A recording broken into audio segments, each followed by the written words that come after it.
America is known as the land of opportunity, where one could achieve anything they put their mind to, no matter who they are. Thousands of people immigrate to the United States every year from different parts of the world to have access to these kinds of opportunities. This is what is known as the American dream. One of the many reasons America is such a great country is the diversity you see all around. America is one big melting pot of citizens from different backgrounds. America is home to many of the world's top colleges and universities. The California Institute of Technology is a top world-ranked college that focuses highly on science and engineering. It is located in the city of Pasadena. Harvard University is another top world-ranked college that you might be familiar with. The buildings at Harvard date all the way back to the year 1636, making Harvard the oldest university in the United States. It is located in the state of Massachusetts. University of California, Los Angeles is another institute worthy of recognition. Located next to Hollywood, UCLA has distinguished itself as a prestigious and selective university due to the number of people who apply for admission throughout the United States. The universities mentioned are but a few of the many other excellent schools that make the United States so outstanding. America is also known for being at the forefront of freedom and equality. Although our history may be contradictory to these ideals, we have progressed and now live in a land of equal opportunity. Whether you wish to become a doctor, a lawyer, or a librarian, America is the best place to be at to achieve these dreams. The 4th of July is the United States' celebration of its independence from England. It is the day the Declaration of Independence was adopted by the new country's forefathers, and is a national holiday. It has been celebrated every year since 1776. Americans hold this day as one of the most revered holidays in the country. Independence Day celebrations include fireworks shows that are held by various organizations throughout the country. The shows are held at stadiums, recreational parks, and private homes. Additionally, many businesses have giveaways and special discounts for all residents on this day. The fireworks shows are best at stadiums, where they attract a large number of people. This is a recent change in the way Americans celebrate the day. In the past, most people brought their own fireworks from vendors who sell their goods in supermarket parking lots. The reason many cities no longer allow the sales or use of fireworks is because of the fire hazards they pose. This is why large professional celebrations at stadiums and parks have become popular in recent years. Of course, many people still celebrate at home though. There are some cities where sales and use of fireworks are still legal, and many Americans take full advantage of this. Another 4th of July tradition is the backyard barbecue. The holiday occurs in the middle of the summer, and Americans love to grill outdoors to avoid the heat inside the house. Hamburgers and hot dogs are the food of choice, but steaks are also prepared often. There is nothing better than a great American meal and a cold drink celebrating the 4th of July. It is a popular holiday, and it is one that has great meaning to most Americans. The United States government is composed of 3 major sections. It is based on the Constitution of the United States of America that was put into effect in May 1789. The 3 parts of the U.S. government are the executive, legislative, and judicial branches. Each branch works independently of the other 2, and each has its own responsibilities. This system is in place to ensure that no branch can carry more power than the other. This is called separation of powers, which was written into the Constitution. The executive branch is the branch that most Americans are familiar with. It includes the President of the United States, the Vice President, and the Cabinet. The President is the leader of the country and is the Commander-in-Chief of the U.S. military. The Vice President is second in command and will act as a president if the president dies, resigns, or is removed from office. The Cabinet acts as agents of the U.S. President and carry out the duties they are entrusted with. The legislative branch of the government consists of the House of Representatives and the Senate. Together, they form the Congress, which can levy and collect taxes, mint money, and establish federal courts. It can also declare war and raise and support the Army, Navy, and Air Force to protect the country. The House of Representatives has 435 members, and the Senate consists of 100 senators, with 2 from each of the states. Any legislation or new law must be approved by both the House of Representatives and the Senate. The judicial branch is entrusted to apply the laws created by the legislative branch of the government. It has the power to create lower courts under the Supreme Court of the United States. It works closely with state courts, although they are separate. Christmas, observed on December 25th, is a Christian holiday that celebrates the birth of Jesus Christ. Christians of different denominations go to church on Christmas. Many Catholics go to midnight mass. In the United States, however, the holiday has a much more secular tone and is celebrated throughout the country. Many people, regardless of their religion, put up and decorate a Christmas tree. The tree can be a real evergreen, or it can be artificial tree. Lights, strings, tinsel, and even popcorn can be used to decorate a Christmas tree. On the top of the tree is a star or an angel. The decorations are usually red and green. The purpose of a Christmas tree is to have a central location to place gifts. According to legend, a jolly fat man with a beard, named Santa Claus, leaves presents under the tree. Children in the U.S. often write lists of things they want Santa to bring them.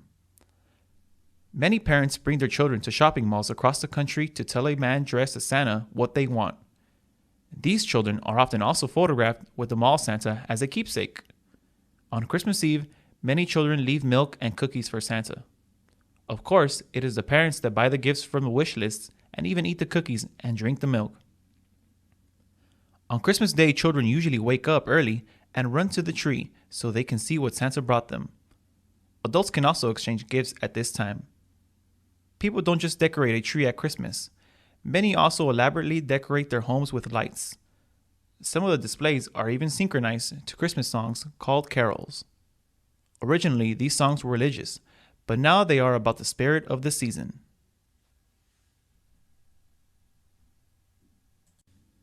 New Year's Day officially begins as soon as people yell, "Happy New Year!" at midnight. Most people continue partying well after midnight into the wee hours of the first day of the new year. In fact, many New Year's parties include breakfast or brunch. Sometimes, at the stroke of midnight, there will be fireworks and couples often kiss. One of the most famous New Year's celebrations takes place in New York City's Times Square, where a huge cut crystal ball drops at midnight in front of millions of people standing in the cold. Many more millions watch on television.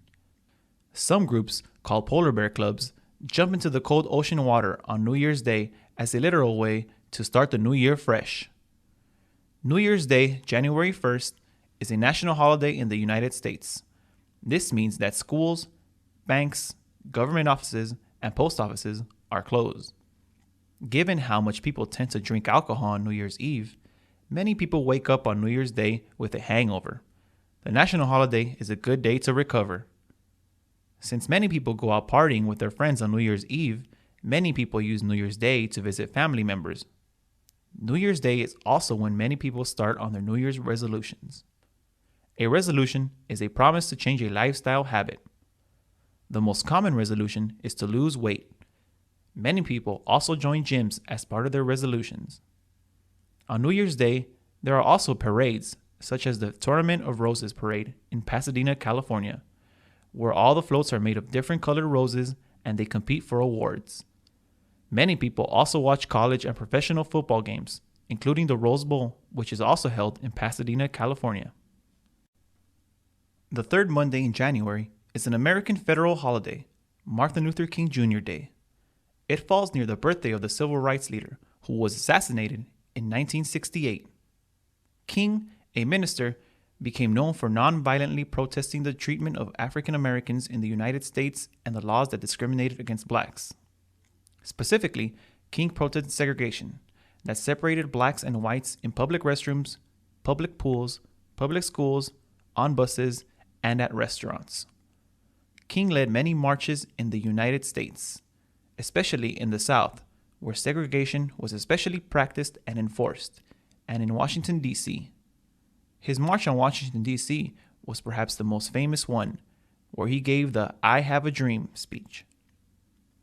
On Martin Luther King Jr. Day, federal, state, and local offices are closed, including public schools and post offices. On the holiday, many people participate in marches and vigils remembering Dr. King. Others use the day as a day of service and volunteer in their community by cleaning up garbage in a local park or serving food to the homeless. However, the holiday was controversial. Some states didn't want to honor Dr. King and tried to rename the holiday or combine the day with another holiday. Only two other people have a U.S. national holiday: Christopher Columbus and George Washington. Martin Luther King Jr. Day became a holiday in 1983 after pressure from civil rights activists and marches, similar to the ones King used to lead. Efforts to create a King holiday began the same year King was killed. The first state to recognize King Day as a holiday was Illinois. The last state to recognize the holiday was Arizona. Valentine's Day, February 14th, is a holiday that celebrates love and friendship in the United States. Most people think of it as a romantic day to show the one you love how much you care by purchasing cards and gifts. Valentine's Day is also an extremely commercial holiday. People spend money on flowers, balloons, chocolate, stuffed animals, and jewelry. People also go out for expensive dinners. Valentine's Day is even celebrated by school children who give thank you cards to their teachers. Some high schools have Valentine's Day dances. Classmates give each other little cards. These cards can be purchased at any store with famous cartoon characters. It is considered much more thoughtful to have kids make handmade cards to give to their friends and teachers. Valentine's Day is also a great day to announce your love to someone, like a secret crush. Some people even get married on Valentine's Day. However, you don't have to be in love to share in the festivities. You can say Happy Valentine's Day to friends and coworkers. Valentine's Day is not an official holiday, though in the US, meaning government offices and schools are open as usual. The day used to be the celebration of a saint named Valentine, who allegedly saved a young girl's life. It wasn't until the Middle Ages that romance somehow got mixed in with the date, and lovers would send each other handwritten love notes. Back then, you couldn't just go to the store and buy a card the way you can now.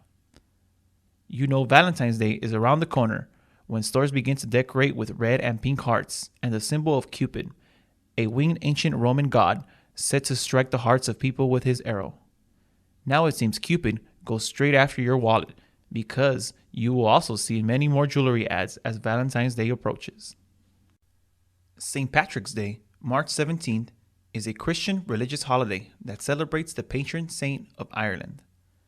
According to the legend, St. Patrick drove all the snakes out of Ireland. St. Patrick's Day has also become, especially in the United States, a day to celebrate Irish culture. In major cities across the country, like in New York and Boston, there are parades and festivals. People wear green and decorate with shamrocks, a type of three-leaf clover. Some people wear buttons or t-shirts that say "Kiss me, I'm Irish." In the US, St. Patrick's Day is not a legal holiday, meaning government offices and schools are open. The biggest and oldest parade takes place in New York City. It actually began about 250 years ago, before the US was even its own country. Every year, thousands gather along the famous Fifth Avenue to watch hundreds of Irish step dancers and bagpipe players march. Irish step dancing is done in groups or solo. Dancers perform complicated moves with their feet and legs while keeping their upper bodies stiff. The parade has also been a source of controversy because the parade is associated with the Catholic Church in New York City. Gay and lesbian organizations have not been allowed to march. Many people protest the parade or boycott it. St. Patrick's Day has also become associated with drinking a lot of alcohol, specifically beer. One drink that is often seen around the holiday is green beer. This is really just regular beer with green food coloring. Many people feel like the holiday celebrates stereotypes about the Irish, like the myth that they all like to drink and get drunk. Others complain that the holiday has become too focused on drinking, with public drunkenness as a problem in major cities around the holiday. Passover is a Jewish holiday that remembers and celebrates their liberation from ancient Egyptian slavery as described in the Old Testament of the Bible. It is traditionally celebrated in the spring and lasts about a week. According to the story in the Bible, God punished ancient Egypt with 10 plagues. The last plague killed Egyptian firstborn males. Jewish people were told to mark their doors with lamb's blood so that God would know to pass over these houses and not kill any firstborn males inside. This is where the name of the holiday, Passover, comes from. After this last plague, the Egyptian king, known as the Pharaoh, agreed to release the ancient Jews from bondage. The Bible story also says that the Jewish people left their homes in such a rush after they were freed that they didn't have time to wait for the bread to rise. This is why the commemorative Passover meal, Jewish people eat matzah, bread without yeast, also known as unleavened bread. The matzah and other foods are eaten at a special meal called a seder. These are very specific rituals that happen at the seder meal. These rituals are all in a book called the Haggadah. Inside the Haggadah is also the story of the Jewish exodus from Egypt. During the seder meals, parts of the Haggadah are read aloud. The first part of the meal is a blessing over wine. The second part of the meal is washing of the hands. The third part of the meal is when someone dips some sort of vegetable in salt water and then eats the vegetable. The vegetable symbolizes the humble origins of the Jewish people. The water symbolizes their tears. The fourth part of the meal is when 3 pieces of matzah are broken. Easter is a Christian holiday that celebrates the resurrection of the death of Jesus Christ as told in the Bible. Christians are found in church on Easter. Some Christians participate in an Easter vigil or nighttime mass, sometimes held by candlelight. Easter is never on a set date. It is observed on a Sunday between the end of March and the end of April. The exact date is calculated based on a different calendar. Many public schools in the U.S. have a week-long vacation around Easter time. Sometimes this break is called Easter or spring break. In the United States, Easter is also celebrated as a secular holiday. It is associated with the beginning of spring and symbolized by bunnies, flowers, and dyed eggs. Many children in the U.S. believe in a fictional character called the Easter Bunny. According to the myth, the Easter Bunny leaves baskets full of candy for children. Sometimes these baskets are hidden and the children have to find them on Easter Sunday morning. Candy that is usually inside on an Easter basket can include chocolate in the shape of bunnies or chicks, jelly beans, and marshmallows.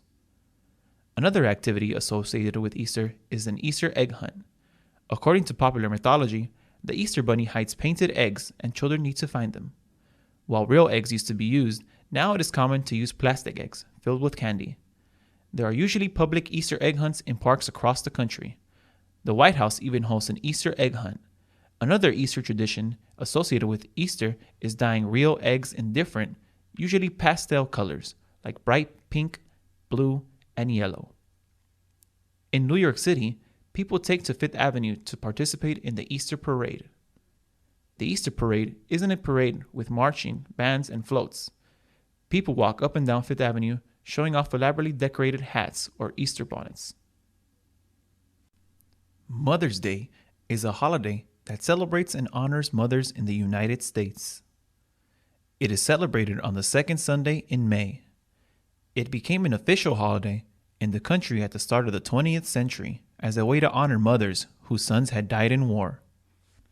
The holiday is celebrated in a number of ways. People give mothers gifts like flowers, cards, and jewelry to thank them for all their hard work. A popular symbol of the holiday is the carnation. This is because when the holiday first began in the U.S., people were encouraged to wear a red carnation if their mother was alive, or a white carnation if their mother was dead. Many people take their mothers out for a special meal. In fact, Mother's Day is the most popular day in the U.S. for people to go out and eat, and it is estimated that people spend billions on meals and gifts. Mother's Day is also the most popular day to make long-distance calls in the U.S. It is the second most popular gift-giving day after Christmas. Since its establishment, Mother's Day has been criticized for becoming highly commercialized. In fact, the founder of the U.S. holiday, Anna Jarvis, began protesting the holiday and was even arrested for disturbing the peace for demonstrating. Jarvis's own mother started the campaign to establish a mother's holiday during the American Civil War. Mothers are not the only people celebrated on this day. All mother figures, including grandmothers, great-grandmothers, stepmothers, and foster mothers, are honored on the holiday. In schools, many students make special gifts, including handmade cards. While widely recognized, Mother's Day is not a federal holiday. Many other countries around the world have their own versions of Mother's Day. Father's Day is a holiday observed in the United States to honor fathers, fatherhood, and other parental figures like grandfathers, stepfathers, and uncles. It is observed on the third Sunday in June. In the early 20th century, there was a mining accident in West Virginia that killed almost 400 men. A push for a day to remember the men killed, who were mostly husbands and fathers, was the start of a push for a national holiday. This was in 1908. It wasn't until 1972, however, that Father's Day was recognized by law as a national holiday. This is due in part to the fact that people were resistant to what they saw as another overtly intended holiday meant to just make people spend money. It wasn't seen as a way to remember the dead or to honor living fathers and father figures. People weren't entirely wrong. Organizations representing men's clothing manufacturers put in a lot of money for the holiday to become popular.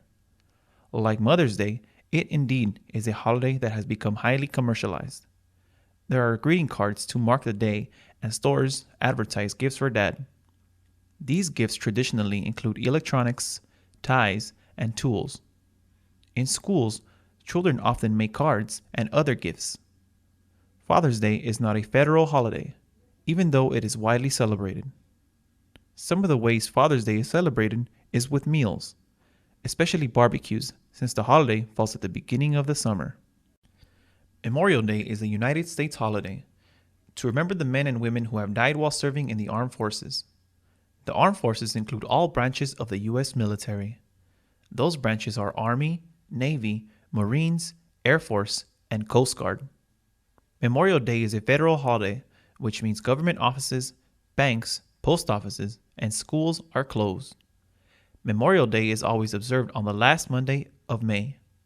Memorial Day has its roots in U.S. Civil War when a holiday, Decoration Day, was established to honor both Union and Confederate soldiers who died. On Decoration Day, people used to decorate the graves of deceased soldiers with flags and flowers. The name Memorial Day became more widely used after World War II in the late 1940s. However, the holiday wasn't officially called Memorial Day until 1967. Memorial Day is commemorated by ceremonies in cemeteries across the country. The most well-known one is held in Arlington National Cemetery near Washington, D.C.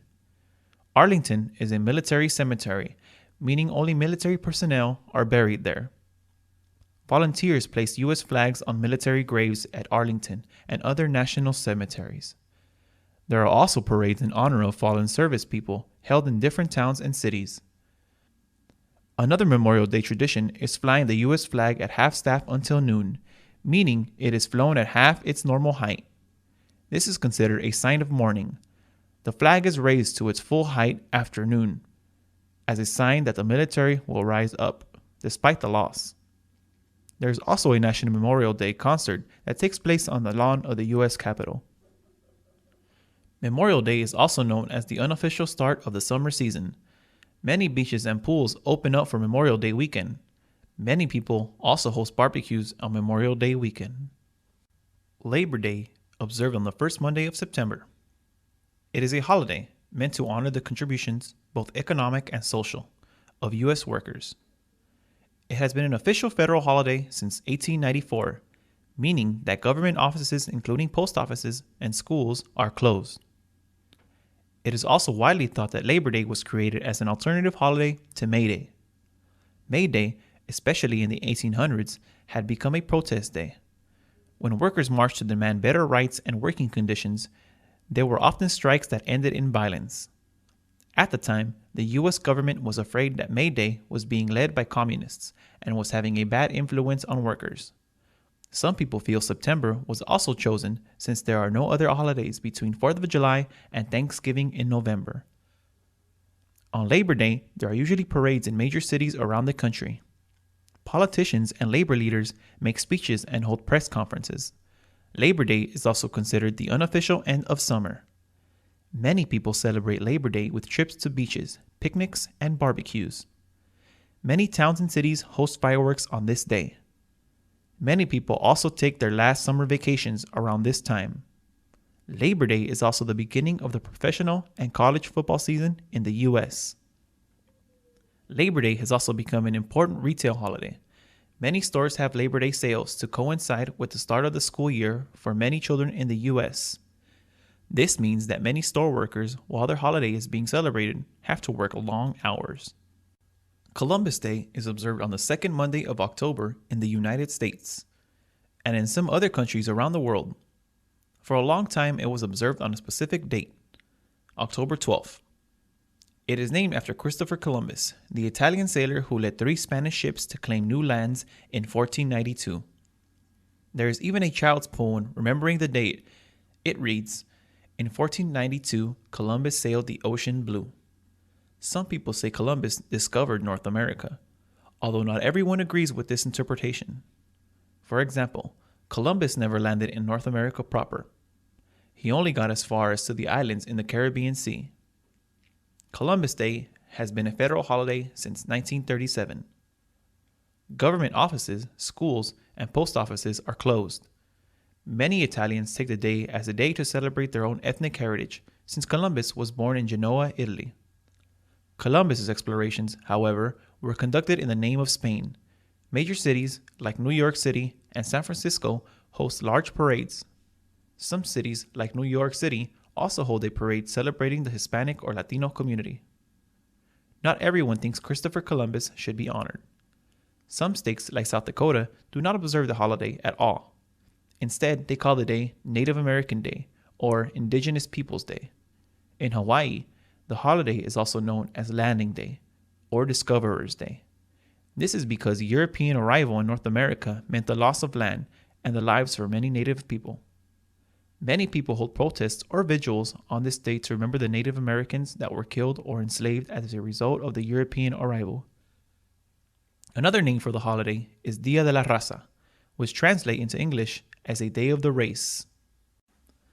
Halloween is on October 31st. It is also called All Hallows Eve or All Saints Eve.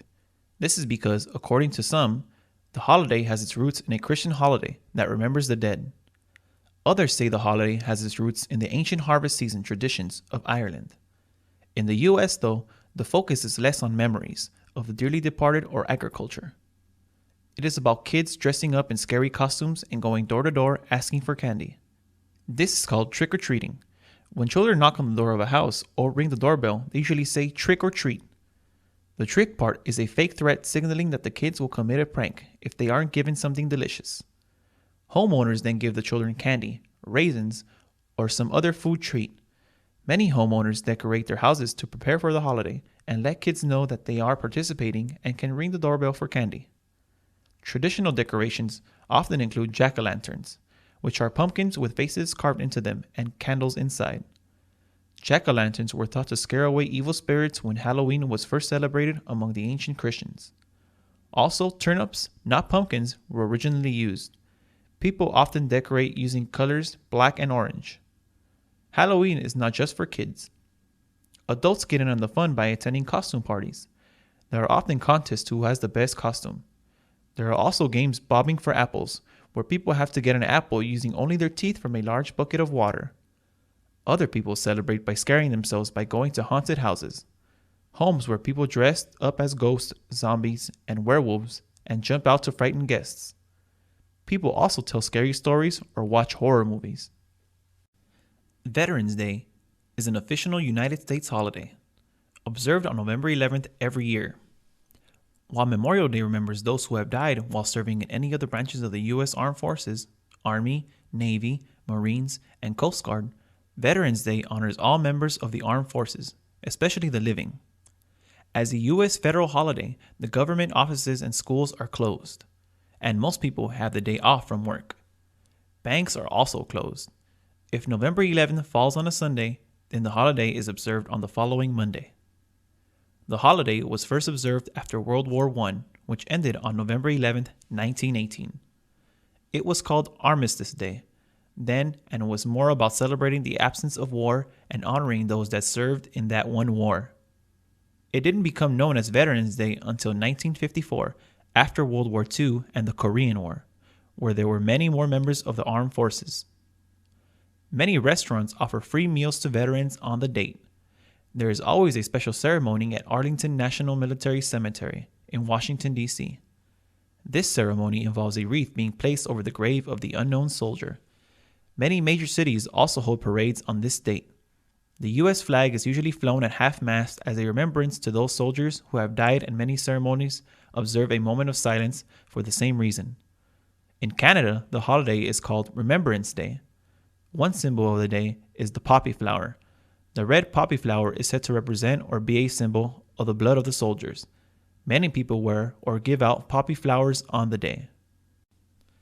Hanukkah, which can also be spelled as Hanukkah, is an 8-day Jewish holiday.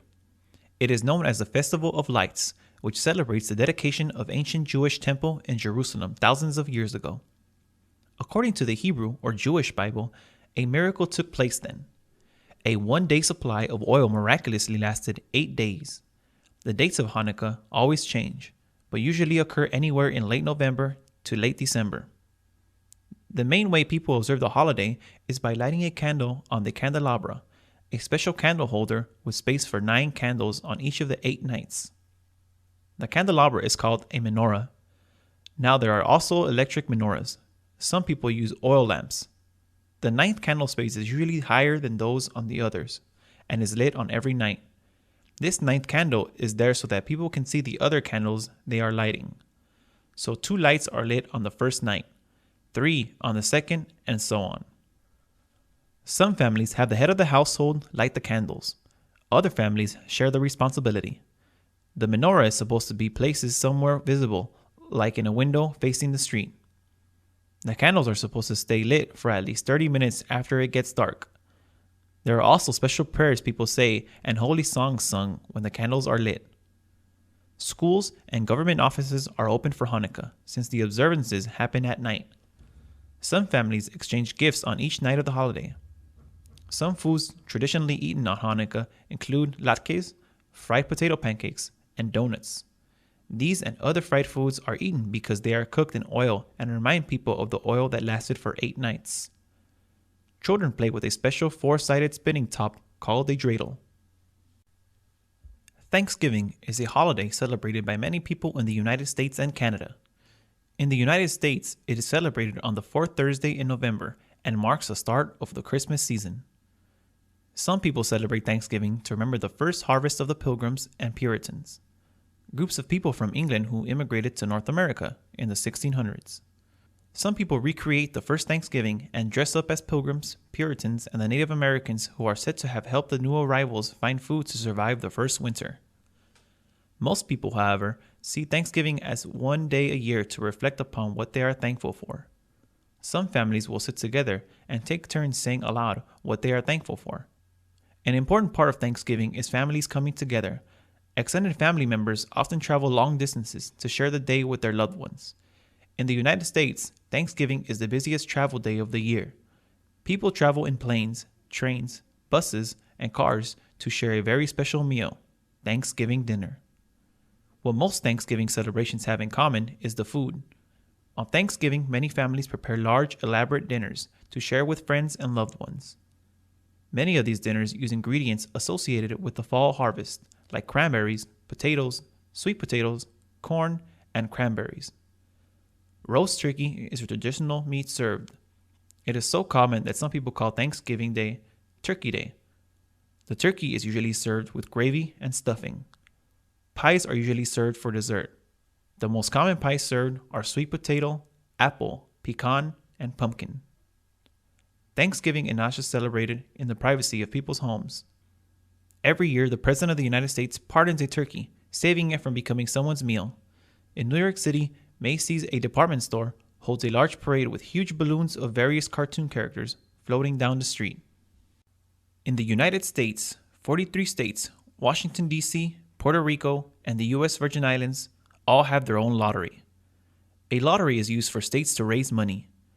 Licensed stores sell numbered tickets, or people can pay to choose their own numbers. When you let a machine pick your numbers, it is usually called a quick pick. Many people play lucky numbers, numbers associated with birth dates or other important numbers to them. The money earned from selling lottery tickets goes to pay for schools, roads, bridges, and other public services. Once a week or more, a drawing is held where the numbers are randomly picked. If your ticket has those numbers, you could win a cash prize. There are different types of lotteries, such as Powerball, Mega Millions, and Lotto. Powerball and Mega Millions are known for their large payouts. There are also instant lottery tickets that are scratch-off cards. The winnings tend to be less money, but they are extremely popular. In the United States, you can play the lottery or buy a ticket if you are 18 years or older. If you win, usually you have the option of being paid the entire amount in one lump sum, or of being paid smaller amounts over a number of years. Lottery winnings are taxable, meaning the amount you actually get is smaller than the jackpot number. People can buy lottery tickets or play the lottery at many convenience stores. Lotteries are also very popular since they advertise.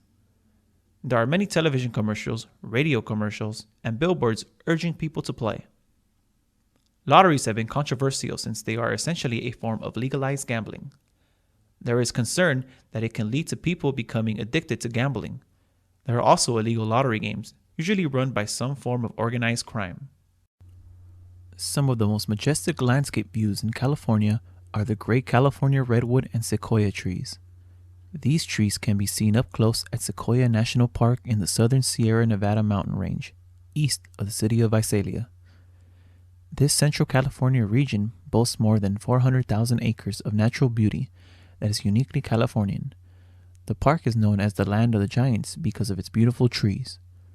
The landscape features great mountains, foothills, deep canyons, a large cavern system, and of course, the world's largest trees. The park sits side by side with Kings Canyon National Park in the stunning San Joaquin Valley. Sequoia National Park was officially established as a national park in the 1890s. It features 14 campsites that include picnic tables, fire rings for outdoor cooking, and food storage boxes. It is a great place for a family vacation, with many of its campsites open year-round. But most of the popular attractions are its forests. The ancient trees are some of the oldest living organisms on Earth and draw millions of visitors worldwide. Redwood trees can reach heights of more than 375 feet. They are also closely related to the giant sequoia trees and are often mistaken for each other. They both are uniquely Californian as they do not grow naturally in any other region in the world. Redwood trees live up to 2,000 years and have branches that grow up to 5 feet in diameter. Its bark can grow up to 12 inches thick. The giant sequoia trees can live up to an astonishing 3,000 years and have branches up to 8 feet in diameter. Its bark can grow to an amazing thickness of 3 feet. Both trees have dark brown bark and look very similar, but the redwood thrives in coastal climate while the sequoia exists in a more mountainous area. In either case, they are a must-see California attraction. There are many law enforcement agencies in the United States, and especially in California. Some of the largest agencies in Southern California are the Los Angeles Police Department and the Los Angeles County Sheriff's Department. Both of these police forces are some of the largest in the country. They handle a full range of police duties, ranging from traffic citations to murder, rape, and robbery cases. There are also a number of smaller police agencies operating side by side with the LAPD and LA County Sheriff's Department. Cities such as Monterey Park have their own police force, while smaller cities depend on the Sheriff's Department for their law enforcement needs. Because of the unique nature of the state, California created the California Highway Patrol. The CHP, as it is usually called, is a police agency that is entrusted with patrolling the vast number of freeway miles that exist in California. The state was built during a time of great mobility after the advent of the personal vehicle. Because of this, the state has more freeway miles than any other state in the United States, with the exception of Texas. However, California has the most licensed drivers and by far the most registered vehicles. This made it necessary to create a police force dedicated to its highways. CHP officers are endowed with the same powers other police officers have. However, they do not have crime investigation team for any offense other than traffic-related crimes. Whenever the CHP first responds to a crime that is not traffic related, its officers perform the same duties as a regular officer does. It then turns investigations over to the LAPD or Sheriff's Office depending on the location of the crime. The CHP has a long and storied history. Many young Californians, both male and female, are attracted to the CHP and enroll into its academy in Sacramento, the state's capital. One of the most beautiful and recognizable California landmarks is the Golden Gate Bridge in the city of San Francisco. The bridge spans the San Francisco Bay and is part of a network of 5 main bridges that cross the bay in the San Francisco-Oakland area. The region with its bay has one of the most breathtaking views in the world, and part of which is the historic Golden Gate Bridge. It is perhaps the most iconic and recognizable landmark in the entire United States. Construction on the bridge began in 1933, while the country was deeply mired in the Great Depression. Many people think the bridge was, in large part, responsible for the country's economic recovery because of the number of workers employed. The material used to build the bridge also contributed to the manufacturing, distribution, and transportation. The bridge connects San Francisco to the San Francisco Peninsula in Marin County through both California State Route 1 and US Route 101. Before the bridge was built, the only way to get from one location to the other was to go around the bay, or to take a ferry across. Construction of the bridge was controversial at the time. Many thought the project was simply too complex, expensive, and dangerous to build. The construction plan approved concentrated on safety for the workers who would be involved in the construction, and it worked well until February 17, 1937. Remarkably, only one worker had died up to that date, but on that date, a scaffolding collapsed, killing 10 men in the tragic accident. The bridge was completed later that year and has been in use ever since. It is one of California's great landmarks, with people from all over the world drawn to see it. One of the most historic and significant landmarks in the United States is the San Francisco cable car system. It is the world's only manually operated cable car system. It is run by the San Francisco Municipal Transportation Agency. The system dates back to 1878, when the California Street Line first opened. In all, there are 3 lines currently operating in the city, and boasts a fleet of 12 cable cars. There used to be 23 lines in use throughout the city, connecting the diverse communities that make up San Francisco. The open-air cars are a major tourist attraction and are still used by San Francisco commuters on a daily basis. The simple reason cable cars were first used in the city was because of its landscape. San Francisco is very hilly, which makes it impossible for municipal buses to scale. The solution for this problem was the cable car. These cars are literally pulled by a cable up and down the steep hills of the city, making it easier for people to get from one end of the city to the other. There are 2 types of cars in use today: single-ended cars and double-ended cars. The single-ended cars have open-sided sections with seats that face outward to the street.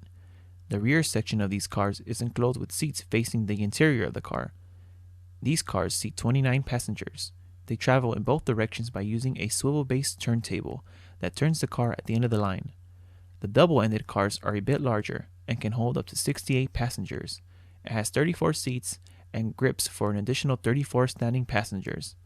The best feature of these cars is the pure fun they are to ride. People who ride the San Francisco cable cars are stepping into a part of California's history. Car chases in the Los Angeles area are a fairly regular occurrence. In 2013, there were over 700 car chases. Car chases also have become a source of entertainment. Many car chases are captured on video and broadcast live as they are happening. No one has to wait until the 6 o'clock news comes on anymore to find out what happened. People can tune into their local broadcast television station and see it happening in real time. These car chases are often captured with the help of the news channel helicopter. The helicopter follows and films the chase through the streets, reporting what streets the cars are passing through. People like watching car chases for many reasons. They are intense and filled with drama. A viewer never knows what will happen next. Will the driver give up easily? Does the driver have a weapon? Will the driver get into an accident? Will someone crossing the street get hit? Tune in to find out. Many channels see their ratings soar when they air car chases. They are just giving the people what they want. Police are not always happy with the media covering car chases live on the air. Police worry that people trying to escape enjoy the attention. Police feel that broadcasting car chases encourages people to escape. Police also worry that the attention brings innocent bystanders to the street. Someone could get hurt. The media insists they have the right to show car chases. They feel they are informing the public. Car chases happen for many reasons. Sometimes police will chase someone who stole a car. Other times, the police may try to do a routine traffic stop. However, the driver with the broken taillight may have a warrant for arrest. So off he drives.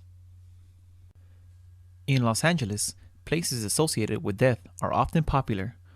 One such popular place is the Department of Medical Examiner Coroner. When someone dies and the cause of death is undetermined or suspicious, the body is brought here for examination. It is the coroner's job to determine the time, cause, and manner of death. Sometimes the coroner will have to perform an autopsy, which is like an operation on a dead body to try to figure out how the person died. One of the reasons the LA Coroner's Office is so popular is because the number of famous people who have been examined there. Some of those people include Marilyn Monroe, Robert F. Kennedy, Michael Jackson, and Whitney Houston. The Los Angeles Coroner's Office is also so popular that there is even a gift shop where visitors can buy items like shirts, caps, and mugs with the coroner's logo on them. One t-shirt people can buy even says, "Our bodies of work speak for themselves." They even sell beach towels with body outlines. The store is open 5 days a week. They also have a website and a paper catalog for those who are not close enough to visit. The coroner's office claims the purpose of the store is to tell people how fragile life is and to create awareness and responsibility towards one's actions. Some people feel that having a store in the same place where the dead people are is disrespectful. There have been a number of television shows about the LA Coroner's Office. Some of these are reality TV shows featuring what workers really do there. An example is called Death Detectives. Other shows are fictional like Quincy Me. The ME stands for Medical Examiner, the person who performs the autopsies. On one of New York City's most famous avenues, Fifth Avenue, is Museum Mile. Museum Mile is a 23-block stretch that holds some of the most famous museums in the world. Museum Mile begins at 85th Street and 5th Avenue with the massive Metropolitan Museum of Art. Inside is thousands of years worth of art and artifacts. A visitor can visit an entire Egyptian tomb, sit in a Japanese-style garden, view Renaissance paintings, and ancient Greek and Roman sculptures. There is even a gallery featuring musical instruments. In the summer, there is a rooftop garden where there are spectacular views of the city, especially of Central Park. The Guggenheim on 88th Street and 5th Avenue looks a little bit like a snail shell from the outside. When it opened in the 1950s, the swirling architecture designed by Frank Lloyd Wright was thought to be ugly by many. This museum focuses on modern art, but sometimes features special exhibits, like one they had a few years ago of the ancient Mexican ruins. The National Academy Museum of School and Fine Arts on 91st Street and 5th Avenue is the city's oldest art school, dating back to 1825. The Jewish Museum on 93rd Street and 5th Avenue tells 4,000 years worth of Jewish history. Up 10 blocks on 103rd Street and 5th Avenue is the Museum of the City of New York, showcasing the history of the Big Apple from its colonial start. 1 block up on 104th Street and 5th Avenue is El Museo del Barrio. This museum started as a space to reflect the city's large Puerto Rican migrant community. Now it features exhibits focusing on art from all over Latin America. Across the avenue is the Central Park Conservatory Garden, with a fountain that has a sculpture of 3 dancing life-size women. The Empire State Building may be the most famous building in New York City. It is called the Empire State Building because New York State is called the Empire State. It is 1,454 feet tall. Many people think it is the tallest building in the world. This was true when it was built in 1931. In 1970, when the World Trade Center was built, that became the tallest building. Now, the Empire State Building is the 4th tallest building in the US and the 23rd tallest in the world. Inside the building is mostly occupied by offices and stores. People can go to the top of the building where there is an observation deck. From the top, there are beautiful views of New York City, especially at night. Most people take one of the 73 elevators to the top. It takes less than 1 minute by elevator to get to the 80th floor. That is where there is a gift shop. Some people walk 1,860 steps to the top. Every year, there is even a race, with people competing to see who can walk up to the top the fastest. The landmark is not famous because of its height. In 1945, a small plane crashed into it. More than 30 people have tried to kill themselves by jumping off the building. In 1933, it was featured in the movie King Kong, where a giant gorilla climbs to the top and falls to his death after being attacked by airplanes. The building was also in the movie Sleepless in Seattle with Tom Hanks. At night, the top of the Empire State Building is lit up in different colors. It is red and green on Christmas, red for the Lunar New Year, and blue for Hanukkah. On the 4th of July, it is red, white, and blue. Most people don't know the full name of the Statue of Liberty is the Statue of Liberty Enlightening the World. She is a symbol of freedom, especially for many immigrants. When many immigrants came to the United States in the late 1800s, Lady Liberty in New York Harbor was a sign to tell them that they had made it to America. Inside the base of the statue, there is a plaque with a famous poem written on it. The poem is The New Colossus by Emma Lazarus. Many immigrants feel that this poem speaks to them and the reasons they came to America. One line of the poem is, "Give me your tired, your poor, your huddled masses yearning to breathe free." Lady Liberty was not always green. She used to be copper-colored, but the years have caused the copper to change color. The 151-foot tall sculpture was a 100th birthday gift from France to the United States in 1886. It is located on Liberty Island, right off of the southern tip of Manhattan, New York City. The only way to get there is to take a ferry. Inside the base of the statue is a museum. To get to the crown, people have to climb 377 steps up a double spiral staircase from the feet of the statue. There is no elevator. People need to be in good shape to climb to the top. People used to be able to climb up to the torch of the statue, but it was shut down because it was dangerous. It was easy to fall off. About 4 million people visit the Statue of Liberty every year. People who can go to New York can see the replicas in Las Vegas and other parts of the world. Rockefeller Center is a complex of 19 buildings. It is named for a famous New York City business magnate named John D. Rockefeller, who built a group of buildings from 1930 through 1939. The most famous building in the complex is the General Electric building, where NBC television studios are based. It is smack in the middle of Manhattan, New York City, between 5th and 6th Avenue, and between 48th and 51st Streets. The address of the G building is 30 Rockefeller Plaza. That's how the show 30 Rock got its name. The show was filmed there. Saturday Night Live, a popular American late-night show, is also filmed there. Visitors can get tickets to see how a show is taped and can also tour the studios. Visitors to Rockefeller Center can visit the plaza, which becomes an ice skating rink in the winter. Every year, a huge Christmas tree is placed there and thousands of people attend the tree lighting ceremony, which also features famous singers. In the spring, summer, and fall, the plaza becomes a cafe. In the middle of the plaza is a statue of the Greek god Prometheus. His myth states that he brought fire to the world. 200 flags from all countries of the United Nations surround the plaza. Radio City Music Hall is another famous building in Rockefeller Center. Many musicians give the concerts here, but it is best known as the home of the Rockettes, a dance company named for Rockefeller Center. They are famous for their kick lines and are best known for performing in the Radio City Christmas Spectacular, an annual musical holiday stage show. Manhattan is a small island that is one part of New York City. New York City, the Big Apple, is actually made up of 5 sections called boroughs. These boroughs are Manhattan, Queens, Brooklyn, Staten Island, and the Bronx. Manhattan has the most people of all the boroughs, about 1.5 million.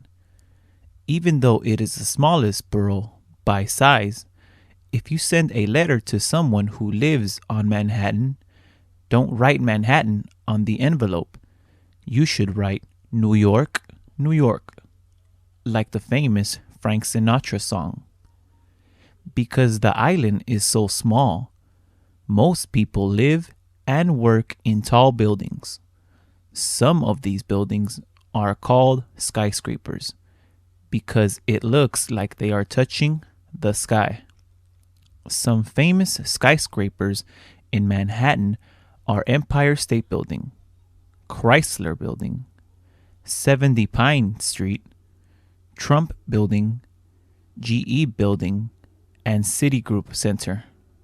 Manhattan is connected to other boroughs by a series of bridges and tunnels. The most famous bridge may be the Brooklyn Bridge because of its brick arches. The New York City subway, a massive mass transit that mostly runs underground, also connects the island to the rest of the boroughs.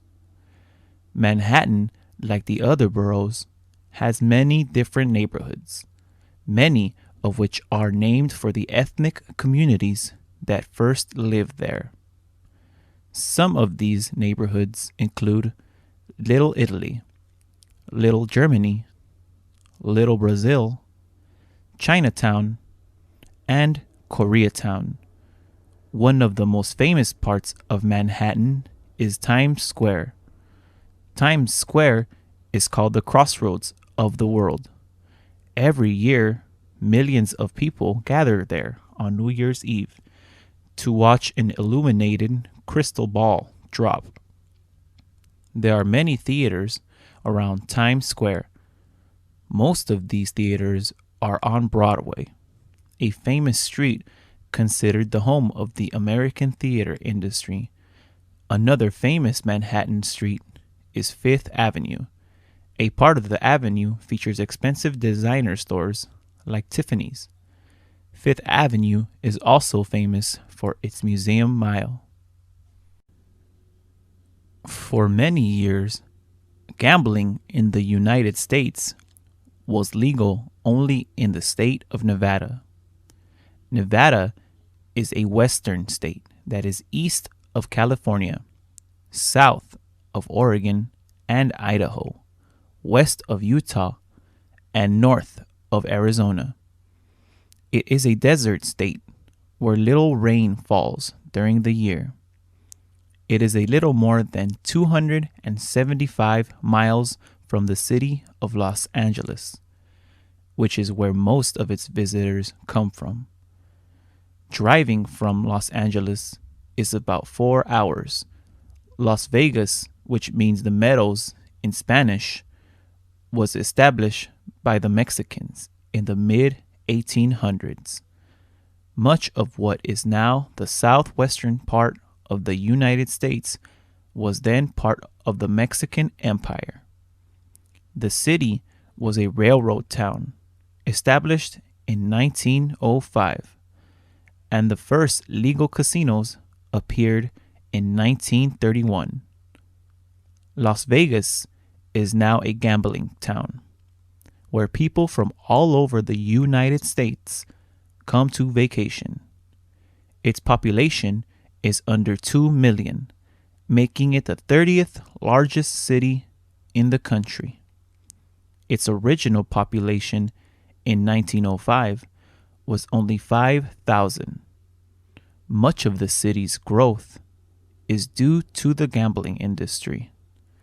Many states have since legalized gambling, including New Jersey and California, but Las Vegas remains the number one tourist city for gamblers in the U.S. Today, some of its largest and most beautiful hotels include Bellagio, Flamingo, Caesar's Palace, Treasure Island, Mandalay Bay, and Wynn. These hotels are on Las Vegas Boulevard, which is commonly called the Strip. With its nearly year-round sunshine, beautiful casinos, and variety of gaming options, Las Vegas remains the best location for gambling in the U.S. Mr. Rogers' Neighborhood was one of the most successful and well-liked children's show in the history of public television. Public TV differs from the more common commercial television in that it is not funded by advertising revenue. Public television is a network of television stations throughout the country that is dedicated to bringing alternative programming to the people of the United States. Mr. Rogers' Neighborhood ran from February 1968 through August 2001 and was hosted by the show's namesake, Fred Rogers. It was a half-hour children's show that featured the popular Rogers as host. It is often referred to as the Mr. Rogers Show. Rogers began his show in 1953 on a PBS station in the northeast part of the country as the Children's Corner. He performed as a puppeteer, and it was aired on live television. There, Rogers developed many of the characters that would become famous as the show progressed. In 1967, his show went on national TV stage and remained there until 2001. Rogers' style and calm demeanor made him an instant celebrity who was well liked by both children and adults. In his early life, Rogers studied to become a Presbyterian minister, but didn't like how children's programming was being presented. He began writing children's songs and soon began his own local show on public television. During the next 3 decades, Rogers became a true American icon through his show. His great compassion, morality, and patience were possibly his most liked characteristics. Rogers was not only a great TV personality, he was also a human rights advocate. He received the Presidential Medal of Freedom as well as the Peabody Award for Meritorious Public Service. Rogers was inducted into the Television Hall of Fame and has received approximately 40 honorary degrees. The Cinco de Mayo, or 5th of May, is a holiday celebrating Mexican Independence Day.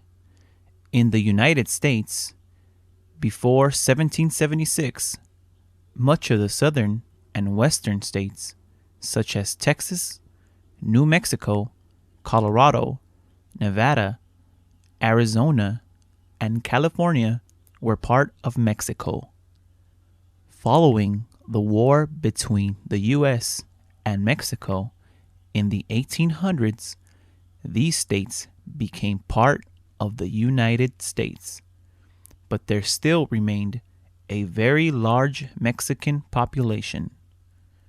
The Latino population is the largest single ethnic group in the country. It accounts for 17% of the nation's population, and 63% of those Latinos are of Mexican origin.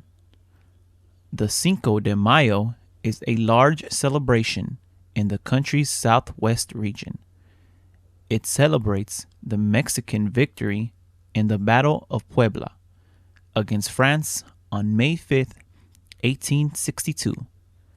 Curiously, the day is celebrated more in the United States than it is in Mexico itself.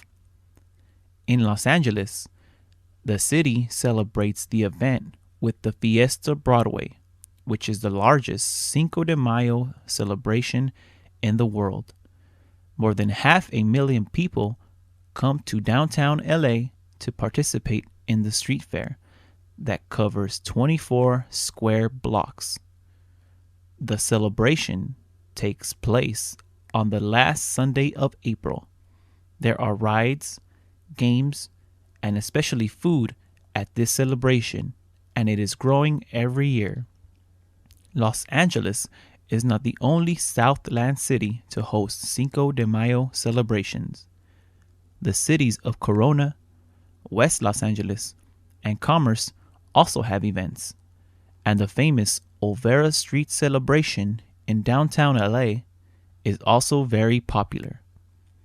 One of the most unique Cinco de Mayo events takes place in Hancock Park district of Los Angeles.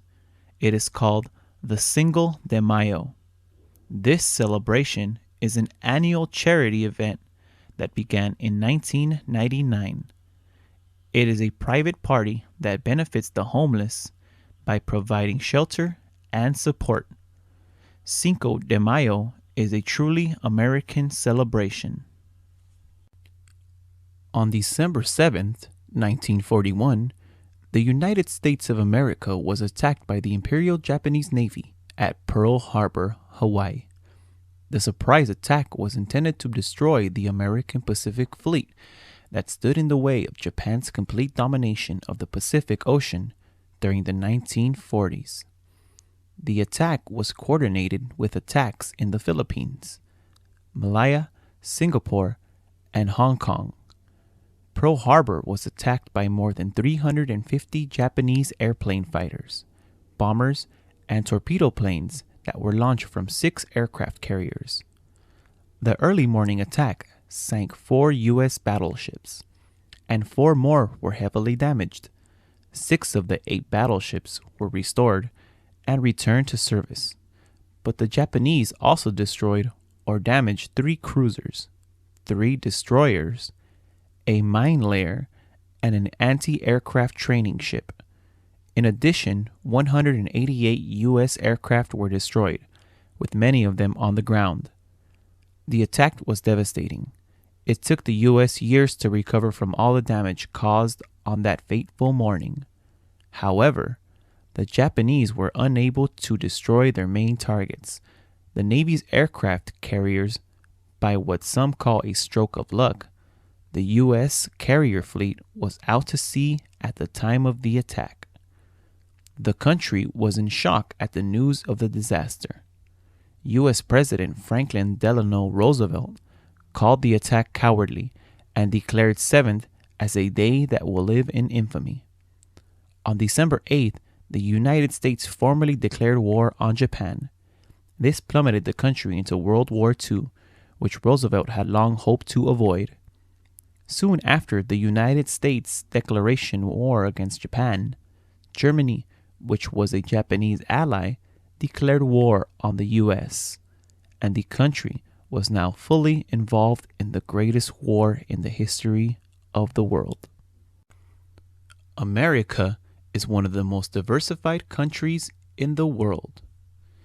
It is comprised of many different cultures from Latin America, Europe, Asia, and Africa. It is truly a melting pot of diversity. All these cultures have come together to create a new culture, an American culture. Many of the traditions, customs, religions, and celebrations of these cultures have been adopted into American culture, including funeral traditions. Traditional American funerals are basic. They usually include some sort of religious ritual, followed by a procession to the burial grounds, and a small ceremony at the gravesite, but these vary depending on the culture. At most American funerals, the deceased person's family sends out a death announcement called an obituary. These obits normally serve to pass information to others about the deceased and the time and day of the funeral event. At the church service, the deceased is usually eulogized by friends and family. This is where a person goes up to the front of the crowd to say a few things about the deceased and how he or she affected their life. The procession usually takes the form of a caravan of private cars and trucks that follow the hearse, which contains the deceased coffin and remains. At the gravesite, another small ritual takes place where the deceased is given a blessing from a member of the clergy. Friends and family are then allowed to say goodbye to the deceased. There is an American tradition of picking up a handful of soil and tossing it on the coffin as a way of saying farewell to the deceased. The family then gathers at a home or restaurant with some of the attendees to have a meal and to exchange stories before going on their way. Most cultures in the U.S. have adopted this traditional American funeral ritual, but many include features that are unique to their individual culture. One of the most significant dates in the history of the United States is November 22nd, 1963. That is the day President John Fitzgerald Kennedy was assassinated in Dallas, Texas, while riding in an open-air car.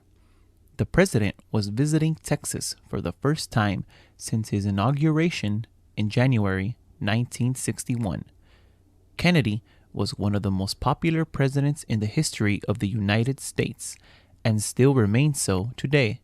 His death shocked the nation for several reasons, but mostly because it was televised on live broadcasts.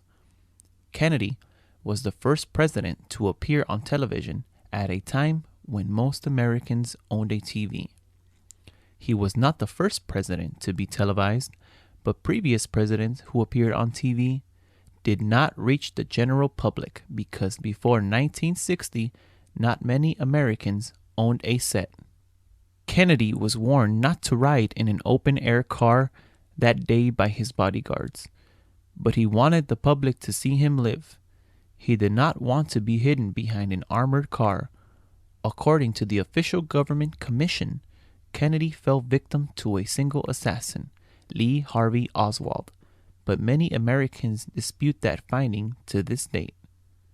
Police say Oswald shot the president from a building while Kennedy rode in his car with his wife. The mood was festive at the time as the city of Dallas welcomed the president to Texas.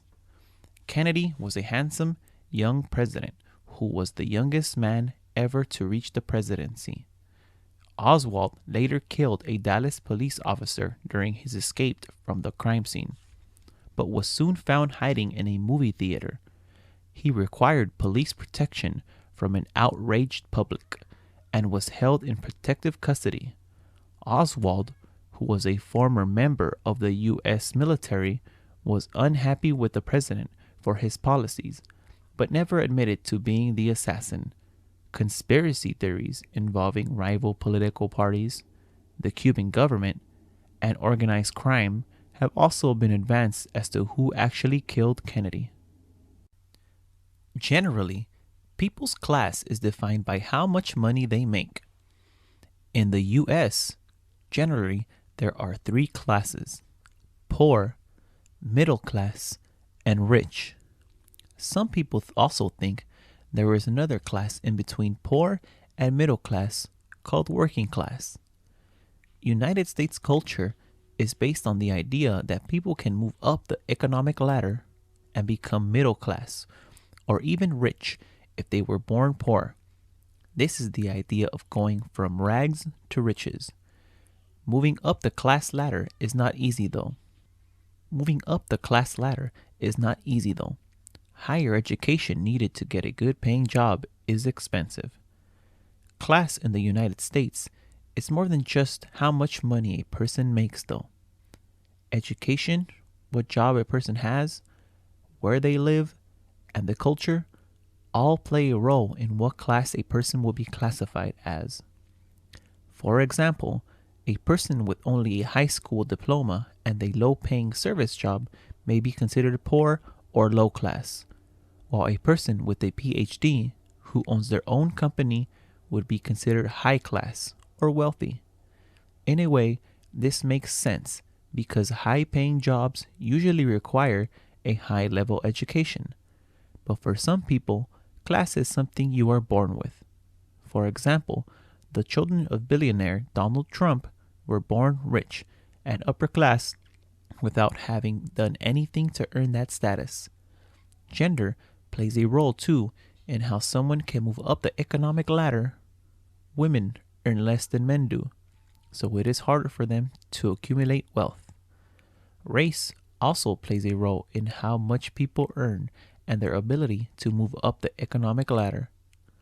In the United States, most families require both the man and the woman to work in order to support the household. Rosa Parks is a prime example of how an ordinary American can change the world around her. She was born in 1913 in the southern state of Alabama. Parks became famous for challenging a discriminatory policy in the city of Montgomery, Alabama. During the 1950s, Black Americans in the South were not allowed to ride in the front seats of public buses if a white person needed that seat. Blacks were expected to get out of their seats and go to the back of the bus, which was designated as colored only. On December 1st, 1955, Parks refused to obey the bus driver's order to surrender her seat to a white passenger who had boarded the bus. Even though Parks was seated in the colored only section, the bus was filled and she was required by law to give her seat to the white rider. Parks was arrested and charged with civil disobedience. She later said she had grown tired of giving in. Her arrest and subsequent trial made Parks a national symbol for the civil rights movement.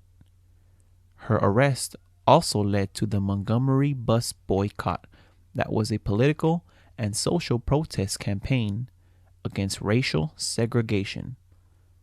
Although the boycott only lasted 21 days, it was instrumental in the Supreme Court decision to declare Alabama's practice of segregation unconstitutional.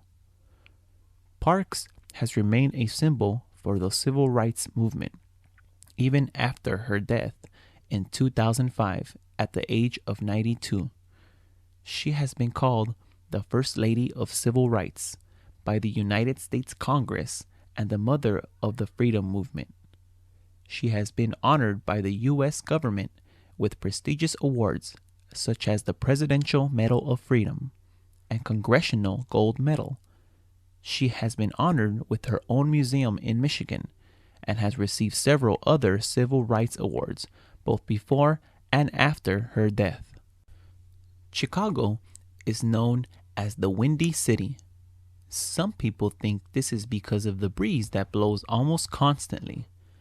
The city is located in the state of Illinois, on the shore of one of the Great Lakes, Lake Michigan, which is the fifth largest freshwater body in the world. Chicago may also be called the Windy City because of the wind tunnel effect created in downtown by many tall buildings. Skyscrapers are an important part of Chicago's history. The first skyscraper in the U.S. was built in the city in 1884. At only 10 stories, it was impressive for its time. The skyscraper was eventually demolished. Chicago is home of the other famous firsts. It was the birthplace of the refrigerated rail car, mail order catalogs, the car radio, the TV remote control, the first Ferris wheel, the first steel railroad, the first planetarium in the Western Hemisphere. Chicago is also home of the first blood bank and the first drive-in bank. It is also the home to the Lincoln Park Zoo, the oldest public zoo in the U.S. Maybe the Windy City should be called the City of Firsts. Chicago is the third most populous city in the U.S., after New York City and Los Angeles. A little more than 2.5 million people live in the city that has more than 100 neighborhoods. President Barack Obama used to live in Chicago. Nearly 40 million people visit Chicago every year. Many of them visit the Willis Tower, formerly known as the Sears Tower. It is the tallest building in the Western Hemisphere. It takes only a minute to get up to the 103rd floor sky deck, thanks to some of the fastest elevators in the world. From the sky deck, visitors can see 4 states: Indiana, Illinois, Michigan, and Wisconsin. Taxes are special fees charged by a government on the people who live in a country, state, or city. These fees help pay for public services like police, road and bridge repair, and public schools. In the United States, people have to pay national, state, and local taxes. Income tax is a tax applied to how much money a person earns in a year. There are both federal and state income taxes. These have to be paid every year by April 15th. There are special forms the Internal Revenue Service, IRS, the government agency in charge of collecting taxes, asks people to fill out. There are tax credits that people with low income, college students, and parents can get. These credits could mean actually getting money back from the government. This money is called a tax refund. People can get both a federal and state tax refund. Anyone who works has to be taxed regardless of the immigration status. Not paying income taxes could mean a fine or even jail time. Payroll taxes are taxes that are taken right out of a person's paycheck. There are federal and state payroll taxes. These include Social Security and Medicare taxes. Social Security taxes pay for the retirement and disability benefits received by millions of Americans each year. Medicare taxes pay for the federal health insurance program that covers the elderly and the disabled. People who own houses pay property taxes. The amount paid depends on how much the property is worth. This tax is usually paid once a year. Sales tax is a tax almost everyone pays. Sales tax is a specific extra percentage charged on nearly all purchases. Everything from soap to furniture has a sales tax attached when bought. The amount of the sales tax is different across states and cities. Health insurance is one way to pay for healthcare. Healthcare includes visits to the doctor, prescription medication, and emergency services. People can pay for medicine and doctor visits directly in cash, or they can use health insurance. Health insurance usually means you pay less for these services. There are different types of health insurance. At some jobs, companies offer health insurance plans as part of a benefits package. Individuals can also buy health insurance. The elderly and disabled can get government-run health insurance through programs like Medicaid and Medicare. There are many different health insurance companies or plans. Each health plan has a set of doctors they work with. Once a person picks a plan, they pay a premium, which is a fixed amount of money every month. Once in a plan, a person picks a doctor they want to see from that plan. That doctor is the person's primary care provider. Obamacare, or the Affordable Care Act, is a recently passed law that makes it easier for people to get health insurance. The law requires all Americans have health insurance by 2014. Those that do not get health insurance by the end of the year will have to pay a fine in the form of extra tax when they file for their income taxes. Through Obamacare, people can still get insurance through their jobs, privately or through Medicaid and Medicare. They can also buy health insurance through state marketplaces, where people can get help choosing a plan based on their income and healthcare needs. These marketplaces also create an easy way to compare what different plans offer. If people cannot afford to pay health insurance, they may qualify for government programs that offer free health insurance like Medicaid, Medicare, or for children. A special program called the Children's Health Insurance Program, CHIP. Immigration in the United States is a complicated and controversial issue. Since the founding of the country, people have come from different countries in search of a better life and opportunities. Immigration laws, however, are always changing and are complicated. This leads to many people coming into the U.S. without proper legal status. While some people call immigrants who come and stay in the U.S. without proper papers illegals, many consider this term offensive. The more acceptable term is undocumented, since they do not have the correct legal documents. It is estimated that there are more than 11 million undocumented people in the United States. While some people will say there is no reason for immigrants to be undocumented in the U.S., there are limits on the amount of green cards or legal permanent resident cards people from certain countries can get. There are also long waiting lists, up to 14 years in some cases, for people coming from certain countries to apply for legal status in the U.S. Additionally, there are a limited amount of visas or permits for people coming into the U.S. with manual labor skills. Millions of undocumented people have been deported or sent back to their country of origin under President Obama. In 2013, the U.S. Senate passed an immigration reform bill. The law adds extra border security along the U.S.-Mexico border and also makes it easier for immigrants to become citizens. The bill, which also has to be approved by the House of Representatives, has not yet been presented or voted on by Congress. Because of this, many are asking President Obama to take action to protect some of the undocumented, many of whom have been in the U.S. for many years and have children that are U.S. citizens. The American community college system is a place for second chances.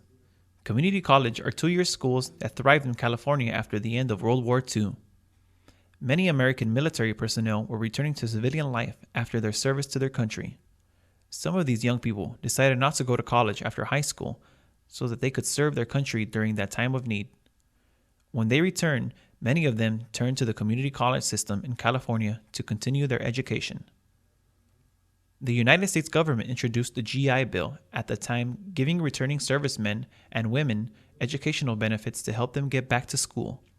Soon, community colleges and new school districts began appearing throughout the country.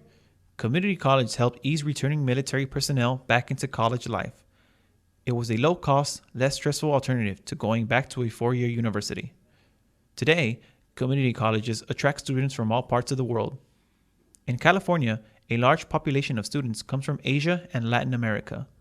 These schools provide a second chance to international students who may have experienced difficulties attending college in their native countries.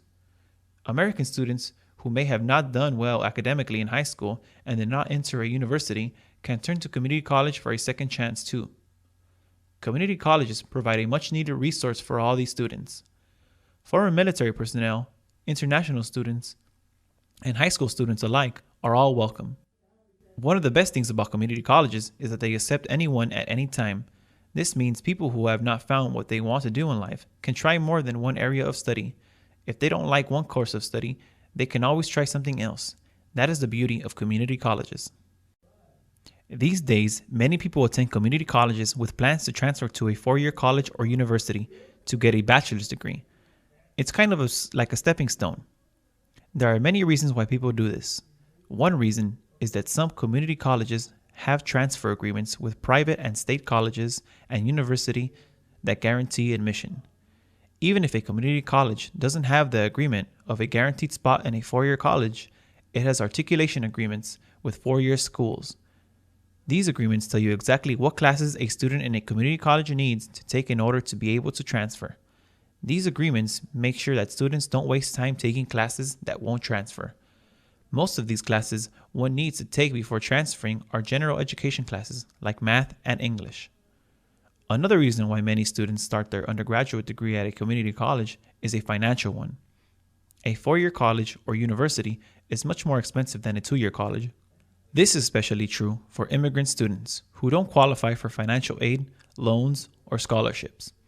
Also, community colleges tend to offer more evening classes so they can accommodate people who have to work while attending school. They are also a good option for older students with families who need a more flexible schedule while taking care of children. Community colleges also tend to be commuter schools, meaning people don't have to live on a campus in dorms. Attending a community college means you can still live at home with your parents, which can save the family a huge amount of money. If a student didn't do well in high school, a community college would provide him or her with another opportunity to enter a four-year university. Community colleges offer many classes to help students develop their math and writing skills. When you attend a four-year college, you are expected to have those skills already. Community college will prepare students to successfully graduate from a four-year school. Most children in the U.S. begin school at age 5. When they go to kindergarten, this is the beginning of elementary or primary school. Most children stay in elementary schools till they are about 11 years old. Elementary schools are divided by grades. The youngest children begin in kindergarten at age 5 and then go to first grade, second grade, and so on. Most elementary schools go up to 5th or 6th grade. The focus of an elementary school is basic academic and socialization skills. Mostly children learn how to read, write, count, add, subtract, multiply, and divide. Students also learn the rules of English grammar, spelling, and vocabulary. Children also learn basic social studies, or history, science, art, and music skills, and participate in gym or physical education. In elementary schools, children also learn how to follow directions, share, and work in groups. Students usually stay in one classroom all day with one teacher who stays with them throughout the year. Students may leave the classroom to visit the school library, the school gym, and attend special science, art, and music classes. Students also usually leave the classroom for lunch and recess. For lunch, students sit at tables, separated by grade in a large cafeteria. Recess is usually half an hour, when children go into a yard to play. The typical school day starts at about 8 in the morning and ends at about 3 p.m. Students go to school from Monday to Friday and have the weekends off. Elementary school teachers are licensed by the state where they work. They have to graduate from college or even graduate school, taking special classes in early childhood and elementary education. Before teachers can be in a classroom with students, they have to pass a background check and take an exam. Once a child finishes 5th or 6th grade in elementary school, they graduate and go on to middle school or junior high school. This school is a separate building or a set of buildings. Most students in middle school are between the ages of 10 and 14. The grade system continues in middle school. Middle school usually starts with 6th or 7th grade and ends with 8th grade. While they are less common, some elementary schools go from kindergarten to 8th grade. Most students are assigned a middle school based on where they live. However, there are charter, private, and specialized public middle schools that have an application process. The purpose of middle school is to provide a transition period between elementary school and high school. Middle school prepares students for high school life. In middle school, students don't stay in one classroom all day with one teacher. Students can change classrooms for different subjects and have different teachers for each subject. In middle school, some students may even be able to choose some of their own classes, called electives. There is a set core of classes that all students have to take. These include English, math, science, and social studies, or history classes. Gym or physical education classes are also required. A common feature of middle school is a homeroom, which is a classroom students visit at a scheduled time once a day or once a week. A homeroom teacher takes attendance and makes announcements of things students need to know. The homeroom also helps students feel like there is one common place and one common teacher they see regularly. This is to help with the transition from elementary school to secondary school. Once a student finishes middle school, they have a graduation ceremony and go to a high school assigned to them or a high school they picked. After middle or junior high school, U.S. students go to high school. Going to school is free in the United States, including high schools. Students do not need to pay tuitions or even textbooks, and lunches are free. Of course, we are talking about public schools. If parents choose to send their kids to private schools, they need to pay very expensive tuitions. High school is the last 4 years of school that students in the U.S. are required to attend by law. High school students are divided by grades. It begins at 9th grade and finishes with 12th grade. Some high schools, even public high schools, have admission exams or an application process. Public schools admit students based on where they live.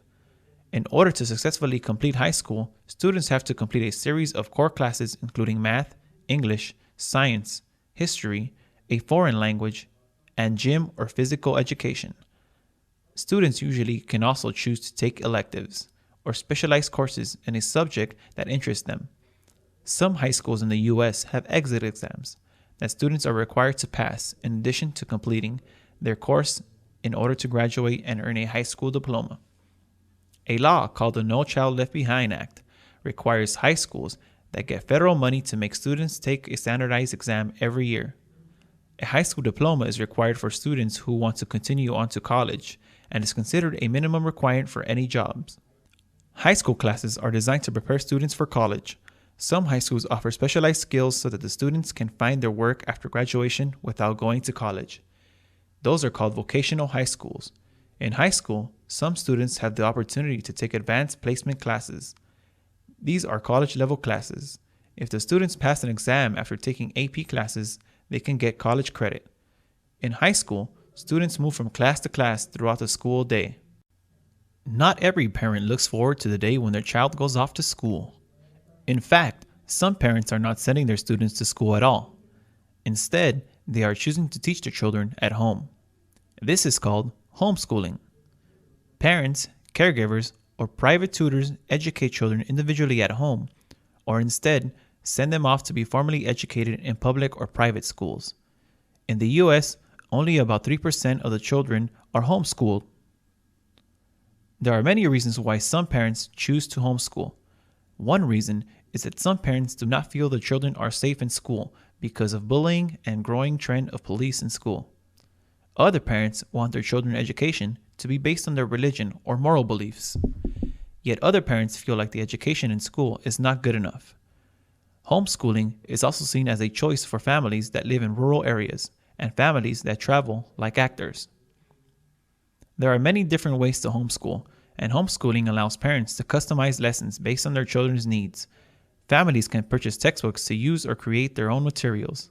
Some parents who follow a philosophy called unschooling, which allows a child to determine when and how they want to learn based on their natural curiosity. Some worry that homeschooling means students won't have opportunities to socialize. To answer this concern, some families have created cooperatives, where a group of homeschooled students will learn and play together and participate in activities that would normally happen in school, like field trips and prom. Being homeschooled doesn't mean a student cannot go to college. Most colleges accept homeschooled students. It is important, however, for parents and students to create a portfolio or proof of what has been learned. When parents send their children to school, often they don't know what happens day to day. Parents rely on what their children tell them about what they are doing and what they are learning. Generally, schools will host parent-teacher conferences at least twice a year. Parent-teacher conferences are short meetings between parents and their children's teachers. Usually, parent-teacher conferences are held when teachers give out a student's grades for the term. The parent-teacher conferences give teachers an opportunity to let parents know how their child is doing. A teacher will let a parent know the student's strengths and bring to the parent's attention any problems with grades or behavior. The meetings also offer parents the opportunity to ask questions and see what their child is learning. When it is almost time for parent-teacher conferences, the school will send parents a note and usually give them an appointment time. There are appointments during the day and in the evening. Evening appointments are used for parents who work during the day. Parent-teacher conferences do not last very long. Normally, they do not last longer than 10 minutes. This is why it is important for parents to make sure they arrive at their appointments on time and come prepared with questions. If a parent needs more than 10 minutes, he or she should try to schedule another meeting with the teacher. Keeping a teacher for more than 10 minutes when there are parents waiting is disrespectful. Most children do not go along with their parents to the meetings. This allows both the parent and the teacher to talk honestly about the child's progress without making the child feel bad. Usually, a teacher will offer advice to the parent on how to support their child's education. Public school is available for kids from kindergarten through 12th grade free of charge. However, many families choose to pay for their children's primary and secondary education by sending them to private schools. There are many different types of private schools and many different reasons why parents send their kids there. Some private schools are military type, and yet others are boarding schools where students live on campus. Some private schools are affiliated with a certain religion. These schools teach a specific beliefs and traditions as well as regular academic subjects. There are schools run by Catholics, Protestants, Jewish people, Muslims, and Orthodox Christians. There are also private schools that specialize in teaching disabled students. Some parents choose private schools because they feel that they offer a better education than public schools. Others choose private schools because they offer a different type of curriculum. Waldorf schools, for example, only let children play and use items made of natural materials. Private schools are also called independent schools or non-state schools because they are not run by local, state, or national governments. They can pick up what students go to their schools. They do this through admission examinations and interviews. There is often an admissions application. Some private schools accept anyone who can pay tuition or money to send their children there. Some schools charge up to $45,000 a year. Private schools charge tuition because they do not get any money collected from local, state, and national taxes. Some private schools offer a limited number of scholarships to help pay for school. Many of these scholarships are need-based, meaning for students who can't afford the tuition. Other scholarships are offered for students with very good grades or for students that have a talent in a sport or art. California is the largest state in the United States of America. It is home to more than 10% of the country's total population. It also has the largest education system in the country. The college and university system is divided into 4 parts. Those parts are the University of California system, the California State University system, the community college system, and private institutions. The UC system has more than 230,000 students at its 10 campuses. It is considered the more prestigious system in the state. It includes top universities like UC Berkeley and the University of California, Los Angeles, UCLA.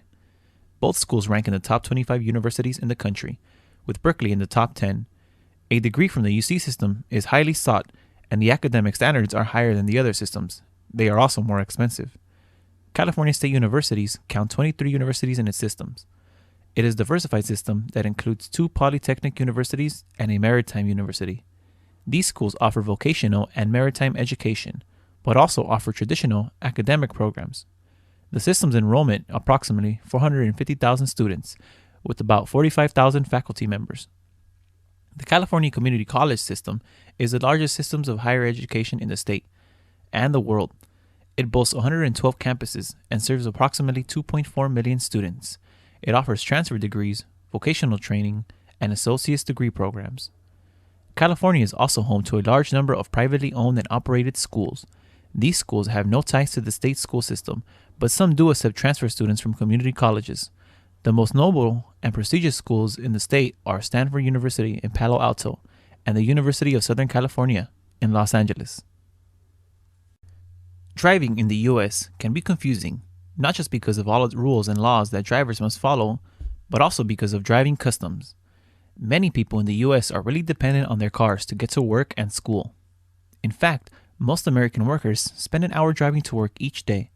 In order to drive in the U.S., you have to go through your local Department of Motor Vehicles first and take a written test to get your learner's permit. If you pass this test, you can practice driving so you can pass a road test and get your license. The Department of Motor Vehicles, or DMV, has free booklets you can go and get to study for your learner's permit. You can also access the information online and even take a practice written exam. To prepare for the road test, you can have a friend teach you to drive or pay to take classes at a driving school. You cannot, however, practice driving by yourself. If you are caught driving with only a learner's permit, you can get into trouble with the law. Once you get your driver's license in one state, you can use it to drive in all the United States. Wherever you drive, you will see signs posted along the road indicating the speed limit. These numbers are not a suggestion. Generally, you can drive faster on a highway than on local streets. Local police use special equipment to detect your speed. If they detect you are speeding or driving over the speed limit, police can stop you and give you a ticket. You will have to pay a fine, and some of the fines are more than $100. The lines painted on the road are not just to keep cars in their lanes. They send a message, for example. A solid double yellow line means that it is against the law to pass another car here. Each New Year's Day, the city of Pasadena in California hosts a celebration to welcome the year with a series of events that includes the Rose Parade. The parade takes place in the center of the city on Colorado Boulevard and features numerous floats, marching bands, equestrian teams, celebrities, and honorees. It is the most popular parade in the country. It has spawned several other New Year's Day parades throughout the country. In Miami, it's the Orange Bowl Parade. In New Orleans, it is the Sugar Bowl Parade. In Arizona, it's called the Fiesta Bowl Parade. However, the Rose Parade is the oldest and best parade. Many people like to camp out in tents or sleeping bags the night before to get the best locations to view the Rose Parade. To brave the cold weather, some people bring portable heaters to keep them warm. It can get into the low 40s at night in Pasadena during the winter, so many people dress warm for the occasion. Food is another big feature at the pre-parade celebration on New Year's Eve. People bring their portable grills to cook their favorite outdoor meals right on the sidewalk. The rich aroma of grilling food fills the night air, and most people are willing to share their food with other overnight campers. It is fun to sample different dishes from other grillers. As night turns into morning, there is still electricity in the air. People are excited about the start of the parade, which begins at 8 a.m. sharp. The floats are beautifully decorated in flowers, while the dancers and other performers dress in colorful costumes, some of which are made just for the parade. The marching band comes from nearby cities, high schools, and colleges. It is considered a great honor to participate in the Rose Parade. The self-portrait is nothing new. Painters and photographers have always used themselves as subjects. Today, however, almost everyone walks around with a camera in his or her pocket. This is because most cell phones have cameras on them. The fact that most people have cell phone cameras with them all the time has led to the rise of the selfie. A selfie is a self-portrait usually taken with a cell phone. Since the pictures are usually taken on a cell phone, many people tend to share these photographs with friends and even strangers on different social networking websites. Some of the popular social networking platforms people use to share selfies include Instagram, Snapchat, and Facebook. People usually take selfies when they are engaged in normal day to day activities. They take selfies of their commutes to work or school. People take selfies of themselves eating. Other people take selfies to show what they are wearing or whom they are hanging out with. The most common way to take a selfie is by holding a cell phone at arm's length. Some people take selfies by taking a picture of their reflection in the mirror. In these pictures, you can usually see the phone of the person is taking a picture with. Selfies taken using a mirror are often taken in a bathroom, which some people think is offensive. The bathroom is a very private place, not a place to take pictures. Some people think that selfies are a sign that people are becoming vain or superficial. It is not often that people take pictures of themselves that make them look bad. When people take pictures of themselves, they usually are trying to present themselves in the best light. However, some people use selfies to show what they really look like. Some people are trying to challenge stereotypes of what makes someone attractive. In U.S. cities like New York and Los Angeles, many people live in small apartments. Despite not having homes with big yards, some apartment dwellers still seek the companionship that domesticated animals like dogs and cats offer. Some people feel that having a pet, even in a small space, is good for teaching children responsibility. However, many landlords forbid tenants from having pets, specifically cats and dogs, because of the damage the animals can do to carpets. Some landlords even forbid birds because of the noise they make. Many landlords charge an extra fee, known as a pet deposit, to tenants who want to keep the pets. This is to pay for repairs or cleaning caused by the pet.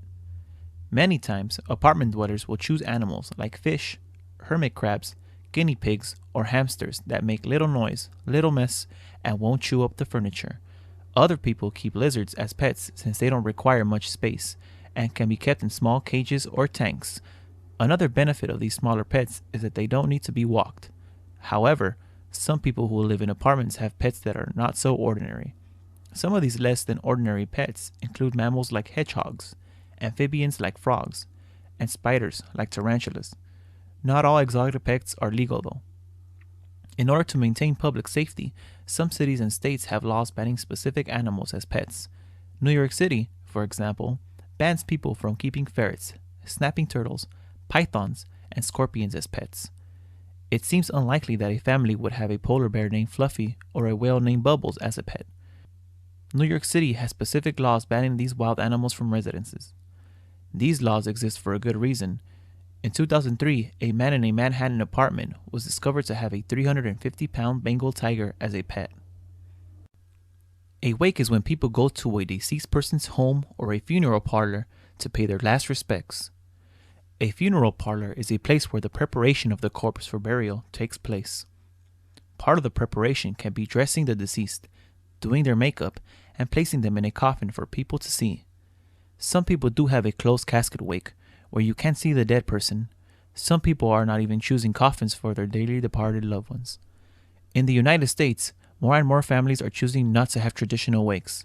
There is a recent trend of people having non-traditional wakes, with a deceased person posed doing something they loved doing when they were alive. For example, a family in New Orleans had their dead loved one posed at a table with a cigarette between her fingers and a can of beer. One funeral home in Puerto Rico has become famous for its non-traditional wakes. It all started in 2008 when a family asked for their dead loved one to be propped up against the wall of their home for the wake. When a paramedic died, his family had his dead body in the driver's seat of an ambulance. Another family had a man propped up in a fake boxing ring for his wake. One dead man was posed on top of his motorcycle.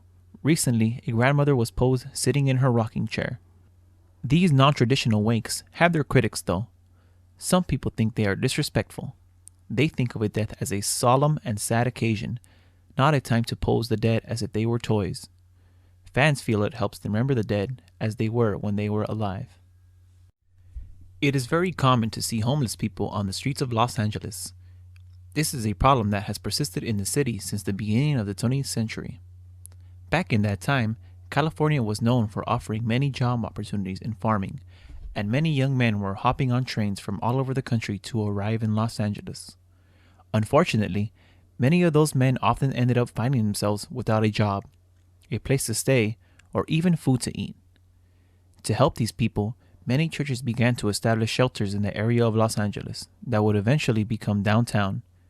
Even as the farm landscape changed to a big city environment, these shelters remained a refuge for many individuals that found themselves homeless in the area. Nowadays, the homeless population of Los Angeles is made up of much more than just young men looking for work. Many economic and social changes have resulted in both men and women of all ages turning to the streets of Los Angeles. Some of them are there as a result of substance abuse that has left them moneyless and jobless. Others are veterans from various wars that cannot find the resources to get their normal lives. Additionally, many of these people suffer from mental disabilities that limit them from finding a job or being accepted in the rest of society. Since there are a lot of different causes that lead to homelessness, it is easy to see why finding solutions to helping all of the homeless people is so difficult. Although there are many programs that focus on providing the homeless food daily, it is much harder to find programs that try to assist the homeless in finding jobs and stable housing. In order to finally find a solution that will effectively help decrease the number of homeless people in the city, a lot more individualized attention must be placed on individuals based on their physical and mental health and circumstance. Some of the everyday heroes in the United States are the country's paramedics. These young men and women are usually the first people who respond to medical emergencies suffered by citizens. Paramedics must complete a very extensive physical training program that is designed to weed out those who cannot make the cut. A paramedic must be in fit condition and be mentally strong to perform his or her duties in the face of danger. Many of these heroes must end their life-threatening situation when responding to emergencies. Paramedics are usually attached to a county or city fire department, but there are also some private paramedic organizations. In Southern California, there are two primary schools for paramedic training. They are UCLA's Daniel Freeman Paramedic Program and the Paramedic Training Institute. Both of these schools provide candidates for the Los Angeles County and City Fire Departments. To become a paramedic for a county or city organization, candidates must also pass a psychological screening and a physical training program. Some of the equipment paramedics carry is very specialized. They carry basic and advanced life support gear, such as forcible entry tools so they can reach people in peril, saws to cut through obstacles, and other emergency equipment. Paramedics provide a valuable service to the communities they serve. They must be certified in the cardiopulmonary resuscitation techniques, or CPR, and be trained to handle all situations. Some paramedics are trained to respond to what is called mass casualty incidents. These emergencies occur when there is a tragic event such as September 11, 2001 attacks on the country, and other emergencies like earthquakes, mudslides, or floods. Paramedics can also be sent to emergency situations by citizens who call the 911 emergency phone number. One of the darkest days in American history was September 11, 2001. This is a day that will live in infamy for most Americans. It was the most tragic day in the history of the country since December 7, 1941, when the Japanese attacked Pearl Harbor. September 11th was the day Muslim extremists hijacked 4 commercial airliners in an attempt to destroy the American spirit by slamming those jets into 4 buildings. 3 of the 4 jets reached their targets, while 1 was stopped by a group of everyday heroes who gave their lives for their country. In the early morning hours on 9/11, American Airlines Flight 11 slammed into the North Tower of the World Trade Center in New York City. A few minutes later, Flight 175, also an American Airlines flight, struck the South Tower. Both suicide attacks brought the towers down, but not immediately. It took time for the extreme heat from the burning jet fuel to weaken the towers to their eventual collapse. At about the same time, American Airlines Flight 77 crashed into the Pentagon, which is a government building in the country's capital, Washington, D.C. The 4th flight, United Airlines Flight 93, was also headed for the capital city. Most people think its target was either the Capitol building or the White House, the president's home. A group of brave passengers, upon hearing the news of what has happened in the country, decided to take down the giant airplane, even though they knew they would not survive. They stormed the cockpit and took the controls from the hijackers. The plane flew out of control, crashing into a field in the state of Pennsylvania, where all passengers were killed. In all, more than 3,000 Americans lost their lives on that day, but the American spirit was not suppressed. Those responsible for the attacks were quickly dealt with, and the country soon began its journey to recovery. September 11, 2001, a day America will never forget. Boston, is the capital of Massachusetts. It is the largest city in the New England state and is rich with history. This is why over 12 million people visit the city every year. It is a very old city, founded in 1630 by English colonists fleeing religious persecution. The American Revolution, when colonists known as patriots fought for their independence from British, began in Boston with the Battle of Lexington. Other key events in the Revolution occurred in the city. One was the Boston Massacre, when British troops fired upon protesters, killing 5. The Boston Tea Party, when colonists dumped an entire shipment of British tea into the harbor to protest taxes, was not a party at all. Paul Revere's Midnight Ride, where he warned colonists of British troops approaching, also happened in Boston. Many of these sites can be accessed by taking a walk down the Freedom Trail, a red line of bricks embedded in the ground through the city. Boston is also a city of notable firsts. America's first public school was founded in Boston in 1635. Boston Common, where British troops camped during the American Revolution and where early colonists hanged people, is the oldest public park in the United States. Boston is also home to the oldest subway system in the United States. Like many cities in the United States, immigrants played a large role in its development. Irish immigrants who settled in Boston, for example, played a large role in both local and national politics. Boston also has a large active Puerto Rican community and Italian community. President John F. Kennedy and his family have ties to Boston. Boston is also well known for many colleges and universities that surround it. Some of the most famous are Harvard and the Massachusetts Institute of Technology. Boston attracts more than 350,000 college students from around the world. The American Revolution was a war of independence fought by those living in the 13 colonies of North America against Great Britain. Those living in the colonies were especially angry about taxes the British were forcing them to pay. People felt taxes were unfair because there was no colonial representation in the British Parliament. One tax was the stamp tax, which taxed printed materials such as newspapers. The colonists called this taxation without representation. Colonists who wanted freedom from English rule were known as patriots. Those who supported British rule were known as loyalists.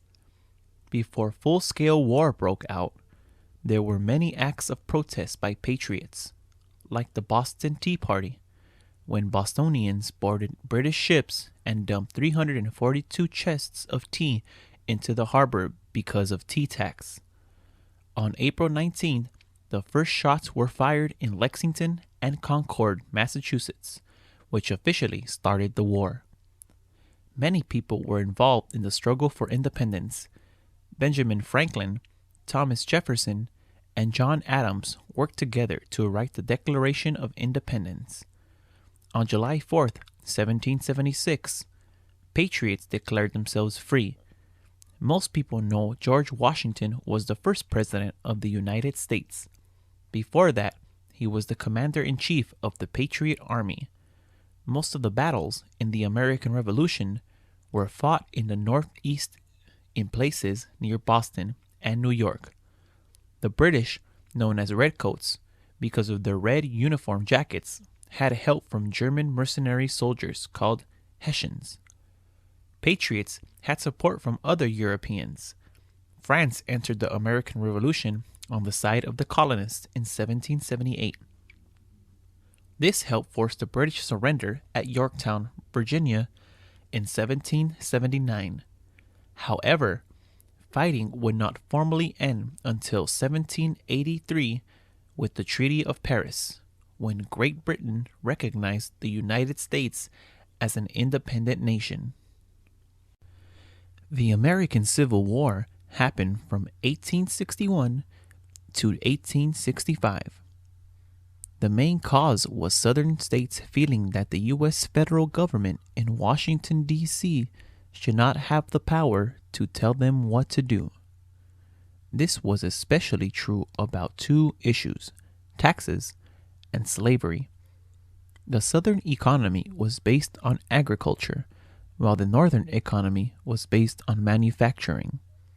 Southern crops like cotton were sold to factories, and then Southerners had to pay taxes on the finished goods sold back to them like clothing.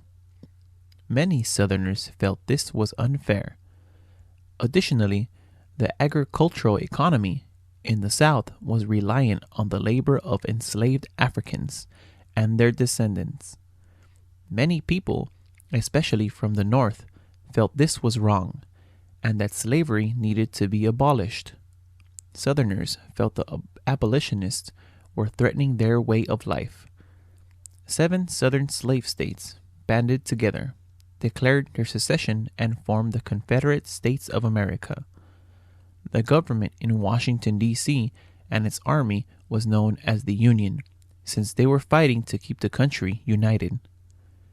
Abraham Lincoln was President of the United States during the Civil War. The President of the Confederate States was Jefferson Davis. The first battle was the Battle of Fort Sumter. During the war, President Lincoln issued the Emancipation Proclamation, which declared the freedom of slaves in the Confederate States of America. This action was supposed to show that Lincoln was still in charge of the entire United States. The Civil War was the bloodiest war fought inside of the United States. 620,000 were killed and millions more were injured. One of the bloodiest battles of the Civil War was the Battle of Gettysburg in Pennsylvania. 51,000 people from both sides died, more than in any other battle. The Civil War ended in 1865 when General Robert E. Lee of the Confederate Army surrendered. Fires are destructive. They also create changes. In 1871, a fire burned most of Chicago to the ground. Many people think the fire was started when a cow knocked over a gas lamp. Most of the city at the time was built of wood. This, combined with the famous Chicago winds and a drought, made the city burn down quickly. The fire lasted for 3 days. 100,000 people were left homeless, and at least 300 were killed. What was amazing was how quickly the city was rebuilt, eventually becoming the 3rd most populous city in the United States. The Great Boston Fire of 1872 created a property damage of $73.5 million, more than any other fire in the U.S. history. Most of downtown Boston and the financial district burned down in the fire that began in a warehouse basement. 30 people died, and thousands lost their jobs and their homes. However, the city was rebuilt in 2 years. It began enforcing building regulations because of the fire. The 1911 Triangle Shirtwaist Factory fire in New York City caused the 4th highest loss of life from an industrial accident in the U.S. history. 123 women and 23 men, all garment workers and mostly poor immigrants, died from the fire, smoke inhalation, or falling or jumping to their deaths. Child labor was not uncommon. The youngest victims were 2 14-year-old girls who worked in the factory. So many people died because the owners of the factory locked the doors to their stairs and exits. This was to prevent the workers from taking breaks and stealing. As a result of the fire and huge loss of life, many people began protesting poor working conditions. The U.S. Congress passed laws improving factory safety conditions. Women workers also formed a union to fight for better working conditions. Salem, in the state of Massachusetts, is called the Witch City. But don't be afraid. There aren't women wearing pointy black hats riding around on brooms. The New England city is called the Witch City because of the infamous set of trials that happened there in 1692 to 1693. At the time, the city was just a town in the British colony of Massachusetts. The Salem witch trials accused more than 200 people of being witches. People believed witchcraft was real and was criminal. Among the accused were women, men, and even children. 19 people were sentenced to death. They were all hanged. One of the accused was tortured with heavy rocks being placed on him until he was crushed underneath the weight. 7 others died in jail. There was never any proof that those accused and convicted were really witches. Historians think the people would accuse people because of family feuds. Other historians think that a domino effect occurred, with people becoming hysterical after one accusation. Fear of witches spread like a disease. The Salem witch trials have become a part of the city's history. The Crucible, a play about the trials by Arthur Miller, has been turned into a movie. The city is not ashamed of its past, but rather uses it to teach tolerance and earn some tourist dollars. There is a memorial dedicated to the innocent people who died because of the witch hunts. There is a witch museum that tells the story of what happened. Many people visit Salem around Halloween. Salem police cars have witch logos. A local public school is known as the Witchcraft Heights Elementary School, and the Salem High School sports teams are named the Witches. Films, television shows featuring fictional witches have been filmed in Salem, including Hocus Pocus and Bewitched. The United Nations, an international organization founded in 1945 after the Second World War by 51 countries, has its headquarters along the East River in New York City. Technically, anyone who visits UN headquarters is not in New York anymore. They are not even in the United States. That is because the land and buildings are considered international territory. The United Nations has its own flag, its own post office, and its own postage stamps. There is no need to change currency. However, the UN uses the US dollar. 6 official languages are used at the United Nations. They are Arabic, Chinese, English, French, Russian, and Spanish. UN rules override the laws of New York City. This does not mean that people can commit crimes there and get away with it. There is no immunity to those who commit crimes there. The property where the United Nations now sits used to belong to a slaughterhouse. The current buildings were completed in 1952.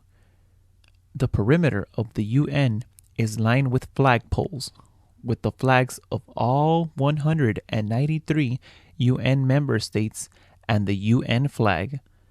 They are arranged in alphabetical order in English.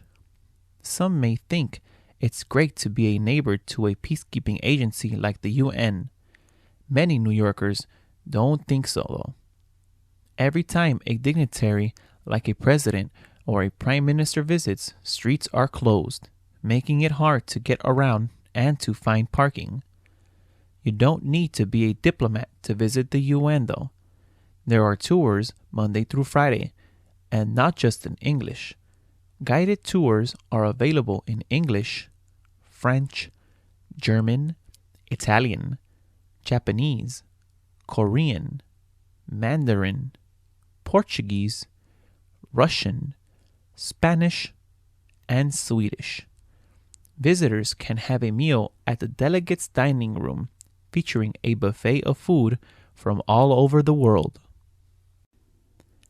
Apples don't grow in New York City, so that's not why it's called the Big Apple. There are many legends about how the city that never sleeps got its name. One story says that a famous brothel owner named Eve gave the city its name. Another version of its history claims the name has its roots in show business, with performers calling New York the Big Apple, since it was the best place to get noticed. There is one legend that says the city got its name because of the large number of unemployed selling apples on the streets of New York City during the Great Depression. The term more likely has its roots in horse racing from the 1920s. Prizes were called apples, and a newspaper reporter, when writing about races, often would call the big prize the Big Apple. In fact, the Big Apple soon was used to mean any big city. In the late 1920s through 1940s, the Big Apple was not just a nickname for New York. It was also the name of a song, a dance, and a place to dance and sing. New York City was the first heart of the jazz music scene in the 1930s and 1940s. In Harlem, uptown Manhattan, there was a club called the Big Apple. There was also a 1938 short film of the same name featuring black jazz musicians and dancers. In the 1970s, the city tourism agency began using the term the Big Apple on purpose. There is even a street corner in Manhattan called Big Apple Corner. One New York City baseball team, the New York Mets, have a big red apple that pops out whenever the Mets hit a home run in their stadium, Citi Field. While the origins of Big Apple nickname are unclear, it seems to be here to stay. The original World Trade Center opened in New York City in 1973. The most famous part of the complex of buildings was the Twin Towers. They were named because they were almost exactly the same. The only difference is that one had a tall antenna on the top. When they were built, the 1,368-foot tall buildings were the tallest in the world. Such tall buildings needed a way for people to travel in them. The towers had 95 elevators in total. Visitors used to travel to the 107th and 110th floors, where there were observation decks from which one could see the entire city and New Jersey. Inside, there were offices, shops, a hotel, and on the top floor, one of the towers, there was a restaurant called Windows on the World. The restaurant even hosted a salsa night on Thursdays. A number of subway lines ran underneath the towers. The World Trade Center complex, with a total of 7 buildings, was so large that it had its own zip code. In 1974, a Frenchman walked a tightrope between the Twin Towers. The World Trade Center survived a bombing in 1993. The skyline and spirit of New York City were changed after September 11, 2001. That morning, 2 planes crashed into the World Trade Center in downtown Manhattan. At first, the top floors of the buildings were in flames. Soon, they came tumbling down, covering lower Manhattan in hot metal and ash. A total of 2,753 people died. For weeks, the air smelled of burnt metal and plastic. It took 8 months for the site to be cleaned. Years later, the World Trade Center is rebuilding. There is a new tower called the Freedom Tower. There is also a memorial and a museum to honor those who died in the 2001 attack.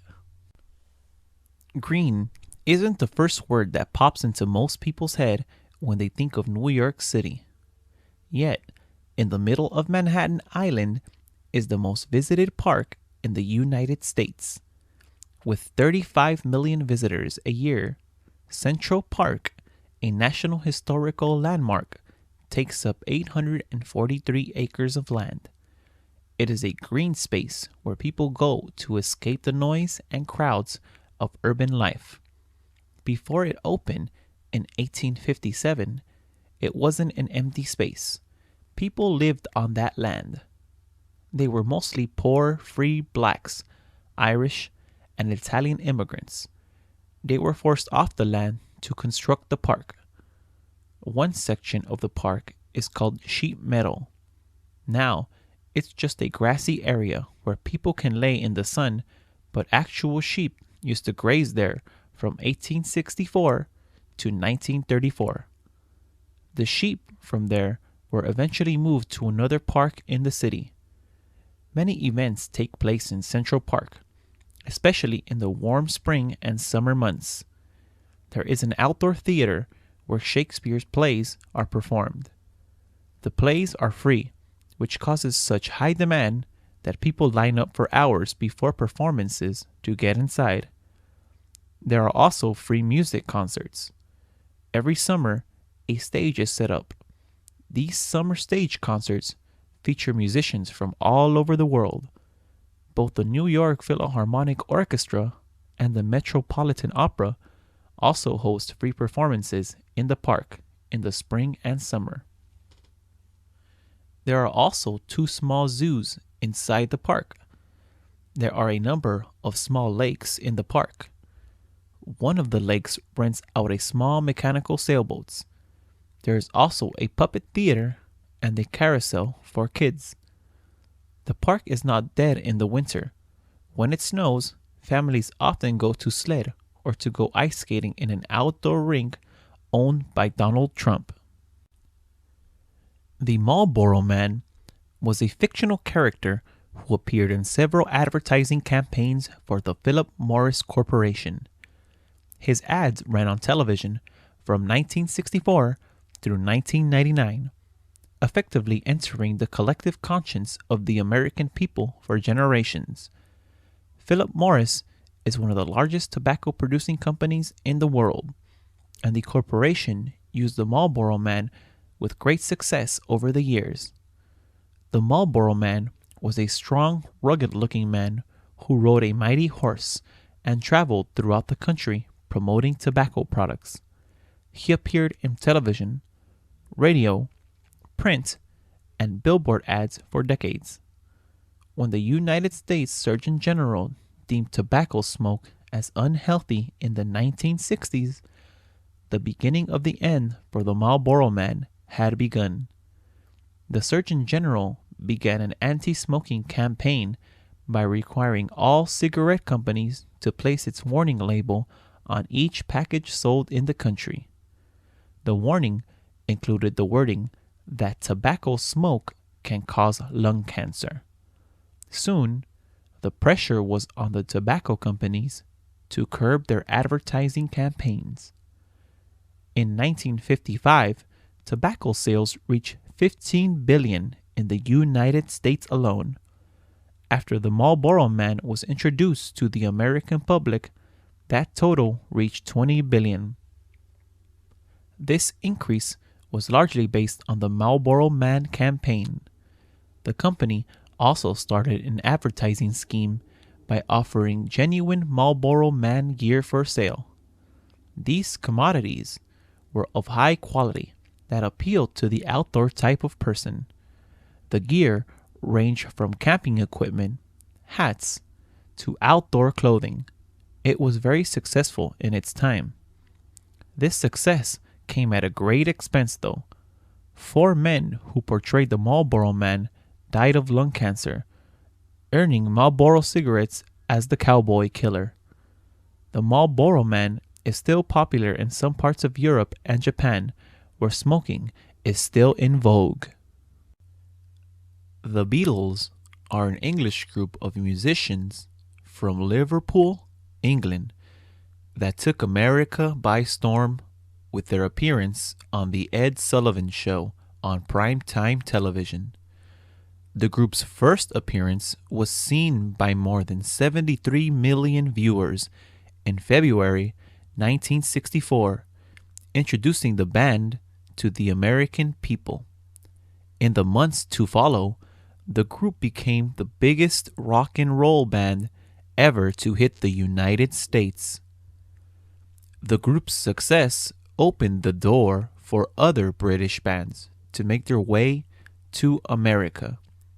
Bands such as the Rolling Stones, The Who, The Kinks, and the Dave Clark Five were soon playing their music to American audiences. The Beatles were made up by four of the finest musicians to ever play rock music. Their lead singer was Paul McCartney and drummer Ringo Starr. Both still play to this day. Two of the original members, singers/songwriters, John Lennon and George Harrison, have tragically passed away, but their music lives in American culture to this day. The Beatles have sold more records in the United States than any other country in the world. There was controversy in the U.S. prior to the group's first appearance. Conservative Americans viewed the Beatles as upstarts, with brash, new ideas, lyrics, and sound. The young generation of the time was ready for a change, and the Beatles gave them what they wanted. They were nicknamed the Mop Tops because of their long, bowl-like haircuts that flew in the face of convention in the 60s.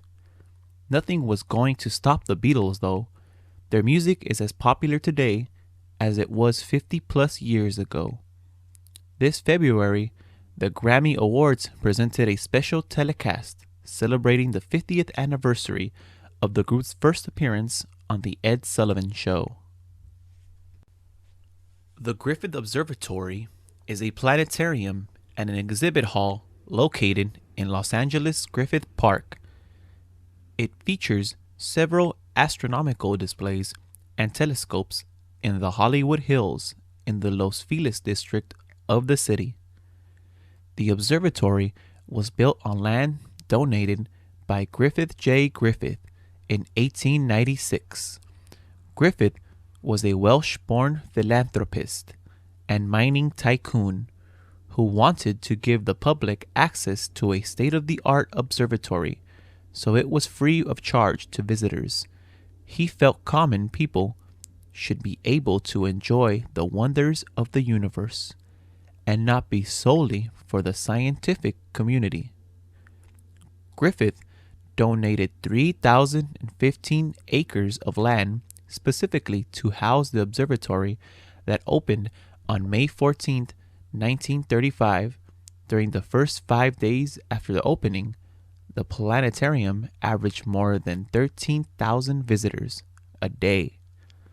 One of the major attractions was the Foucault pendulum that is designed to show the Earth's rotation, and the Zeiss reflecting telescope. The observatory has a striking view of Los Angeles and Hollywood, and the Pacific Ocean can be seen on clear days from there. In 2002, the planetarium was subjected to a $93 million renovation and expansion, which closed the museum for 4 years. After it reopened in 2006, the facility expanded underground with new exhibits, a cafe, a gift shop, and a theater. The Wilder Hall of the Eye section concentrates on the astronomical aspect of the observatory. It is where people can view the stars through the observatory's telescope and features an interactive exhibit that is very popular. The Amundsen Hall of the Sky is another popular attraction for viewing images in the night sky that are visible to the naked eye. The observatory frequently stages viewing nights when the public is invited to bring their own telescopes. It is open daily and remains free of charge. The United States is a country that has people from all over the world. Not only do many people speak different languages, many people practice different religions. Most people in the US identify as being Christian, but only half of those people attend church on a regular basis. The second most popular religion is Judaism. The third most common religion in the US is Islam. Other religions practiced in the US include Hinduism and Buddhism. About 20% of all people in the US say they don't practice any religion. One of the founding principles of the United States is religious freedom, which means people can practice whatever religion they want without being discriminated against. This is even guaranteed in the US Constitution.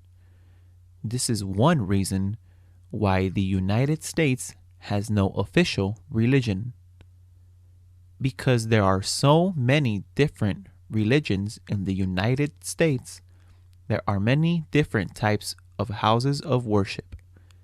Christians attend churches. Jews and Hindus attend temples. Muslims attend mosques. Many people use what they wear to reflect their religious beliefs. For example, some Islamic women wear a scarf called hijab to cover their head. It is disrespectful to ask a Muslim woman to take off her hijab or ask her to show you what is under it.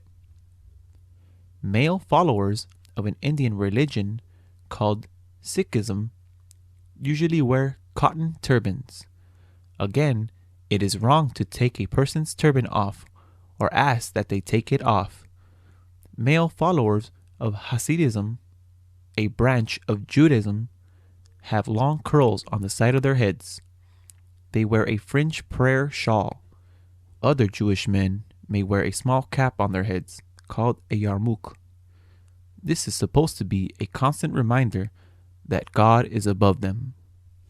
The Woodstock Music and Art Fair, commonly called Woodstock, was an American music and art celebration that took place from August 15th through 18th, 1969. It was billed as 3 days of peace and music and was a defining event for the young generation of Americans of the time. The 1960s was an impactful era in American history. Many of the events that took place during those controversial 10 years profoundly affect modern American society today. The war in Vietnam was raging in the 60s, and the popular president, John F. Kennedy, was assassinated in 1963. These are just two of the events that define the decade. There were many more historic events during that era that deeply divided the country. Woodstock was designed to show how the young generation can coexist with the older generation of Americans living in harmony with one another. Although the event did not occur in the town of Woodstock, New York, the city has become synonymous with the celebration. More than 400,000 young people gathered at the dairy farm in the small town of White Lake, New York, to witness music history in the making. Rolling Stone magazine listed the event as one of the 50 moments that changed the history of rock and roll. Some of the biggest names in rock history performed at the 3-day event, including The Who, The Grateful Dead, Janis Joplin, Jefferson Airplane, and the late Jimi Hendrix. In all, 32 acts performed at the outdoor festival, and it was free charge to all. 2 soundtracks were released in the following 2 years. Both albums featured the live performances with introductions. The documentary film Woodstock was released in 1970 and received an Oscar in the Academy Award for Feature Documentary category. It was also deemed a culturally significant by the United States Library of Congress. The United States Department of Veteran Affairs, more commonly known as the Veterans Administration, is an organization dedicated to provide services for all veterans of the U.S. military. It was formed in July 1930 and today employs approximately 280,000 people at hundreds of its offices throughout the U.S.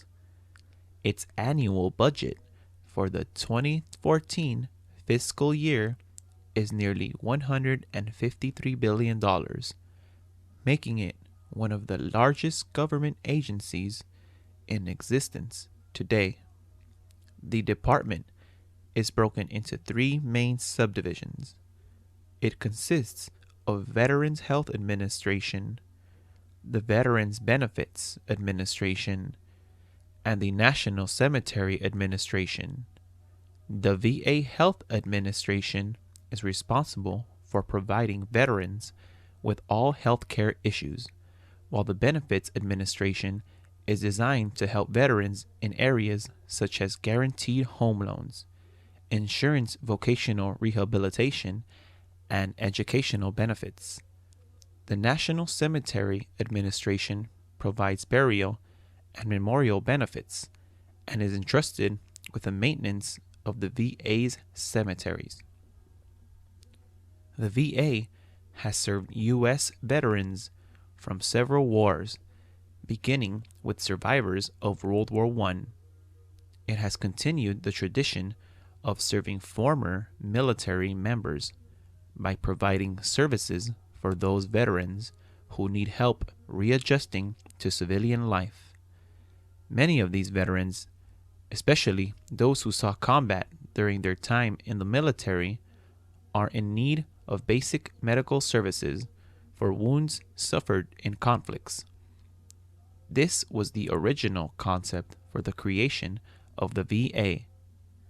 Since that time, the VA has expanded greatly and now provides additional services such as educational benefits and home buying assistance.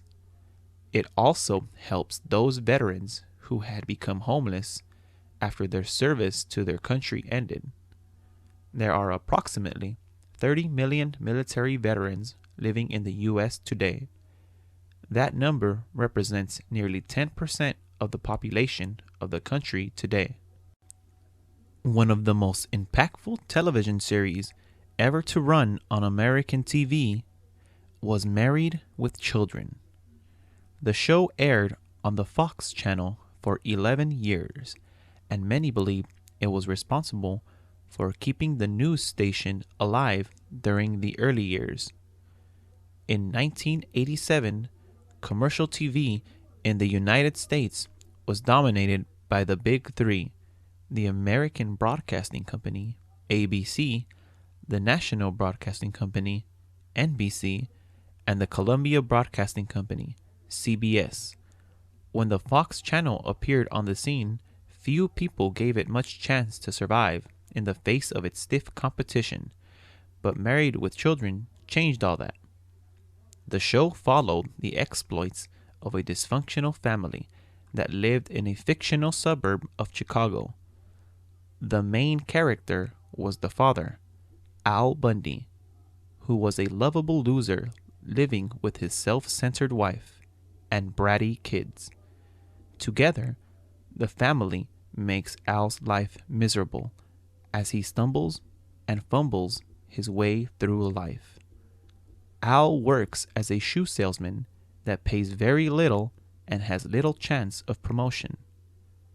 Al is an endearing character who gained the adoration of the American public for many years. The actor Ed O'Neill, who played Al, said that people still approach him to this day calling him Al or Mr. Bundy. O'Neill also said that playing the character for so many years made it difficult for him to find work once the series ended because people associated him with Al. One of the things that made the show so popular is that no subject was off limits to the writers. It was a controversial show that dealt with controversial subjects. Many people boycotted the show because of its racy content, but Fox continued on. The show has cultivated a cult-like following that began in the 80s and continues today. One of the most recent social changes taking place in the United States and in the world is social networking. Social networking in itself is not a new development. These types of groups have been in existence for at least 150 years, and probably longer than that. In the times before the invention of the personal computer and the advent of the World Wide Web, social networking was done in person. People who had similar likes and interests would gather together to share experiences, make new contacts, and promote themselves or their businesses. On the internet, social networking websites made their first appearance during the late 1990s. The first major social networking website in the United States was MySpace. MySpace was a comprehensive social networking site that allowed its users to exchange messages, share pictures, and make new friends in a way that was never thought of in the past.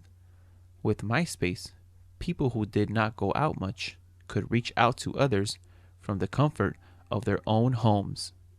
In 2004, Facebook was created. It was originally a website created for use by Harvard University students, graduates, and faculty, but it soon expanded to include just about everyone. Facebook is an elaborate social networking site that has grown incredibly fast. It is now larger than some of the largest companies in the world. It is a website that is in constant change. New features are added regularly. Facebook has revolutionized the way people stay connected with each other and the rest of the world.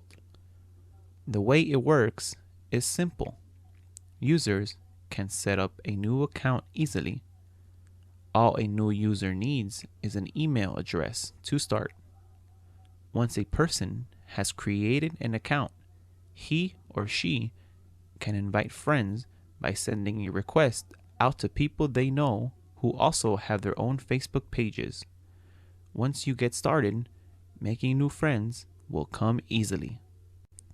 In the United States, people love to throw parties for many reasons. Of course, there are the usual birthday parties, but some people even have parties to celebrate divorces.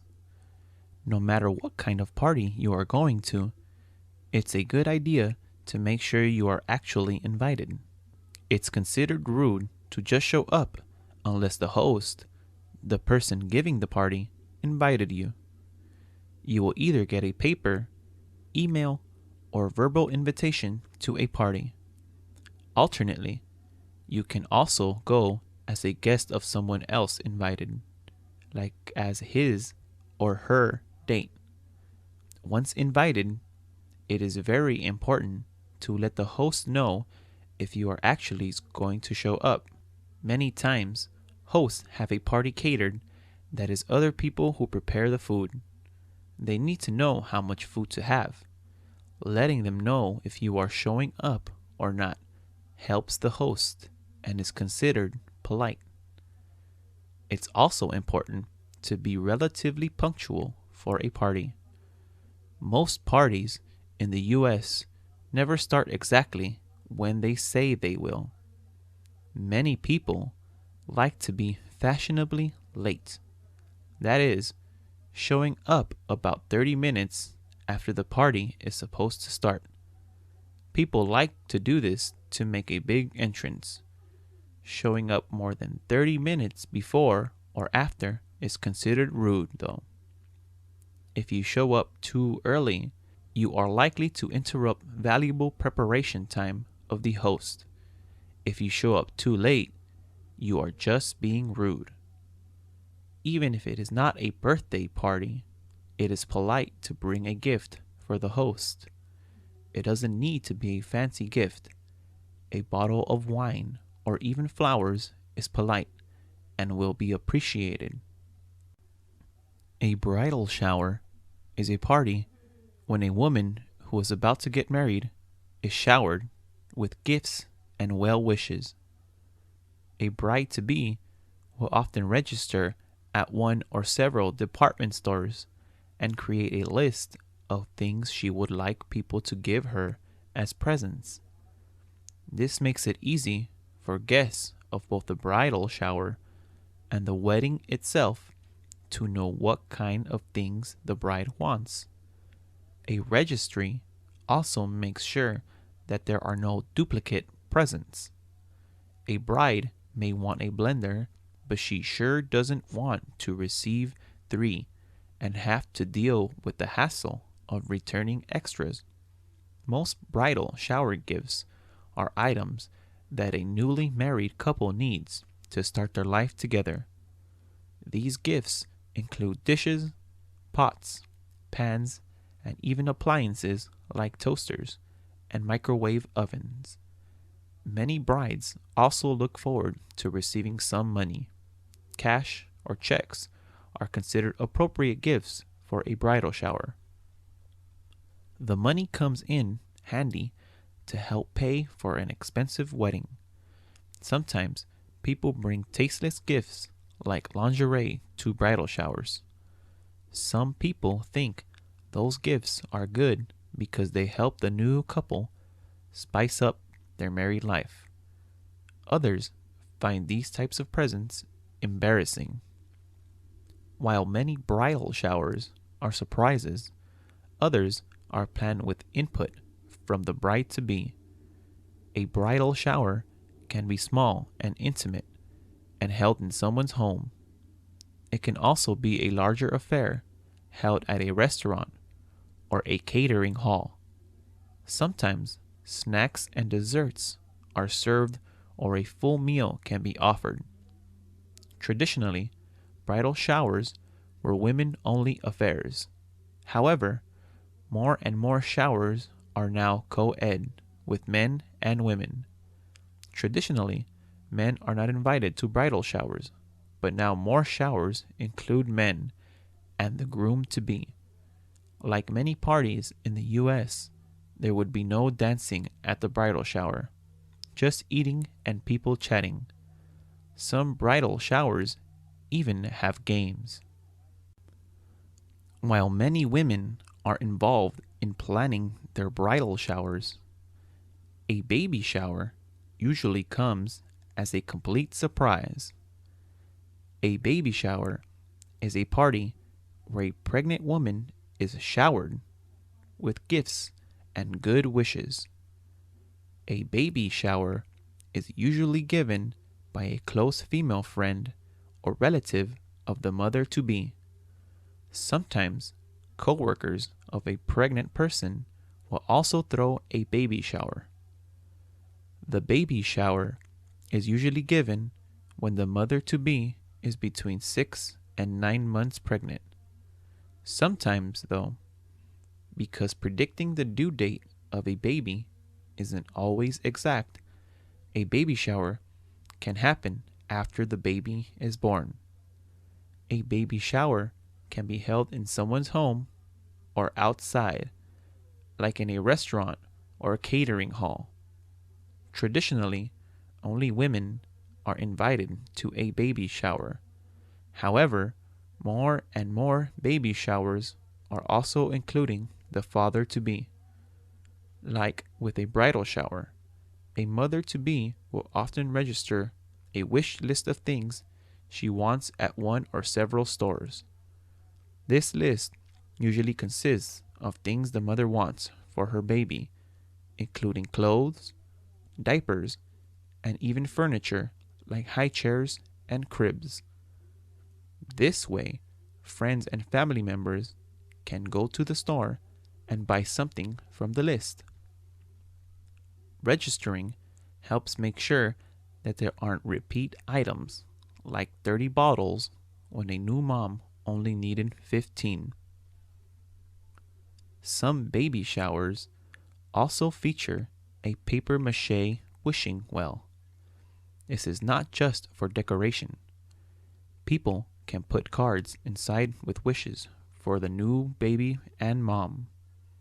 Most of these cards also contain money or gift cards to help the mom-to-be buy whatever else she needs for the baby. Sometimes there are games at a baby shower. In one game, everyone guesses the due date of the baby. Another game has people taste baby food and guess the flavor. A housewarming party is a special party to be held when someone buys or moves into a new apartment or house.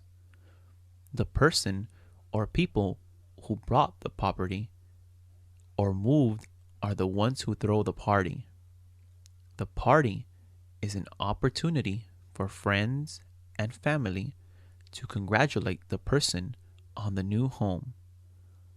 It also gives people a chance to see what the new home looks like. It is an opportunity to fill the new space with love and hopefully presents. It is traditional to bring a gift to a housewarming party. Some people register a list of items they want or need for their new home at a local store or stores.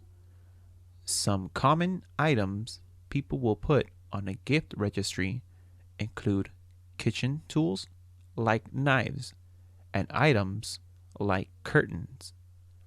Even if there isn't a registry, a good housewarming gift is something to decorate the new house with, like a piece of art or a plant. You can also bring food or drinks to share with the other guests. This is often appreciated since at a housewarming there isn't a lot of food served, usually just appetizers or sandwiches. There are usually no planned activities like games at a housewarming party. The host or hostess of the party will, however, probably give all the guests a tour of their new home. Sometimes, because a housewarming party happens shortly after a person moves into their new home, people may be asked to help unpack boxes. This isn't usual though. Housewarming parties get their name from the fact that a long time ago, people would actually bring firewood to a new home as a gift. This was so that the person could keep their home warm for the winter. Now, most homes have central heating and don't use fires to keep warm. The religious or civil ceremony that makes people legally a married couple is just one part of the actual wedding.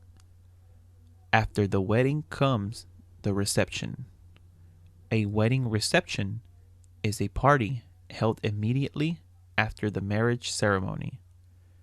Usually, there is a little bit of time, about an hour, between the ceremony and the reception to give people enough time to travel from the ceremony location to the reception location. Most wedding receptions are held at a catering hall, which is a place that specializes in hosting big parties. However, wedding receptions can be held in restaurants, parks, and even in museums or zoos. A wedding reception is usually not held at the same place as the ceremony, but sometimes they do. When guests arrived at the reception, the bride and groom are usually not there to meet them. Right after the ceremony, the newly married couple, the bridesmaids, and the groomsmen will go somewhere to have photographs taken. While this is happening, guests are usually treated to a cocktail hour at the reception site. During this time, appetizers and drinks are served. This also gives guests a chance to socialize. After the cocktail hour, the main dining hall is opened. At a wedding reception, the seating is usually pre-arranged.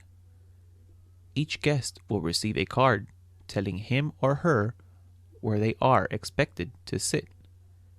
Tables are arranged by numbers in front of the reception hall. There is a special table for the bride and groom. Once everyone is seated, waiters begin to serve salad or bread and drinks. Some receptions have an open bar, meaning the alcohol is free. Other receptions have a case bar, meaning non-alcoholic beverages are free. Guests are expected to pay for their own alcoholic drinks. There can be different kinds of entertainment at a wedding reception.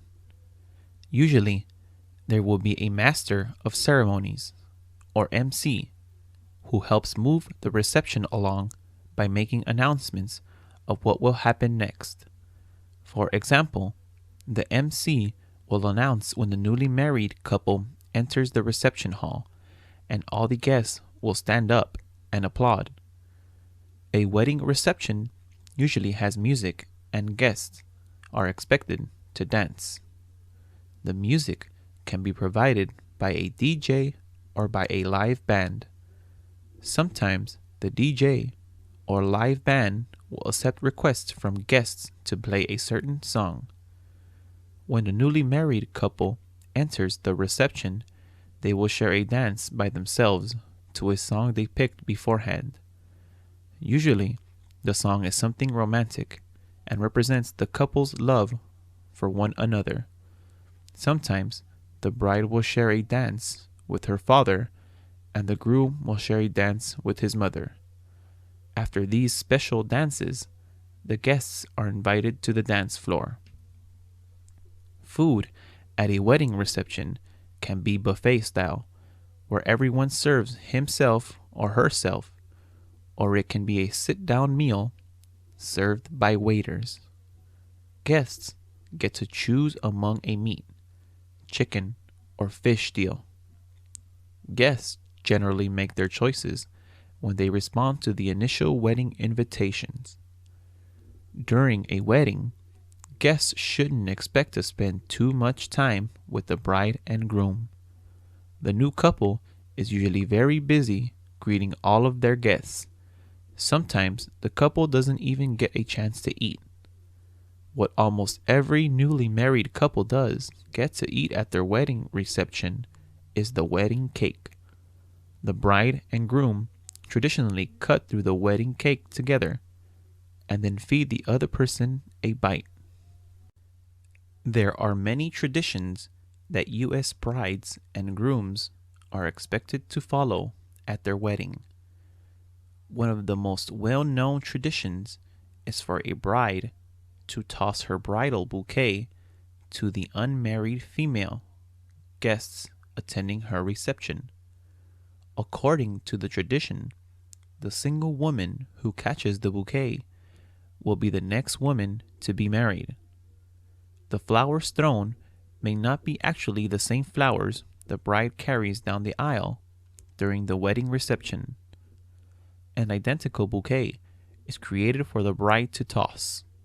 This is because many times the bride wants to keep her original bouquet as a remembrance. Many women take the flower toss very seriously. There have been videos documenting how women will sometimes even fight each other for the bridal bouquet. The groom has something to toss at the wedding reception too. One tradition is the groom takes a garter from his new wife's leg and tosses the garter to the unmarried men attending the reception. According to the tradition, the single man who catches the garter will be the next man to get married. Sometimes the groom will remove the garter from his wife's leg with his teeth. At some wedding receptions, the man who catches the garter has to place it on the leg of the woman who catches the bridal bouquet. Some people think this is too sexual and just skip this part. It is the decision of the bride and groom. The bride and groom often toast each other with champagne before the end of the reception. Sometimes a bride and groom will leave the reception before it is over. They go right to the airport to begin their honeymoon, a special vacation celebrating their new life together. Who says adult parties have to be boring? More and more adults are reliving their childhoods or creating memories they didn't have as children by having theme parties for their birthday or other occasions. Theme parties are based on an idea, a television show, a fictional character, or really anything. Sometimes guests are expected to dress according to the theme as well. For example, the toga party is a type of theme party where guests are expected to dress in togas, really just white sheets. Toga parties used to be especially popular among college students. In a masquerade party, everyone wears a mask and has to guess who is behind it. The mystery is part of the fun. Speaking of mystery, there are murder mystery parties where the guests have to solve a fake murder. Some adults throw parties based on seasons. A summer beach party, for example, might feature guests wearing their swimsuits. Another popular type of theme party is the game night party. In this type of party, people get together to play various board games. A variation of the game night party is the casino party, where adults play games typically found in a casino like blackjack or poker. Another theme party could focus on a specific region or country. For example, a Mexican theme party might feature tacos, the colors of the Mexican flag, and Mexican music. Guests should be careful when dressing up for these types of theme parties, though. Dressing up like a certain ethnic or racial group is usually considered offensive. It's better to just enjoy the food and not portray a stereotype. The parenting styles of parents in the United States are often criticized. One type of parenting that is criticized is a helicopter parent. This kind of parent hovers over their children like helicopters, which means these parents are always on top of their children. While being an aware and involved parent is not a bad thing, a helicopter parent take it to the extreme. The actions of helicopter parents actually hurt children by not teaching them to be responsible for their actions. For example, a helicopter parent would call their adult college-age child to wake them up to go to class when part of college is learning to be responsible and learning to manage your own time. Helicopter parents are also overly worried about their kids getting hurt. This means helicopter parents hold back their child's natural curiosity. Part of growing up means your kid has to get hurt, physically and emotionally. This is how lessons are learned. Instead, the kids of helicopter parents can grow up to be overly needy, dependent adults. Some people blame the rise of a helicopter parenting on the rise of cell phones. Mobile phones make it easier for parents to track their kids all the time. The opposite of the helicopter mom is the free range mom. The free range mom follows a slow parenting style, meaning she lets her kid explore the world at their own pace with little direction. The name free range comes from the idea that kids should have the freedom to explore their world or range in a way that makes sense to them. This often means that free range moms will not schedule activities like extra classes or play dates for their kids. Instead, a free range mom will just let her child play in a park. There is less of an emphasis on things like the latest toys. Having your kid physically attached to you probably doesn't sound like fun. But an American pediatrician, William Sears, promotes a style of parenting that keeps small children as physically attached as possible. This is called attachment parenting. The idea behind attachment parenting is that if a small baby feels protected and safe by physical contact with their parent, especially their mother, that child will grow up to be a more independent adult. One way parents are encouraged to be close to their babies is by using a sling or a wrap to carry the baby around instead of putting the baby in a carriage. This is often called wearing your baby. Parents are also encouraged to sleep with their babies. Parents are too big to fit in a crib, so instead, parents are told to bring the baby into the adult bed.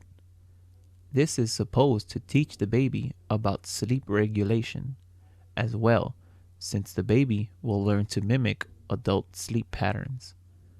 This co-sleeping is controversial though. There are concerns that babies sleeping with adults could suffocate, accidentally get crushed, or fall off the bed. There is also concern about sudden infant death syndrome, or SIDS, where babies just suddenly stop breathing. Another marker of attachment parenting is not worrying about spoiling a baby. Many times, parents feel that paying attention to a baby's every cry makes them too needy or spoiled. Attachment parenting feels that every baby's cry should be responded to, and that the baby should never be left to cry it out. Instead, the baby should be comforted, and crying should be taken as a signal that the baby needs something. Most attachment parents also breastfeed on demand, feeling that not only is this physically healthier for the baby, but also promotes a bond between mother and child.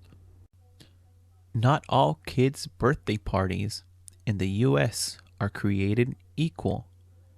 Sometimes it seems like the birthday parties are about showing off and entertaining the parents of kids in addition to children. Most children's birthday parties are held in the home of the birthday boy or girl. It used to be that children's parties were just for children. Parents would drop their kids off and come back when the party was over to bring them home. Now it is more common for the parents of guests to stay for their party as well.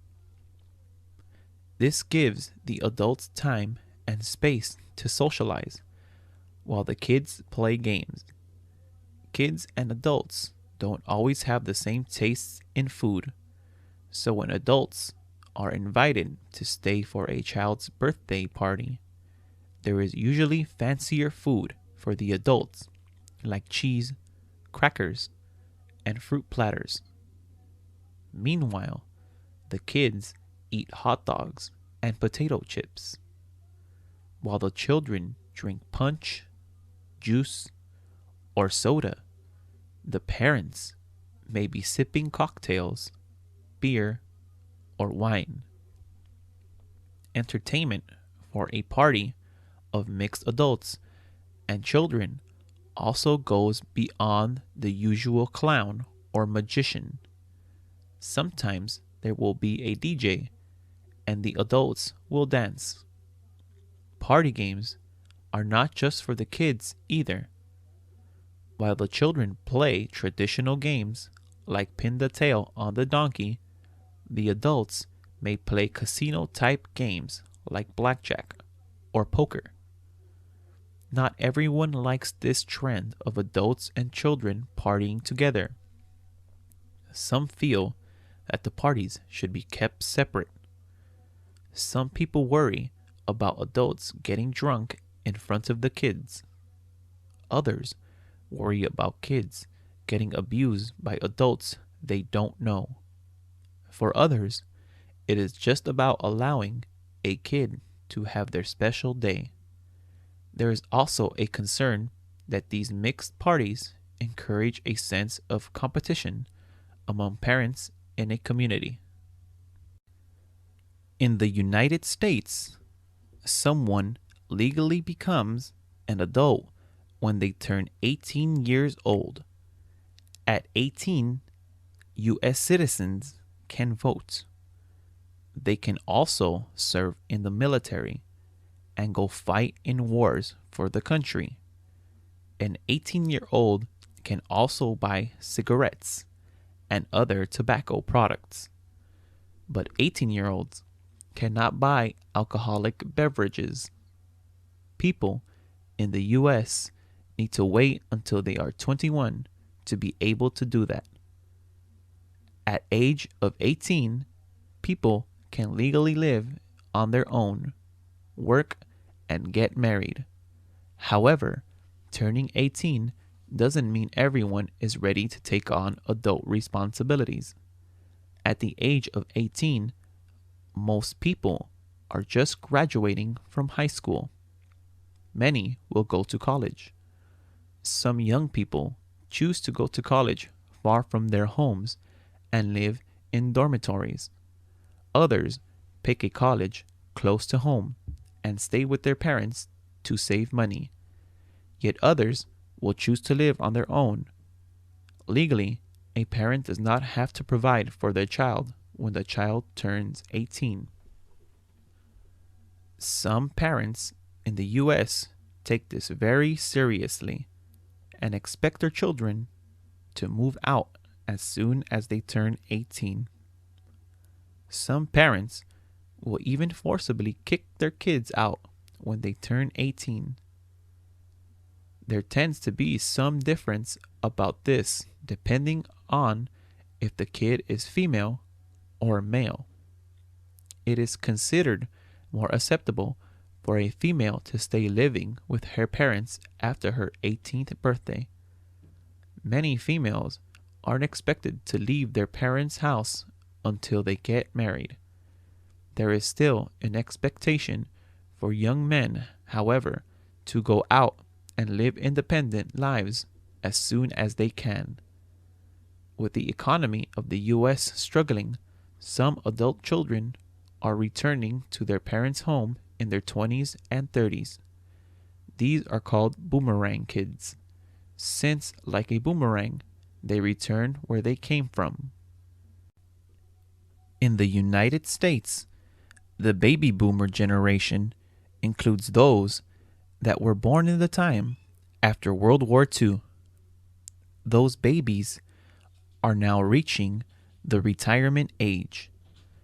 As these adults age, many of their adult children worry about how they would take care of their aging parents. In the United States, it is not common for multiple generations to live under one roof.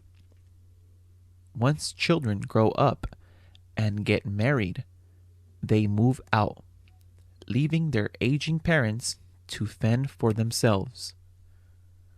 When these aging parents can no longer take care of themselves because of age or illness, it is not uncommon for adult children in the U.S. to place their elderly parents in a nursing home. A nursing home is a facility that offers care for the elderly and ill 24 hours a day. As the name suggests, nursing homes have medical nurses, doctors, social workers, and therapists to help aging adults deal with the challenges of daily life. Most nursing homes also have social activities for the elderly to engage in and keep active. These activities range from games to dance classes and movie nights. Nursing homes are supposed to provide 3 nutritious meals for their residents. Nursing homes are controversial, however. There have been cases across the country of staff in nursing homes abusing and even robbing the elderly residents.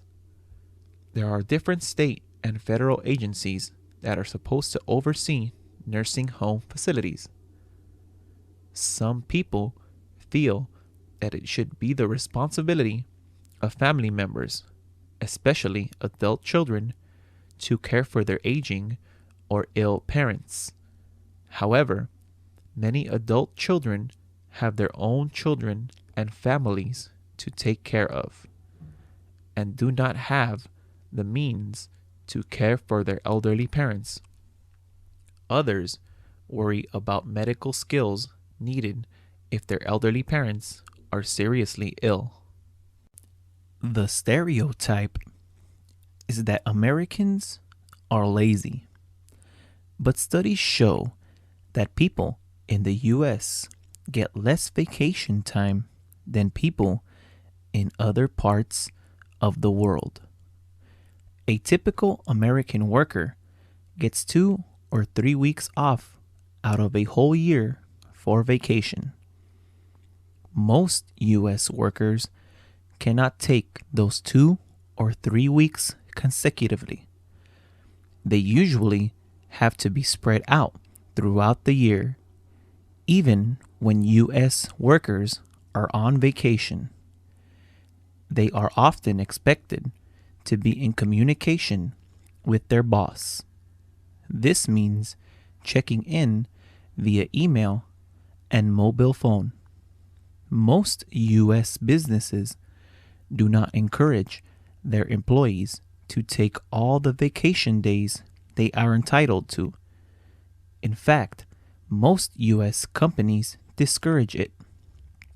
Other countries, especially countries in Europe, have much more vacation time.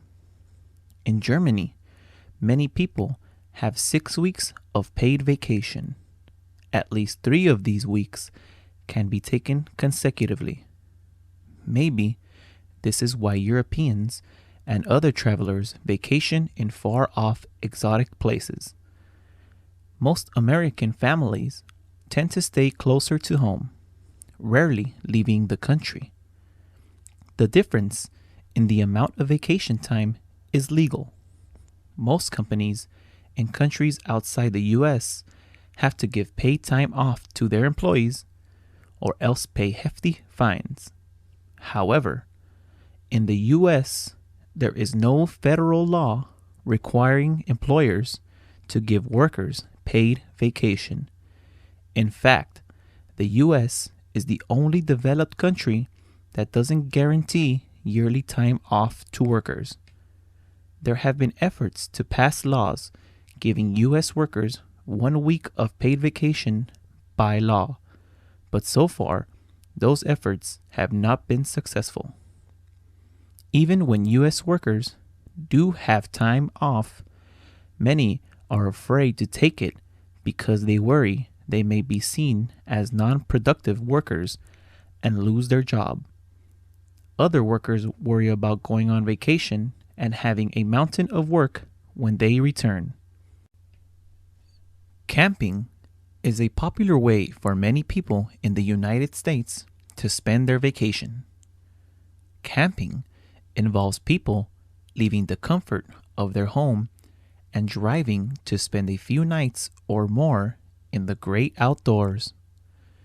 When people camp, they can sleep in a tent, a camper, or if they want to be fancier, they can sleep in a cabin. Many people like to really rough it and use no shelter except for a sleeping bag and sleep under the stars. Some people drive across the U.S. in what is known as a recreational vehicle, or RV, which is a trailer. Inside, there are beds, a tiny bathroom, and a kitchen. There are campgrounds all over the United States. These places, where campers gather together and usually pay a fee to pitch a tent or place a camper in a designated outdoor spot. Many of these campgrounds have water hoses and electric hookups so that people can wash dishes and themselves and plug in a radio or their computers. Most campsites also have a fire ring or pit, which is a hole in the ground where people can safely make a fire for roasting marshmallows, a popular camping activity. There usually is also a picnic table for people to eat their meals. Many of these campgrounds also have shared bathrooms, complete with showers. Some campgrounds have playgrounds, pools, and game rooms. Some also organize activities for people who like sing-alongs, where people will gather together and sing songs. Usually, it is illegal to camp in a place not designated as an official campsite, meaning you can't just pitch a tent in a forest. When people go camping, they usually often do other outdoor activities like fishing, canoeing, hiking, kayaking, swimming, horseback riding, and mountain biking. Having your own space is a sign of success in the United States. However, renting an apartment is not easy. There are a number of steps you need to take. First, you need to figure out how much you can pay per month. When you first move into a new place, most landlords or property owners expect you, the tenant, to pay a security deposit. A security deposit is the amount of money you pay a landlord, sort of as insurance, that you won't destroy their property while you are living there. Usually, the security deposit isn't equal to the amount of 1 month rent. If when you move out, the apartment is in the same condition as when you moved in, the landlord will return your security deposit. If the apartment has any damage whatsoever, including holes in the walls because you hung up posters, the landlord can legally use that money to fix the apartment. Once you know how much you can afford, you can begin looking for apartments for rent. You can look in newspaper or online. Also, walk around a neighborhood you want to live in and be on the lookout for rent signs. There are 2 ways to rent an apartment. Most landlords rent out apartments on an annual basis. This means you will sign a document called a lease, which says you will stay in the property for 1 year and pay rent on a monthly basis. If you decide that you want to break the lease or leave before your year is up, there are usually fines you will have to pay. Another way to rent an apartment is on a month-to-month basis. This means that you pay by month and are not obligated to stay for more than a month at a time. Once you find an apartment you want to rent, you need to contact the landlord, the person who owns the property. Most landlords are not individuals anymore, but rather are companies that own a number of properties. You and the landlord will set a date to view the place you are interested in renting. On that date, you can see the apartment and ask questions. Some landlords will require you to fill out an application. The application will ask questions about your job, salary, and how many people are going to live with you in the apartment. The landlord wants to make sure they have a responsible tenant who will pay rent on time. Some landlords will even ask for references, the names and telephone numbers of people who can verify that you have a job and are a responsible person. Most landlords will also run a credit check. A credit check is your history of paying bills on time. If your potential landlord sees that you owe a lot of money to different companies and don't pay your bills on time, they may not want you as a tenant. If you have bad credit or an unstable work history, you may be required to get a cosigner. That is another financially responsible adult to sign the lease, a rental contract with you. This cosigner is legally responsible for paying the rent if you stop paying. If you cannot afford a full apartment, another option is to rent a room in someone's home. The process to rent a room is like renting an apartment, except you only have a room and usually have to share the bathroom and the kitchen. Most apartments and rooms in the US are unfurnished. You are expected to bring your own furniture, including a bed, a dresser, a sofa, and anything else you need. If you want to rent an apartment, you need to sign a lease, which is a legally binding contract between you and the landlord, the person who owns the property. A lease is usually good for a set time. Some leases are on a month-to-month basis, but most are for a period of 1 year or 2 years. The lease or rental agreement lists out your responsibilities as a tenant and the landlord's responsibilities. The lease will tell you how much the monthly rent is when it is due and how you can pay it.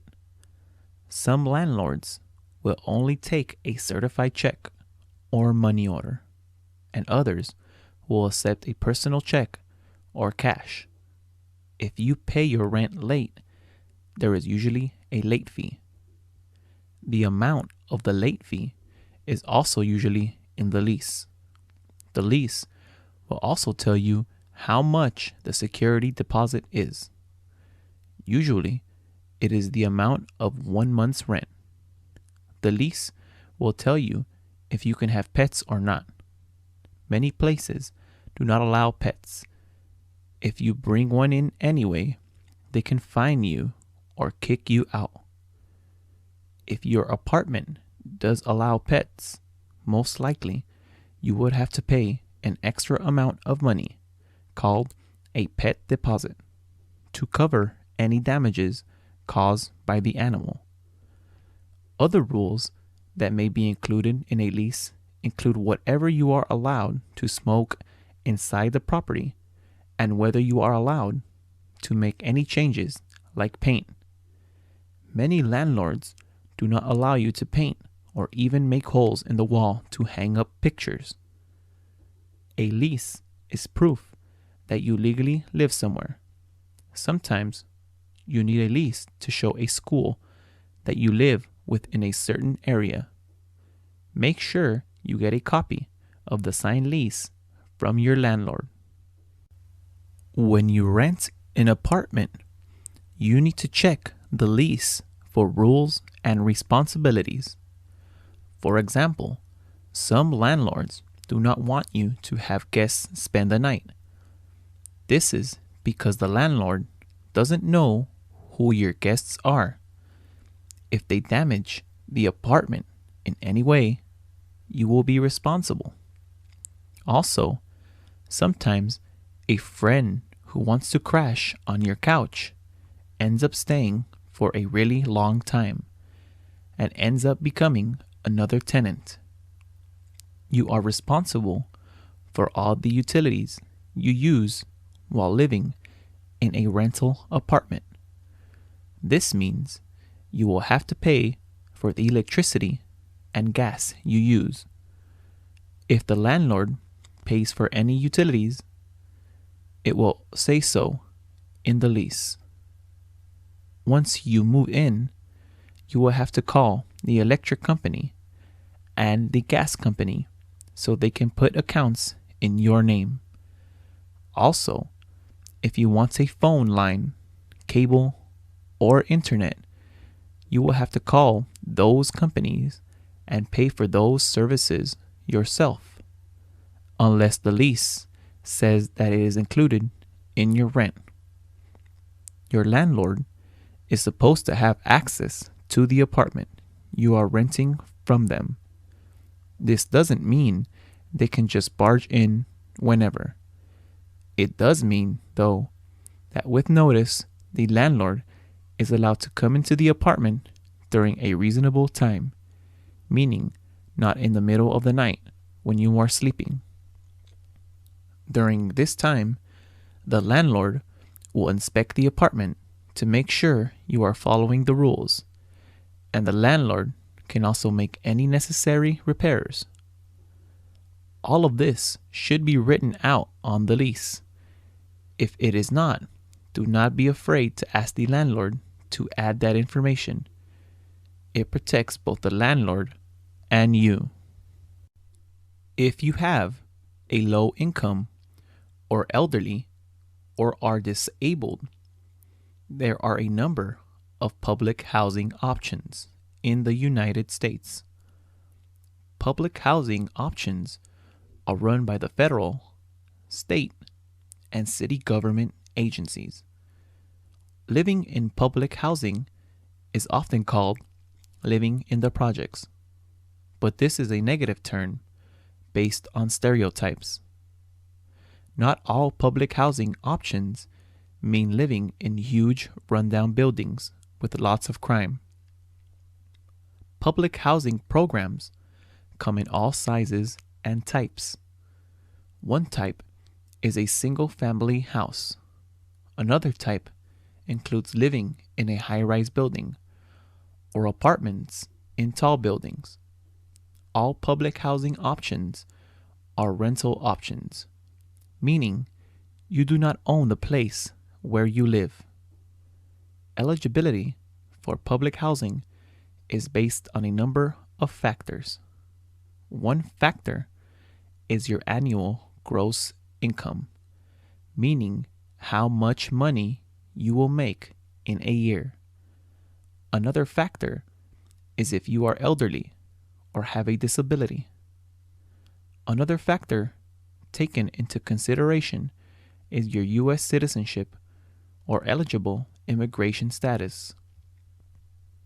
Most public housing options are only available to U.S. citizens or U.S. legal residents.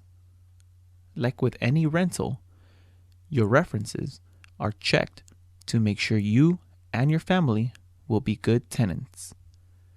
This means looking at your credit history and your criminal record. People with criminal records are usually banned or not allowed to use public housing options. To find out if you are eligible for public housing, you need to visit a government housing assistance office close to you.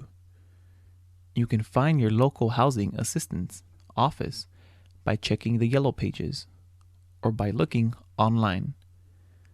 You will have to fill out an application. On the application, you will need to list the names, gender, and date of birth of all people who would be living in the house or apartment.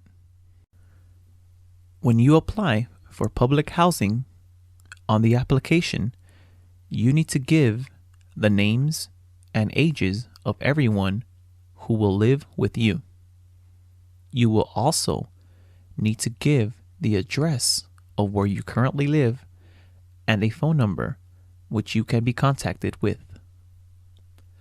In your application, you need to explain why you think you qualify for public housing help. Some reasons can include being a veteran, being poor, or living in bad conditions. Bad conditions can mean that the place you are living now is dangerous, or it can mean that you are in a domestic violence situation. The government will also want to know the name and contact information of your current landlord and any landlords you had in the past. This is so that the government can find out if you are a good tenant. You will also need to tell the government how much money you make in a year and how you make that money. You can't just make that information up. You will need to provide your boss's information, old checks, and bank statements. The government may visit you in your current home and interview you and people you live with. Other things the government will ask for are your birth certificate and the birth certificates of all people who will live with you and proof that you pay taxes, like a tax return. If you are eligible for any public housing assistance, you will get a letter. If you're approved, you'll be put on a waiting list. You may be on the waiting list for a long time before you actually can move into a public housing unit. This is because there are many people applying and eligible for help. Sometimes you can be waiting for years. Section 8 is also called the Housing Choice Voucher Program. Very poor families, the elderly, and disabled people can get up to $2,000 a month to help pay rent in single-family homes and apartments. Families who qualify do not get a completely free ride, though. In order to qualify, you must be able to pay about 30% of the rent yourself. The rest of the rent is paid directly by the government to a landlord. Not all landlords accept Section 8. If you qualify for Section 8, it is your responsibility to find a landlord who accepts the program. Eligibility for the program depends on your annual income and how many people are in your family. To qualify, you have to be a U.S. citizen or a legal resident of the U.S. If you are an undocumented or have a tourist visa, you cannot apply for this program. Like with all public housing programs, you will have to fill out an application to see if you qualify. On the application, you will have to say how much money you make and how much money you have in the bank and how many people are in your family. You will have to give proof of how much you make. The government will ask to speak to your boss. see your bank statements and prove that you pay taxes. If you qualify, you will probably be put on a waiting list. Section 8, like other public housing programs, have many people applying for them. You could be waiting many years before you actually get a voucher, which is like a coupon that says how much rent the government is willing to pay for you. If a landlord accepts you and your Section 8 voucher, you still have to sign a lease or rental contract. The game of baseball in the United States is the oldest major league sport in the country. Major League Baseball traces its roots back to the 1880s, but the game had been enjoyed by Americans for decades before then. The origins of the game are in question.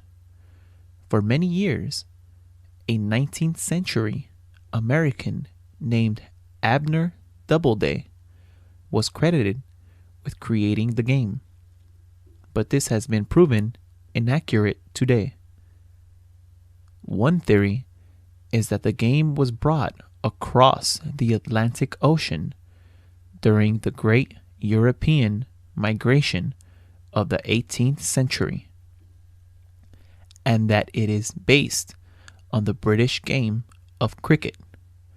Cricket is a very popular sport in England, but it is played by mostly the upper class members of that society, and it is unlikely that the poor immigrants from England played the game very much.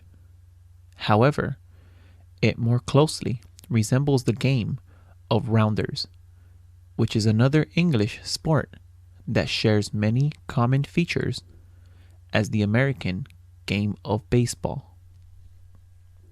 In any event, the game has become very popular in the United States. By the 20th century, the American League and the National League were taking the country by storm. The greatest single team in either league's history is the New York Yankees. The Yankees have won more World Series titles than any other team in history. The World Series is a 7-game competition with the 2 top teams from either league. The first team to win 4 games is declared the World Series champion. In 1903, the Boston Americans won the first World Series, beating the Pittsburgh Pirates. This was the start of an annual series matchup between the 2 leagues.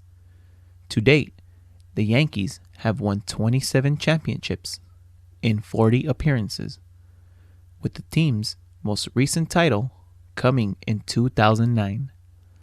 The St. Louis Cardinals lead the National League with 11 titles in 19 appearances, with its last title coming in 2011.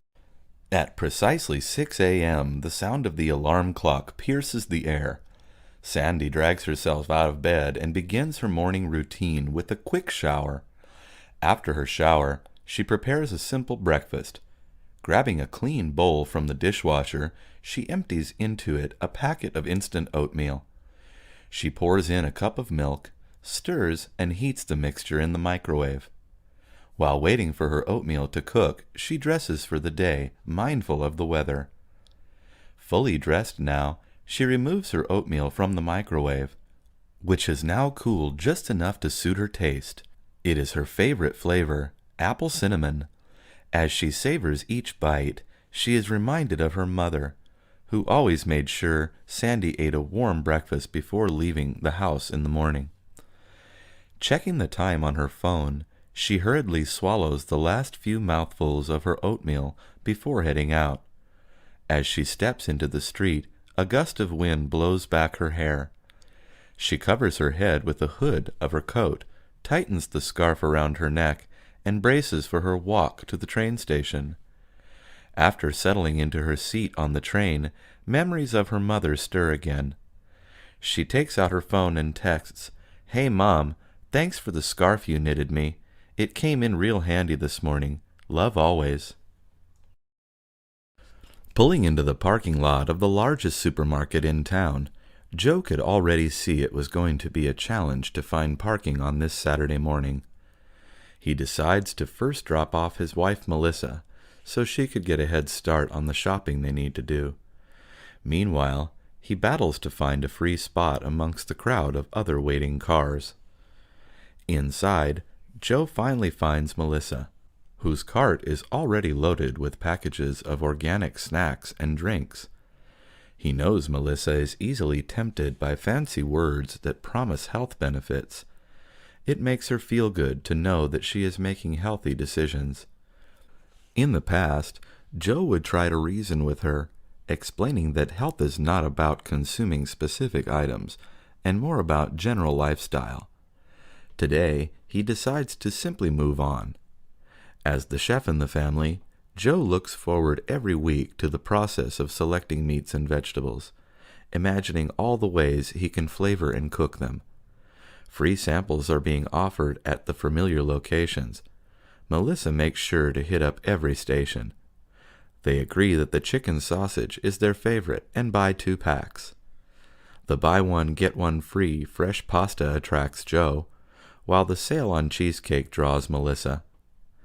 As they wait in line to check out, Melissa examines their overflowing shopping cart and realizes that they are over budget.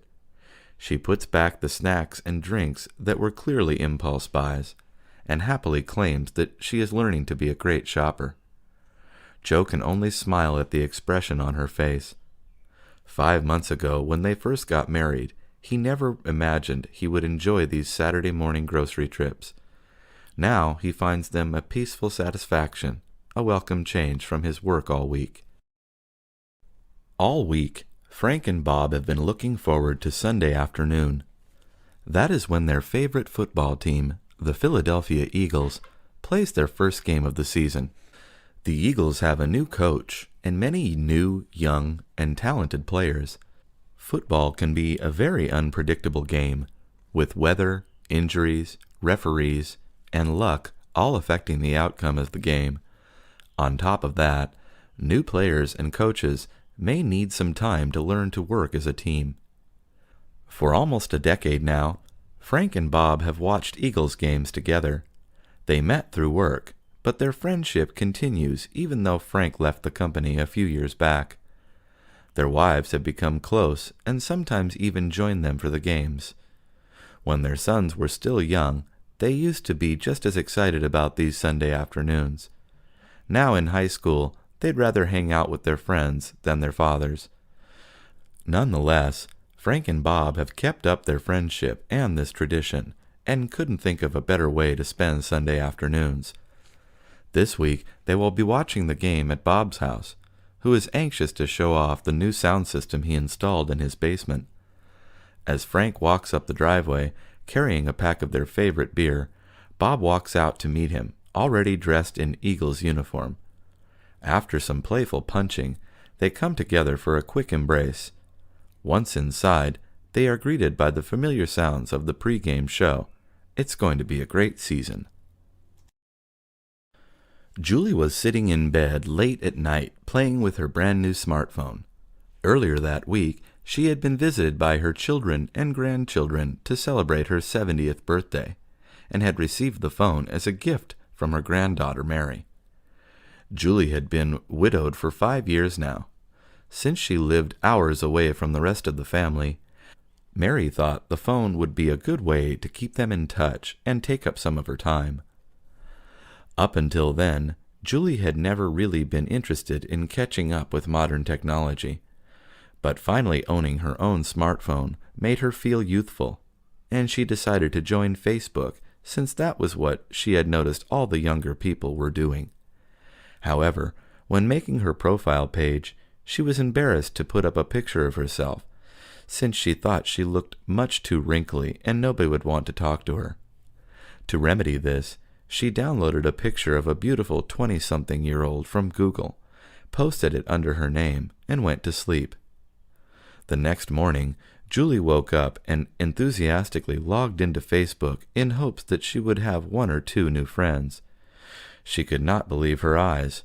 Her inbox was full of friend requests from dozens and dozens of young, handsome men that were complimenting her beauty and wanted to know all about her. Julie decided to accept only the best-looking ones and began chatting with them day and night, never letting them know that they were actually talking to a grandma. The next time Julie met up with Mary, she thanked her so much for the phone and remarked, "I haven't felt so young and pretty in years." Mary was confused and asked, "Why?" Julie just gave a mischievous smile and changed the topic. Jennifer loved going out to bowl every Tuesday night. She always liked bowling, but had never joined a bowling league until her friend Paul told her about a new league one day. The 2 friends enjoyed going to Lucky Lanes on weekends, but had to wait for the league games to finish before they could bowl. It did not bother them since they knew what time the league games were over. Paul talked to the manager of Lucky Lanes one day and discovered that a new league was forming soon. "That's great," said Paul. "I'm going to ask Jennifer if she wants to join too," added Paul. When Jennifer heard the news, she wasn't as excited as Paul thought she would be. "What's wrong, Jen?" asked Paul. "I just don't know if I'm good enough to play in a league," answered Jennifer. "Don't you have to be a good bowler to bowl in a league?" Paul thought about it for a while before going back to the manager to ask if the new league was for good bowlers or anyone could join. The manager told him that this new league was for beginners and added that Paul and Jennifer would be some of the best players in the new league. Paul was very excited once again. When he told Jennifer what the manager had said, Jennifer's response was, "Where do I sign up?" This made Paul very happy.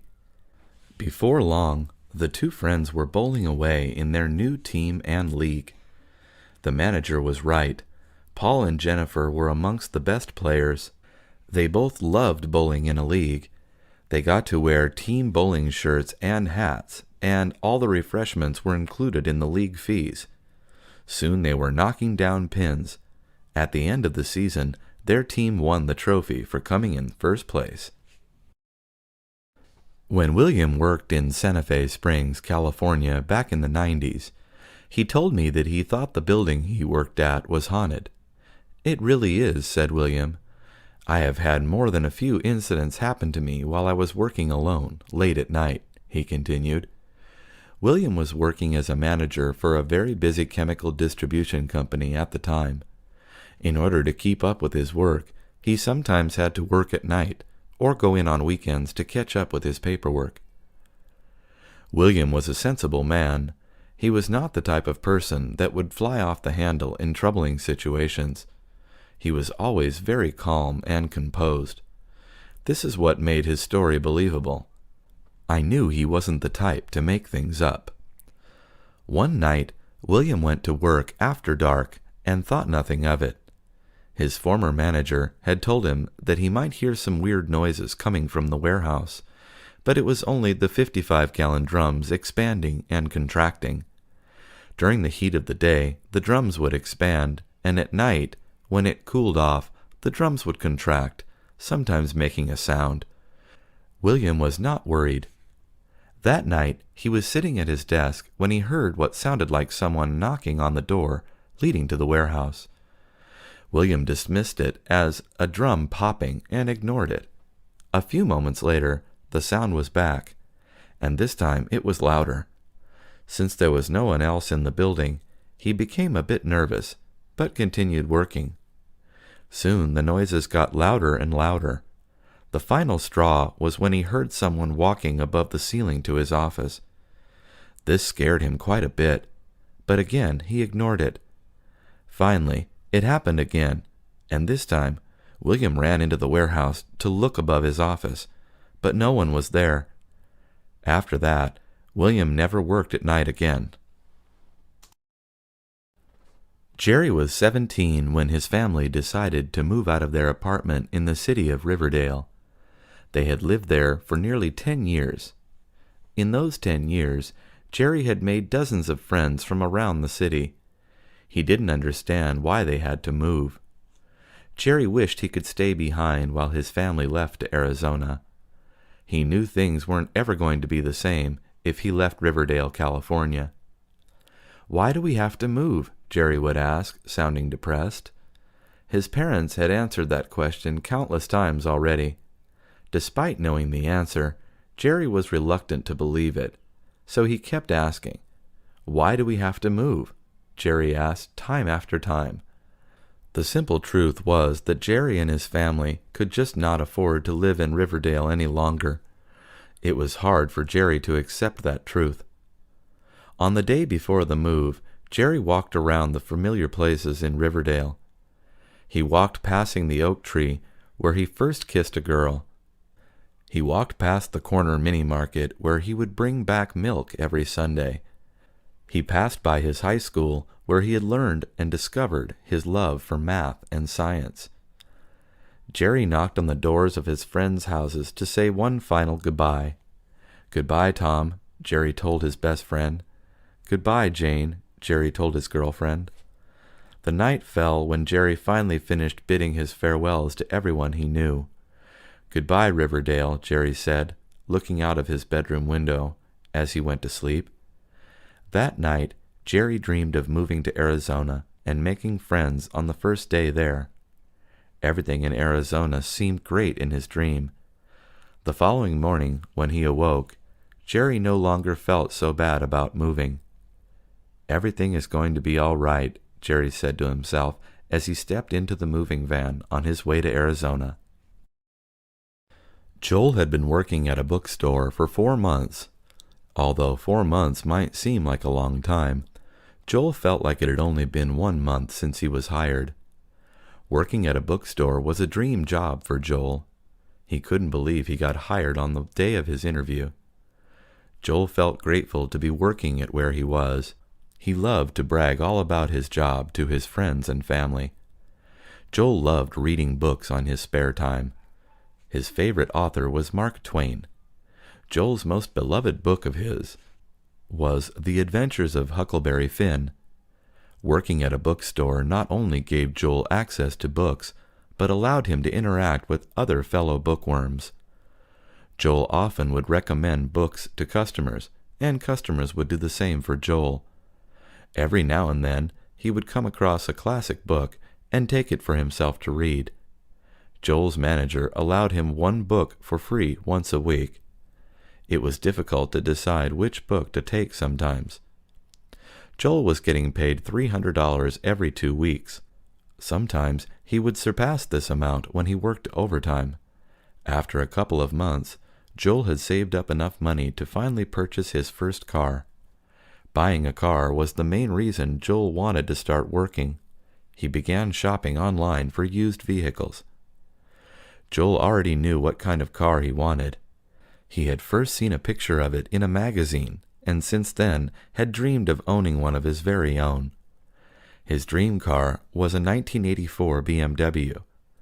Joel wanted a black one with 2 doors. He would search on the internet until he finally found it. Joel could not believe when he discovered a seller with the car. Learning to drive seemed scary for Joel at first. He had recently purchased his first car, which was now sitting on his driveway, looking clean and shiny. The previous owner had maintained it for years and had spent a lot of money restoring it to its original condition. The car was a BMW, made in the year 1984. It was black and had only 2 doors. The interior was also black and had leather seating. The vehicle looked practically new to Joel, despite it being older than the new owner of it. Joel was eager to start driving his new car. At 21, Joel had felt the need to be driving already. He was attending college in the city of Los Angeles, working at a bookstore in the city of Montebello, and living in the city of Bell. Having a car would make traveling much more convenient. Joel had been getting around by means of public transportation. He was ready to stop taking the bus to school and work. The first thing Joel had to do was go to the DMV to register the car under his name. After that, he took a driving manual book from the DMV to study for the written test. Passing the test was the only way to get a driving permit. Joel studied for a few days and passed his test. With the permit in hand, Joel next had to find someone to teach him how to drive. Joel already knew who to ask for driving lessons. "If I'm going to teach you how to drive, you're going to have to commit 100%. Do you understand?" Joel's uncle asked him. "Yes, sir," responded Joel. After a month full of trial and error, Joel finally learned how to drive his car. Although it was scary at first, driving eventually became easy enough for Joel. "Do you believe in ghosts?" Alvin asked his brother Levi one night as they were lying down in bed around 11 at night. "I don't think so," Levi replied. Alvin and Levi shared a room together. "Why not?" asked Alvin. "I have never seen one," Levi said. Alvin was 12 years old, and Levi was 18.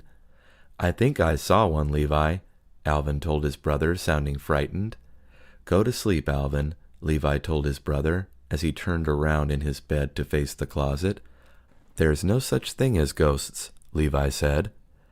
Alvin and Levi were lying on separate beds.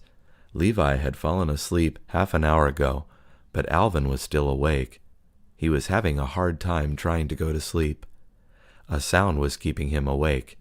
It sounded like someone was walking out in the hallway, right outside of his bedroom door. It was completely dark. Alvin was curious to find out who was sauntering out in the hallway. 15 minutes had passed and the creaking hadn't stopped. Alvin slowly rose from his bed. He moved towards his door, taking one step every 2 seconds. He finally reached his door. He put his hand on the doorknob and gradually began to turn it. The walking had not ceased. "Alvin, what are you doing?" Levi said right before Alvin could open the door. "I think there's a ghost in the hallway," Alvin replied. Levi rose to his feet and went to the door. "I'll go with you," Levi said. The two opened the door and popped their heads out the door to take a look. "You see, it was nothing," Levi said. Alvin and Levi went back to bed. Levi again fell asleep before Alvin. Alvin could not go to sleep. There was something walking in the hallway. Bobby loved to eat. He ate hamburgers, French fries, hot dogs, pizza, donuts, and ice cream, just to name a few. No matter how much Bobby ate, he never got a stomachache. It was no surprise that Bobby weighs 250 pounds. It might be surprising to know that Bobby is only 15 years old. Bobby didn't care that he was big. He was content with how he looked and loved eating as much as he could. Bobby liked to tell jokes to his friends. "Knock, knock," Bobby would say. "Who's there?" friends would ask. "Gorilla," Bobby replied. "Gorilla who?" they'd ask back. "Gorilla me a hamburger," Bobby replied, delivering the punchline. The joke was in how the word gorilla sounded like grill. Bobby's joke always left people in stitches. Even though Bobby was popular and friendly, he was still teased by some kids in school. Fat Boy Bobby was the nickname the mean kids gave to Bobby. Whenever Bobby heard the nickname, he would reply with a gusto, "Sticks and stones may break my bones, but words can never hurt me." The bullies would funnily reply, "I bet you would eat those sticks and stones, Fat Boy Bobby," and scurry off running. Bobby did not let idiotic name-calling bother him. He had more important things to think about, like what he was going to eat for dinner. Bobby knew that one day he would have to lose weight if he wished to live a longer life. Until that day came, Bobby would continue eating what he wanted and as much as he wanted. Jenny is a 5th grader. She is considered one of the most popular girls in her class. She is very pretty, but that is not why she is considered popular. She is popular because she is known to be among the brightest in her class. She can do the most cartwheels in a row, but mostly she has the talent to dance. Last year, she entered the school's dance competition and won the first place. Her whole class was there to support her. Since that day, she has been the class attraction. This year, the school is holding another dance competition, but there has been a change in this year's competition. The competition has to be done in pairs. Jenny's class was looking up to her with high expectations of her winning again this year. On the other hand, Jenny was unsure of this year's outcome. She wanted to enter the competition, but she had never danced with a partner before. She decided to ask some of the boys in her class to enter with her. They all said no to her because they did not know how to dance. Jenny was becoming hesitant about joining. She finally decided to turn to one of her closest friends, Carl. Jenny and Carl had known each other since the first grade. Carl was reluctant to join at first because he also didn't know how to dance. Jenny insisted. He eventually agreed to join the competition. Jenny was happy and relieved. However, she was still worried because she knew her class was counting on her to win this year's competition. All she needed was some time to practice in order to increase her chances of winning. This time, it was going to be more of a challenge considering the fact that Carl was not a good dancer. The competition was in 2 months, and only time could predict her chances of winning. After selecting Carl as her partner, Jenny needed to start planning for the dance competition at her school. The competition started in 2 months. Jenny was aware that Carl was not a great dancer. She had to dedicate some time in helping him improve his skill. On the first few days of preparation, Jenny had planned out their dance routine with the help of her teacher. They were going to be dancing to Jailhouse Rock by Elvis Presley. Jenny and Carl spent the first 2 weeks memorizing their steps and cues to their dance. Carl was pretty clumsy at first. He eventually got the hang of it. They spent the rest of the time perfecting their moves. The day of the competition was almost near. Jenny and Carl were beginning to get nervous. They were going up against 9 other pairs from the same school. The day of the competition arrived. Carl had not become a great dancer, but had definitely improved since he began. Since Jenny won last year's competition, she was to perform with Carl last. The pairs that were performing this year were better dancers compared to last year's competition. As each pair took the stage one by one, Jenny grew more anxious. Carl noticed this from Jenny and told her, "It'll be okay, Jenny. You are great, and I'm sure we'll win." Jenny felt better after hearing Carl's words. Soon it was their turn to perform. They walked on stage and began to dance as soon as their song started to play. They were off to a great start. Jenny's class was there cheering them on. The crowd began cheering them on as well. Suddenly, Jenny tripped and fell. The crowd was shocked. Carl managed to get Jenny back up on time for their big finale. Jenny was upset because of her fall. After their performance, the judges tallied up the scores and were ready to announce the winner. Jenny and Carl won, but it was a close call. If it wasn't for Jenny's talent and Carl's quick thinking to keep the routine going, they wouldn't have won. They were both awarded with a trophy and medals. Jenny and Carl were full of cheer. It is the first day of summer. George and his friend Carlos are planning on going on a camping trip. It is going to be the best camping trip, which will last 3 days. While Carlos makes invitations for their friends, George is going to make a list of activities to do while they are there. Last year, their camping trip was not entirely a success. They got a flat tire on the way to their campsite. They also had a bear take some of their food. They don't want to encounter that again. This year, they plan to go prepared. George is going to take a spare tire and gas, just in case they run out. Carlos is going to try and find a better method of storing food without attracting animals to their campsite.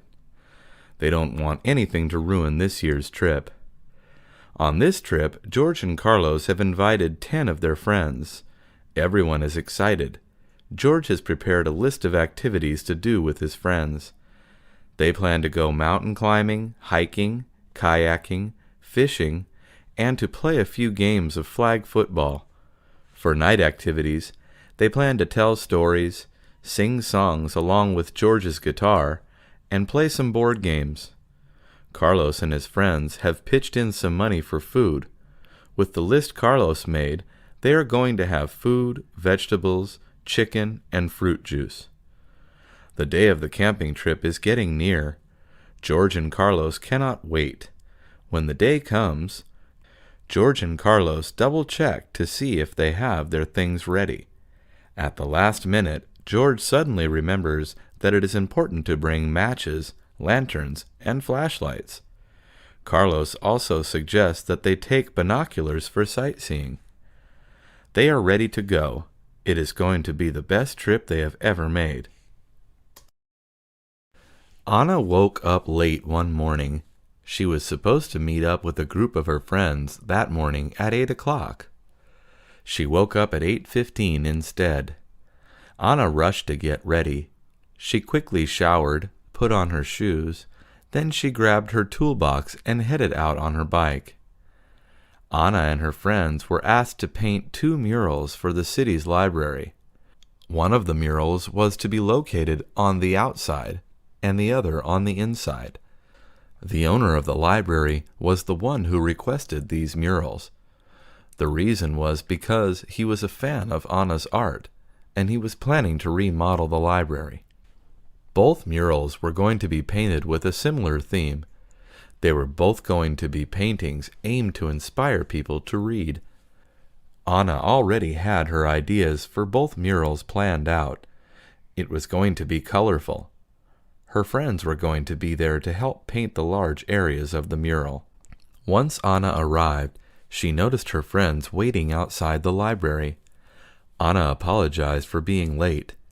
She pulled out her ideas to show her friends. Her friends were impressed and excited to begin painting. They first started by outlining the images of the ideas onto both walls. Next, they mixed their colors and began to paint. Painting the mural was a lot faster to do when you have the help of your friends. They finished both murals within 2 days. The new murals attracted the attention of local visitors to the library. The owner of the library was impressed and happy with the new look of his library. He awarded Anna and her friends with recognition and paid them for their labor. Anna was pleased. 2 years ago, Amy left her small hometown in England and moved to one of the biggest cities in the United States, New York. Amy knew the transition would be difficult at first, but was confident that she would love her new life and succeed in becoming a Broadway star. She had envisioned herself getting off the airplane and immediately making new friends with whom she would spend her nights exploring the city that never sleeps. Unfortunately, the reality of Amy's situation was far from the perfect life she had imagined. Her days were spent jumping from theater to theater looking for auditions. Although she was very pretty and great at acting, her accent made it difficult for her to get hired for any roles. Directors kept telling her to work on her American accent, but the more she practiced it, the more she sounded like a cowboy rather than a New Yorker. Amy's nights were spent working at a diner in order to pay for her ridiculously expensive one-room apartment, where the sinks always leaked and the hot water never worked. To top it all off, the city that she had imagined as being filled with bright lights and friendly faces like in the movies was made up mostly of smelly alleys, big rats, and angry crowds that were always in a hurry to get somewhere. Still, Amy didn't let anything crush her spirits, and was determined to keep working hard until her dreams would come true. Finally, one day, Amy was clearing some tables in the diner while singing her favorite song as usual. "Excuse me," a man said in a nearby booth. "I couldn't help but notice that you have a beautiful voice." Amy blushed and thanked the man. "I'm actually casting for a star in my new Broadway musical of Mary Poppins," he continued. "How would you feel about acting?" Amy's heart raced with excitement just as Frank Sinatra's New York, New York began playing on the diner's jukebox. She was finally going to make it. John is a busy lawyer whose whole day revolves around two things: work and his two daughters. Balancing the two things often proves to be very difficult, so John spends most of his day in a rush to do everything he needs to do and get everywhere he needs to be. With such a hectic schedule, it is common to find John and his children in line at a McDonald's drive-thru, waiting for some burgers, fries, and shakes.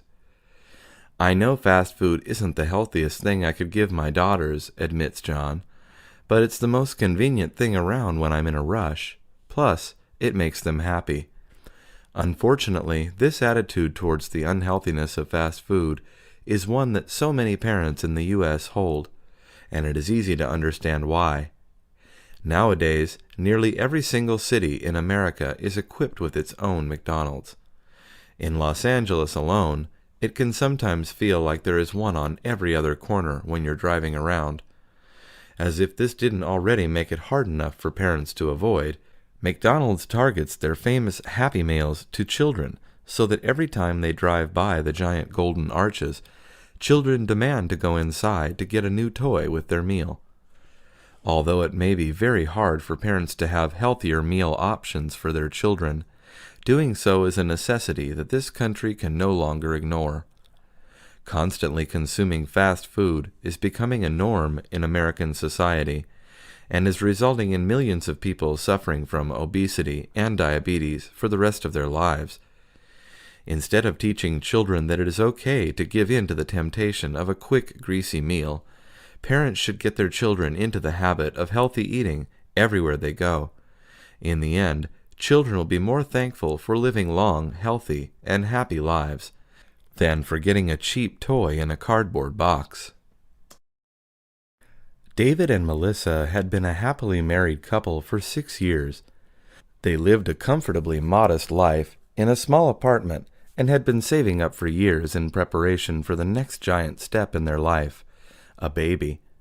However, after repeatedly trying to get pregnant for a whole year, they consulted a doctor and received devastating news. Melissa would be unable to conceive a child for the rest of her life. The bad news struck Melissa terribly hard. Seeing his wife in such a distraught and depressed state broke David's heart. "Don't worry," he told her. "I'm going to make you the happiest woman in the planet, even if it's just the two of us." He then went to the bank, took out all their savings that had been held for the baby, and set out to do whatever he could to cheer his wife up. Since they no longer had to be careful with how much money they spent, David began splurging on everything he could think of. First, he took Melissa shopping for the finest and most beautiful clothes she could dream of. Then, they took an exotic vacation to the Florida Keys, where they spent a month exploring every island and spending thousands of dollars on the most beautiful hotels and most delicious foods they could find. When they finally returned home, Melissa said, "Oh, David, everything is perfect. I'm actually glad we don't have a child." David smiled, content with his wife's happiness, and walked over to check their voicemails from when they were away. The machine bleeped, and then their doctor's voice came on saying, "Hi guys, great news. There was a mistake in the test results. You are actually 6 weeks pregnant. It's triplets." Andrea's big day was finally here. She had been accepted into the medical school of her dreams in Boston, and was about to fly there to begin her new life. She had gotten the news of her acceptance 2 months ago, but had spent all that time so busy preparing for the move that she hadn't had time to realize how nervous she really was. It wasn't until it was time for her to get up from the plane seat that she realized her legs were shaking, her heart was racing, and her forehead was sweating. "Keep calm," she kept repeating to herself the whole way to her new apartment. She had worked so hard to get here, and she knew that she had nothing to be afraid of. Still, as she looked out of her new living room window, the world outside looked much too scary to face. Having grown up on the West Coast her whole life, she was not prepared for how everything looked here. The warm, bright sun that she was so used to seeing out this time of year was nowhere to be seen. Everyone's accents seemed completely unfamiliar, and the people even seemed taller than normal. She decided to stay in the safety of her apartment that night and didn't go outside until it was time for her class the following afternoon. As the professor asked some basic questions to see what level everyone was at, Andrea's mind went completely blank. "Oh no," she thought to herself, "I'm not even supposed to be here. Everyone knows so much more than me." Just then, the professor pointed at her and asked her a question about the functions of the spinal cord. As frightened as she was, the answer was just blurted out of her mouth instinctively. "Impressive," says the teacher. "You'll do just great here," she assured her.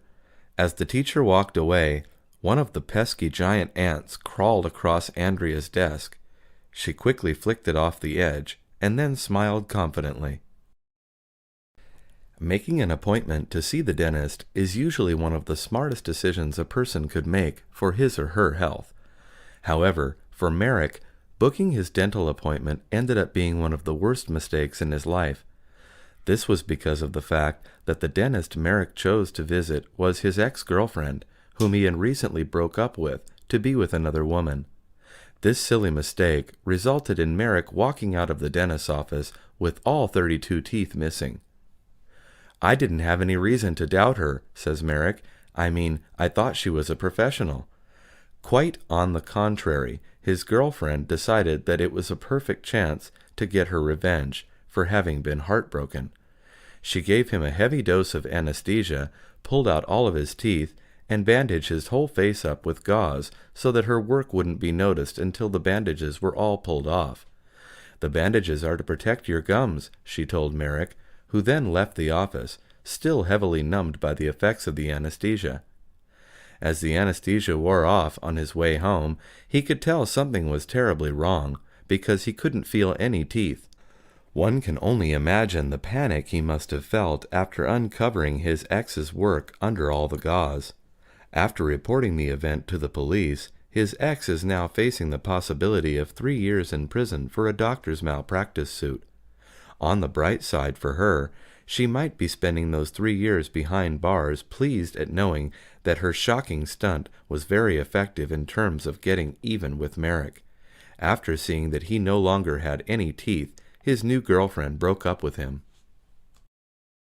An 85-year-old woman in Tennessee named Astrid became a multimillionaire overnight after winning a $500 million lottery jackpot.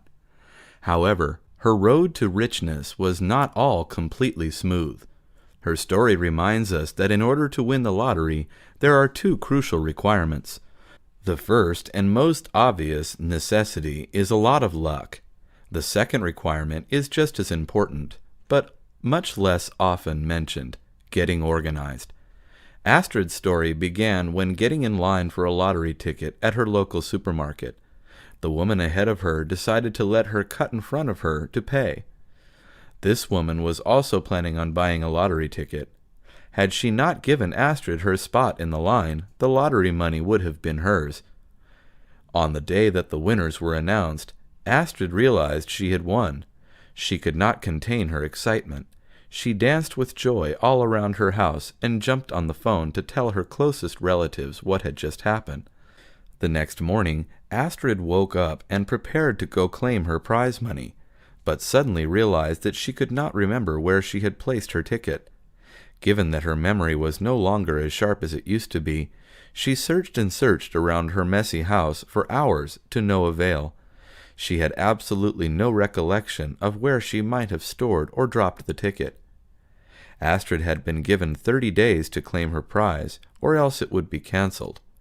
For 27 days, her schedule was dedicated to searching every surface and square foot of her house for the missing ticket.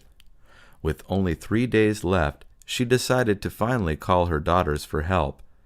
She had been too embarrassed to call them from the beginning because her house was so messy, but now had no other choice.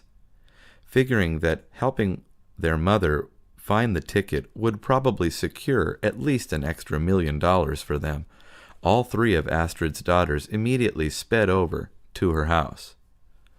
Within the first half hour of searching, the youngest of the daughters hollered, "I found it!" It turned out Astrid had left it in a dish cabinet. "Oh, thank you, daughter," Astrid cried. "I owe you so much." Her daughter's smile glistened with pride as her two sisters scowled at her from the next room. For most people, an ideal morning might consist of waking up to the warm sun creeping in through the bedroom window, along with the cheerful chirping of the birds from a nearby tree. Sadly, this is not the case for Michael, a part-time student that works late nights as a warehouse manager. Michael gets home around 2 a.m. every night and heads straight to bed to get as much sleep as possible until his classes start at 10 a.m. However, for the past week, Michael has had a new alarm clock that he unfortunately has no control of. It is an energetic, loud mockingbird that has decided to make the tree outside Michael's window his new home. Each morning, the bird begins singing as loud as possible at exactly 5:55 a.m. and does not stop until late into the night. Most city birds begin the day with sweet, gentle chirps that can barely even be heard indoors. But the sounds of mockingbirds are very distinct and consist of various noises that the mockingbird hears and then imitates. This can include chirps from other birds, or even car alarms and school bells. After 1 week of losing sleep as the result of the bird noises, Michael decided to do something. "Go away," he screamed out of his window. When that didn't work, he started throwing things at the tree to try to scare the bird away. This only made the bird get even louder. As a final resort, Michael phoned his local animal control and requested to get somebody to remove the bird from the area. "We can't do that," replied the animal control specialist. "Mockingbirds are a valued feature of North America's wildlife and are protected by many laws. You should consider yourself lucky to have one so close to home. Just enjoy the beautiful sounds of nature." Furious, Michael hung up the phone and threw himself on the couch, dozing off into the deepest sleep he had ever experienced all week. Only 5 minutes later, he awoke to a thunderous caw-caw coming from outside. On December 26, 2004, a 10-minute-long earthquake with a 9.3 magnitude occurred in the Indian Ocean. This massive earthquake, which is the third strongest ever recorded in history, triggered various powerful tsunamis that reached over a dozen countries' shores. Nearly 230,000 people were killed by the catastrophe, and hundreds of thousands of others ended up injured or missing. In the midst of all the devastation caused by this disaster, many amazing and inspiring survival stories have emerged.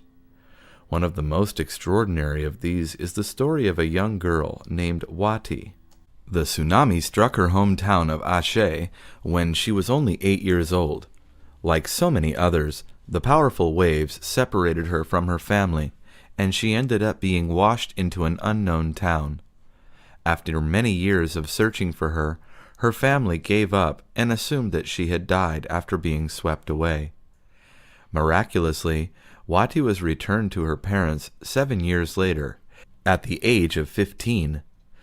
According to Wati, she had been adopted by a stranger who found her on the streets after the tsunami. Although the woman took her in to live with her, she forced Wati to beg on the streets and would often beat her if she did not make enough money. The girl had tried to find her family by asking for help from strangers, but did not remember the names of her parents and could only vaguely remember that she had a grandfather named Ibrahim. Finally, one day, a cab driver who heard Wati's story happened to know an old man with that name in a nearby town and decided to take her to him. Although the old man did not recognize her at first, he took Wati to see his daughter. "When I saw my mother, I knew it was her," said the 15-year-old. "I just knew." The parents were able to confirm that it really was their daughter based on a scar and birthmark on the girl's hip. This miraculous story is unfortunately one of the only confirmed reunions among families that were separated by the disaster. It was Saturday morning. Mary walked out of her house with $20 in her pocket and a spirit full of optimism.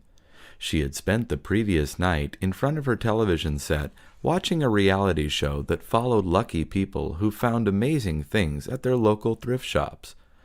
All of these people had bought seemingly ordinary items for extremely low prices and ended up discovering that their items were actually very valuable treasures. After having spent 5 consecutive hours watching other people's experiences, Mary was determined to give bargain hunting a try in hopes of finding something that would make her rich. One of her favorite stories from the show was of a man who had purchased a copy of the Declaration of Independence, thinking it was a cheap replica for only $2. He ended up discovering that the print was actually one of only 200 official copies of the Declaration of Independence commissioned by John Quincy Adams in 1820. The man ended up making $477,650 after selling it. As Mary walked into her local thrift shop, she tried recalling what all the people in the reality show had looked for. The most common items that people got rich from were paintings, and so she headed straight to the home decorations aisle. Once there, she couldn't decide which looked most expensive. They actually all seemed pretty ugly to her. "Excuse me," Mary said to an elderly woman walking by. "Which painting do you think could make me richer?" Confused, the old lady quickly pointed at one and walked away. The painting the old lady had pointed at was of a cat collage with almost 20 different cat faces jumbled atop of one another. Definitely not my first choice, thought Mary. However, she trusted Destiny's decision and bought the painting for $5. After putting it up online, she began receiving dozens of emails asking if the picture frame displayed came with the painting. In order to see what all the buzz about the frame was about, she took it to an antique store and asked if there was anything special about the frame. "Of course, it is special," remarked the clerk at the store. "Its wood and age make it at least $25,000.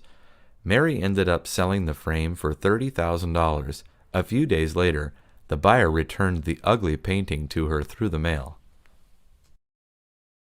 Winter was approaching. Jason was excited for the coming season. It was his favorite time of year.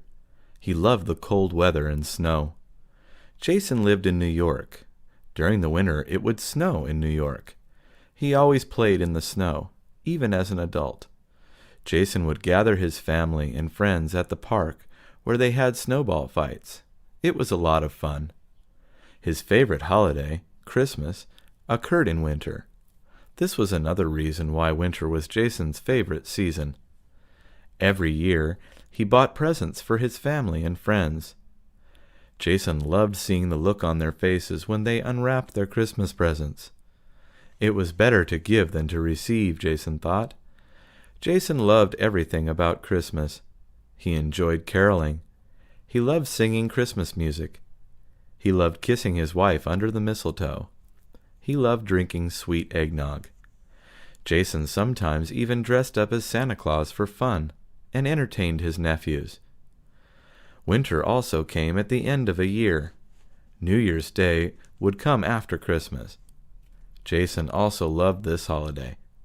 It was a day to celebrate the new year to come, while reflecting on the past one. Jason always made New Year's resolutions. Every year he made a new resolution. This year he promised to go skydiving. Last year he promised himself to lose 20 pounds. Jason always kept his New Year's resolution. He lost 20 pounds in 3 months. This year was no exception. He planned to sign up for skydiving lessons in January of next year. Jason could not stop thinking about winter. He could not wait for it to come. It was going to be the best winter yet. Jason needed to wait 5 more months because it was barely mid-July. For the past week, Elizabeth would come home from work and discover that her apartment smelled like cigarette smoke. She did not know where the smell was coming from. Elizabeth didn't smoke. No one else had the key to her apartment to smoke inside while she was at work. The smell of smoke especially bothered her because she had asthma. One day Elizabeth stayed home from work because she was expecting a package. When she woke up that morning, the apartment smelled fine. At 1 in the afternoon, Elizabeth went into the kitchen to make a sandwich for lunch. That was when she noticed the smell of cigarette smoke. She called the building superintendent. By the time he arrived at Elizabeth's apartment, the whole place smelled like cigarette smoke. The super told Elizabeth he was pretty sure the smoke was coming through the vents from her new downstairs neighbor. The neighbor was a smoker. The super told Elizabeth there was nothing to be done. The building was really old, and the vents couldn't be sealed. It was also perfectly legal for the downstairs neighbor to smoke in his apartment. He suggested that Elizabeth buy an air filter and see if that would help. Elizabeth bought an air filter but didn't find it to be enough. Her asthma was getting worse. Her clothes and furniture were beginning to smell like cigarette smoke, too. Elizabeth decided to go downstairs and talk to the neighbor. She was going to ask him not to smoke in his apartment. Elizabeth knocked on the door. When he opened the door, a huge wave of cigarette smoke came out. Elizabeth began coughing violently.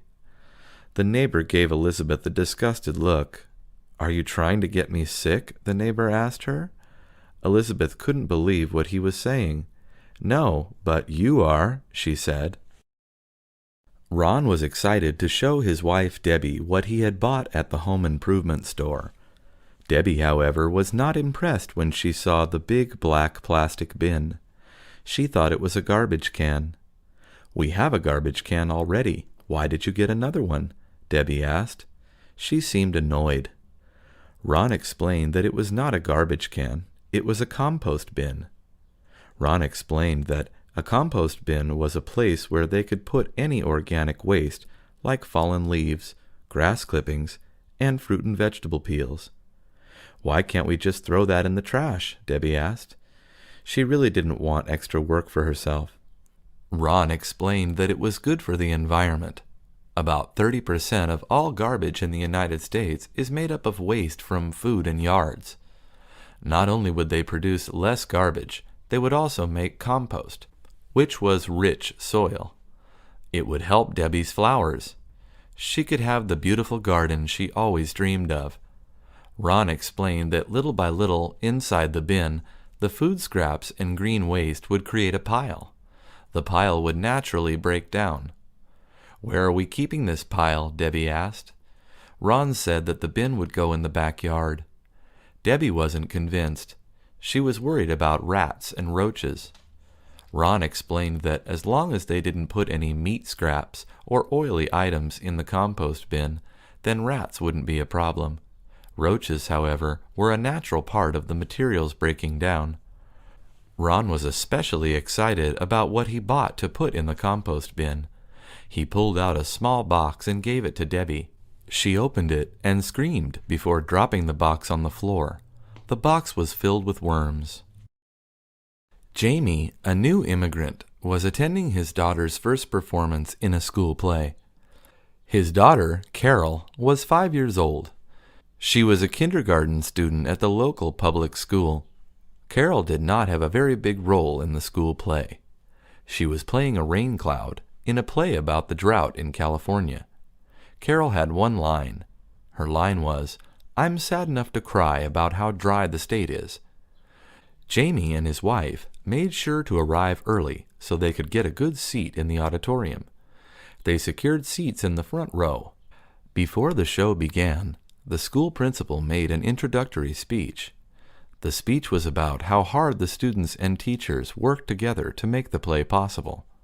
At the end of the speech, the principal said, "Let's give the school staff a hand." Jamie, whose English was not very good, stood up when the principal said this. He knew that when people said to give someone a hand, They meant they needed help. Jamie always wanted to help, especially at his daughter's school. Jamie thought maybe they needed help backstage. Jamie's wife put her arm in front of her husband. "Where are you going?" she whispered. "They need a hand," Jamie whispered back. His wife explained that to give someone a hand could also mean to applaud them. "They don't need help, they just want us to clap," Jamie's wife said. Jamie felt a little embarrassed. He sat back down and began clapping along with the rest of the audience. Jamie thought to himself that someone needed to give the English language a hand. How could one phrase mean two different things? He meant the English language needed help. Donald had a rough morning. He had an argument with his wife, so he thought it would be a good idea to finish a 6-pack of beer and a handful of prescription pain pills. This would have been fine if he stayed inside his house.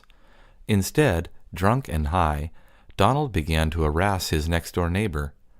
First he banged on his neighbor's door, then he broke the glass panel of a porch light. Finally, he ripped the light's wires out of the wall. That was the last straw. The neighbor called the police. The police came and arrested Donald for public intoxication and disturbing the peace. Donald was taken to a nearby jail.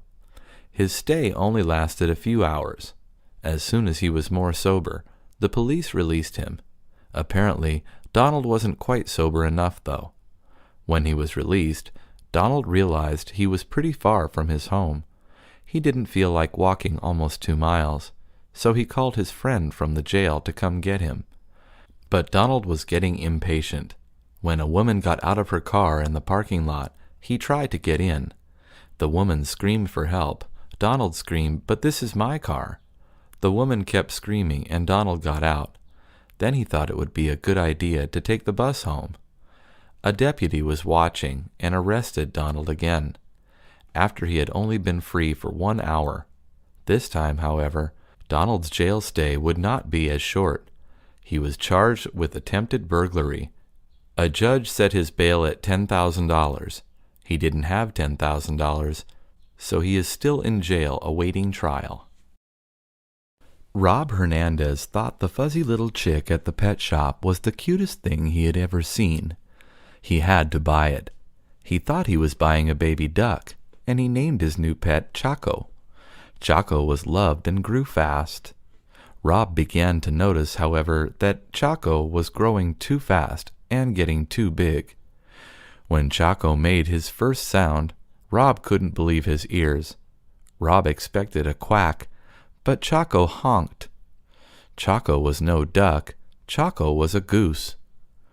Rob didn't reject Chaco, though. He kept him as long as he could. Chaco was not a quiet goose. He made a lot of noise, honking all day and night.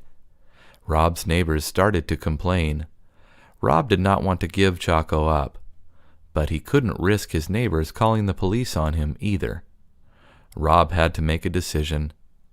Rob decided to take Chaco to the nearby park that had a lake with other geese. Rob felt sad leaving Chaco, and he was pretty sure his feathered friend felt sad too. Rob goes twice a week to the park to visit Chaco so that both the goose and the owner are less sad. When Rob goes to visit, Chaco swims across the lake right into Rob's arms. Sometimes Chaco will even give Rob a little peck, a goose's way of giving a kiss. When Rob goes to visit, he always brings snacks for Chaco. The other geese seemed to be jealous of all the attention Chaco was getting, so now Rob brings enough bread for all the geese to share. Rob and Chaco also play. Rob throws his former pet into the lake. Chaco goes underwater, swims a little, and then returns to the shore so that Rob can throw him in again. Ever since Mary moved to the United States 1 year ago, she often heard the phrase, "no such thing as a free lunch." While she understood this to mean that you can't get something for nothing, she heard other mothers at her child's school talking about the free lunch program. "How much does it cost to enroll?" Mary asked the secretary at her child's school. The secretary smiled and told Mary that it didn't cost anything except a little bit of her time. In order to find out if Mary's child was qualified to get free lunch at school, she had to fill out a form. The form was available in many languages besides English. It asked Mary basic questions like where she lived, how many children she had, and what her annual income was. Filling out the form was easy, and Mary didn't have to include proof of her income. She was worried, though, if the information on the form would be shared with other agencies. The secretary told her that the information was not shared. If Mary made below a certain amount annually, her child could get free lunch, not just during the school year, but also even during the summer, when there was no school. Mary knew this would help her family. While Mary did work, she only worked part-time. Giving her child money for lunch every day did add up and impact the family budget. After filling out and submitting the form back to the school secretary, Mary had to wait a month or two before finding out if she was qualified. A few weeks after she submitted the form, a letter arrived in the mail. The letter informed her that her child was qualified. The letter also told her that her child could also get free breakfast in school. Tom noticed that every morning when he went to school, his mother would give him a letter to drop in the mailbox on the corner. "Who are you writing to so much?" he asked. "I'm just trying my luck," Tom's mother told him. A few weeks after Tom started mailing out the letters, he noticed that his mother was getting a lot more mail. Some of the mail advertised on the envelope that she might already be a winner. His mother was also getting many more magazines. Some of the magazines were about things his mother didn't even care about, like cats. "Mom, why are you getting so many magazines?" Tom asked her. She told him that she had been entering contests and that part of the process included subscribing to magazines. "It will increase my chances of winning the jackpot," she told him. Soon the family mailbox was filled with more contests, announcements, magazines, and bills. Tom's mother was surprised. She didn't think that checking off the boxes of magazines that looked interesting and affixing stickers to the return forms would cost her. She was spending more and more money and hadn't won anything. She wanted to be like the people in the commercials she saw on television. People bringing balloons and oversized checks surprised those people who entered the contests. Tom read the fine print. The magazines weren't free, and Tom's mother was not increasing her chances of winning anything by subscribing. Tom did some research and found out there had even been lawsuits against the companies running the contests and selling magazine subscriptions. Tom's mother felt bad.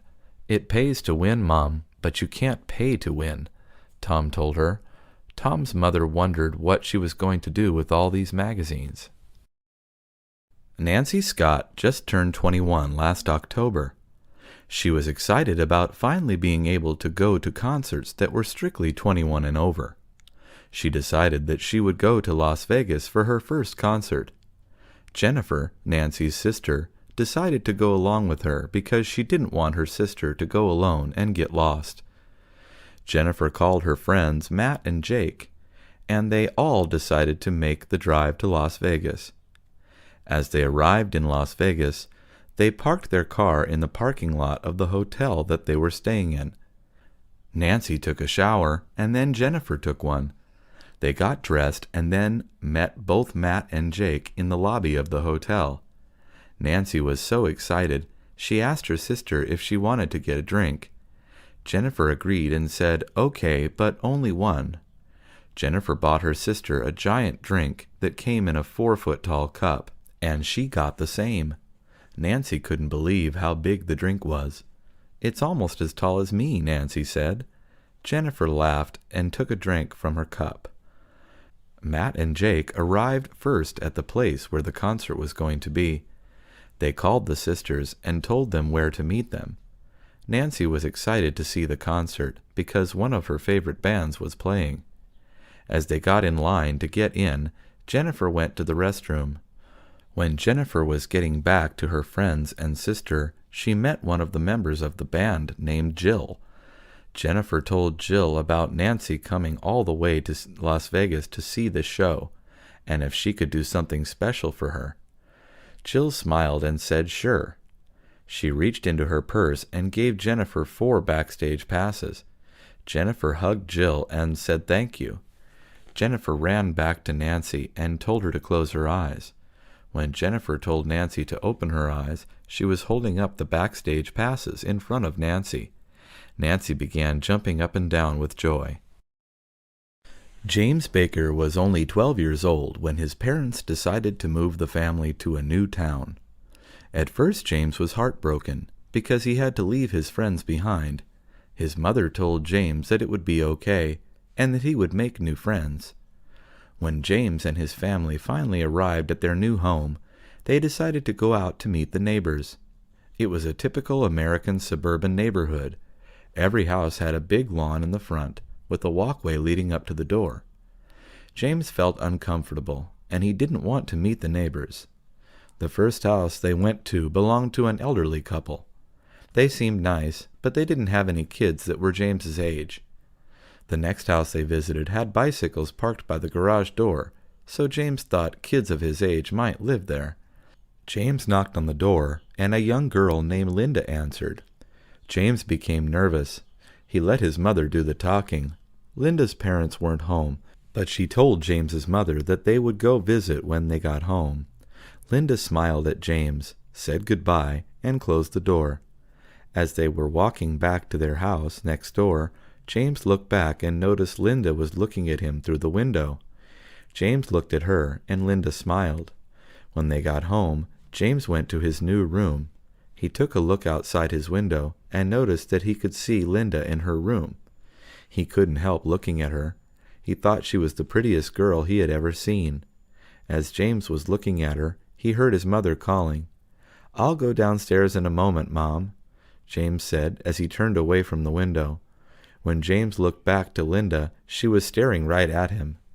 James fell down to the floor and said in a whisper, "Oh no, I hope she didn't see me. Oh, please, please." Linda saw him and laughed. She thought James was cute. My best friend's name is Joseph Taylor, but he prefers to be called Joe. He does a lot of stupid stuff, and it usually gets him in trouble. The other day, while he was trying to impress some girls, he fell off his skateboard and broke his arm. Joe had to get his arm in a cast. He told me it was worth it. He had already gotten 3 phone numbers from the girls he was trying to impress.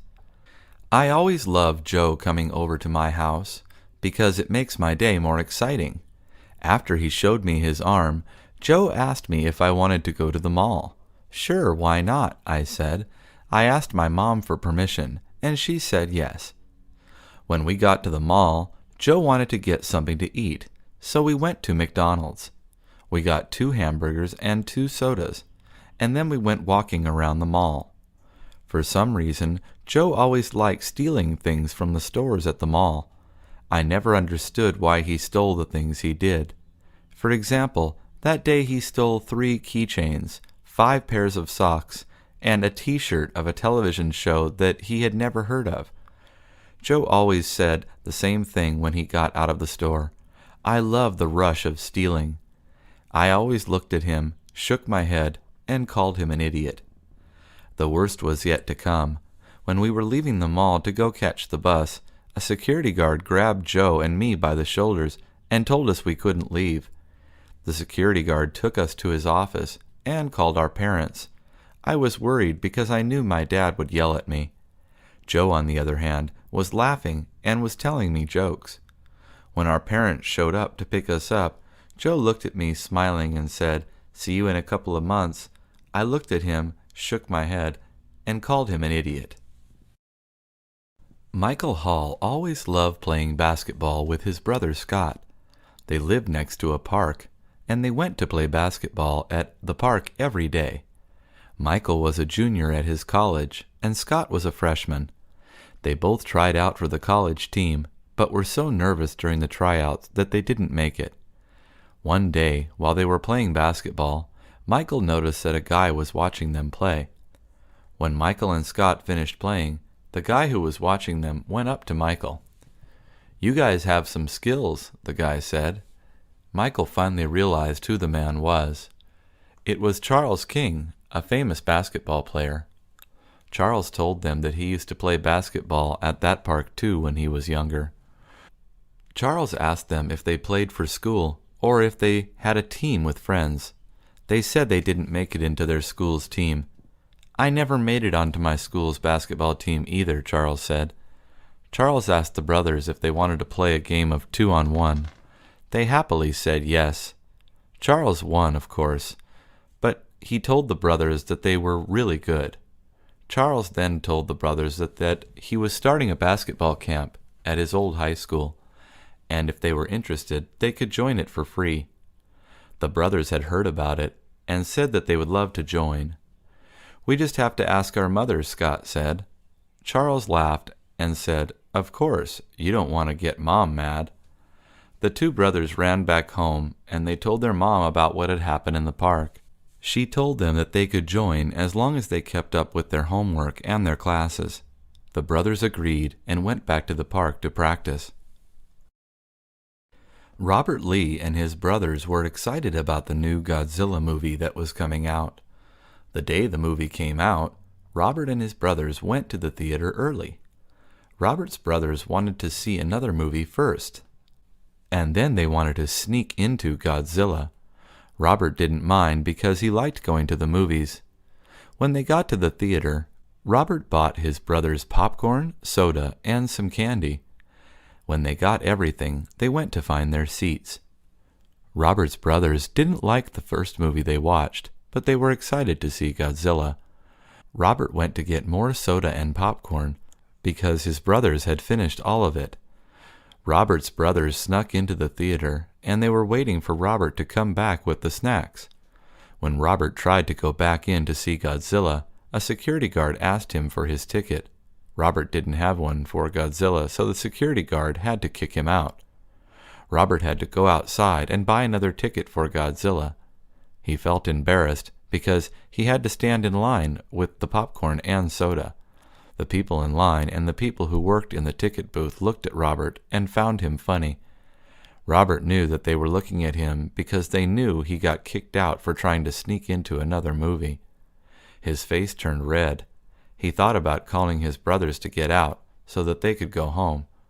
Robert thought about how his brothers wanted to see the movie too, and so he bought the ticket and went back in.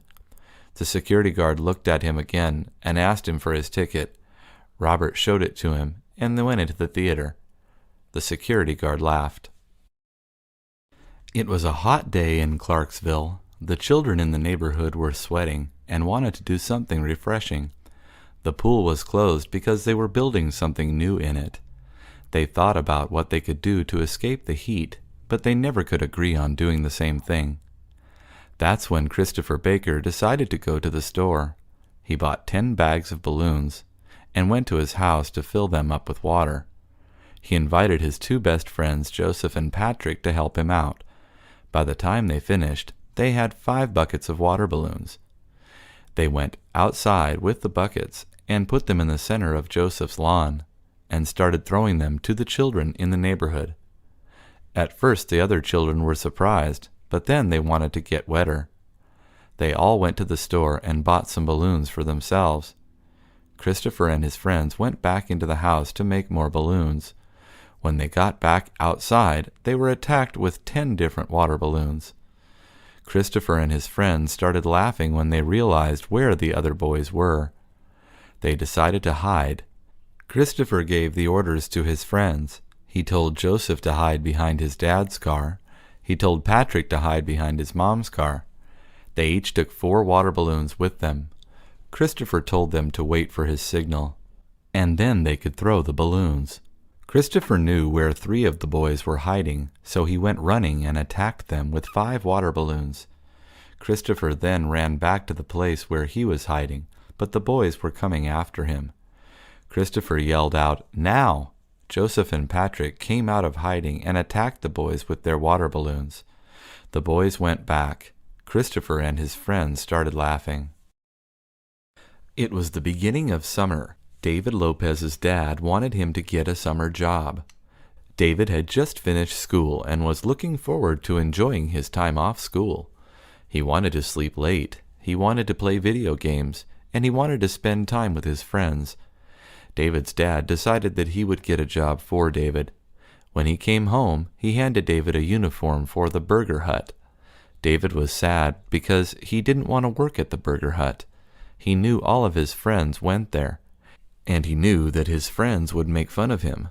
David knew that his dad was able to get him this job because the owner was his dad's friend. The owner's name is Michael. David didn't really like him that much. David had the first day at work. Everyone that worked at the Burger Hut had to wear a hat. David's hat fell into the oil where they made the fries. Michael had to get it out with a big spoon. After a week had passed by, David seemed to be getting used to working at the Burger Hut. Michael was impressed with how hard David worked, and told him he could take the day off. During his day off, David went out with his friends. They went to the park and played some basketball, and then his friends decided to go get something to eat. David asked them where they wanted to go. They said they wanted to go to eat at the Burger Hut. David tried to convince them to go somewhere else, but his friends really wanted to go to the Burger Hut. When they got to the Burger Hut, David put on his sweater and his hat and sat down in the far corner of the restaurant and tried to hide himself from his co-workers and his boss. When his friends got their food, they went to sit down with David. Michael came out and saw David. He went up to him and said, "You just can't get enough of this place, huh, David?" Michael chuckled and then left. David's friends took a bite out of their burgers and looked at David. "You work here?" one of David's friends asked. His other friend looked at him and said, "Can you get me a job?" David smiled and nervously said, "I'll try." It's been 6 months since Jason White's parents were officially divorced. At first, Jason was sad. He thought that it was his fault that his parents had gotten divorced. One day, while Jason was at his dad's new apartment, he asked his dad a question. "Why did you get divorced with Mom, Dad?" Jason asked. His dad didn't want to talk about it. He told Jason that he would understand when he was older. The following day, Jason went back home with his mother. During the car ride, he asked his mother the same question. "Why did you get divorced with Dad, Mom?" Jason asked. She told Jason the same thing his father had told him. Jason didn't understand why they couldn't tell him the reason. He was 10 years old, but he felt like he was still 6. A week had passed since Jason asked his parents the question. Things weren't looking good for his parents. His mom would cry, and his dad would always be mad. Jason began getting angry with his parents. One day after school, Jason decided to go over to his friend Matt's house. He asked Matt if he could sleep over for a couple of days. Matt said yes, so Jason went to get some clothes from his house before his mom got home. Jason went back to Matt's house. He told Matt not to tell Matt's mom and his mom that he was staying there. He didn't want anyone to know that he was there. Matt agreed. At around midnight, Jason's mom called Matt's mom to ask if Jason had stopped by. As Matt didn't tell his mom said no. The following day, Jason saw that the police were looking for him. His mother and father had called the police. Matt began to get worried because he didn't want to lie to the police. He called Jason's parents and told them that Jason was at his house. When Jason's parents arrived at Matt's house, Jason wanted to leave through the window. Matt told him that his parents were worried sick and that he had to go back. His parents came into Matt's room and saw Jason. They ran to him and hugged him. Jason's dad turned to his ex-wife and gave her a big hug and kiss. Jason felt happy but confused. Karen and Betty Robinson were out celebrating their birthdays. They were identical twins and had just turned 30. They went out to a baseball game with a couple of friends. They all bought themselves beer and each drank 8 beers. Karen couldn't drink as much as Betty could, so she had gotten drunk by the 5th beer. Karen and Betty knew that they were going to be drinking, so they decided to take the bus to the game. Their friends all came on the bus as well. When it was time to go home, Karen and Betty got back on the bus with their friends. They got to Union Station and got off to catch their train home.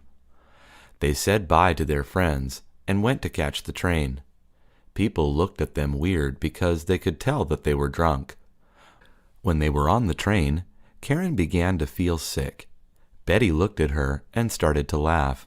Karen started to vomit, but she stopped herself. She got out of the train and went running to the bathroom to finish vomiting.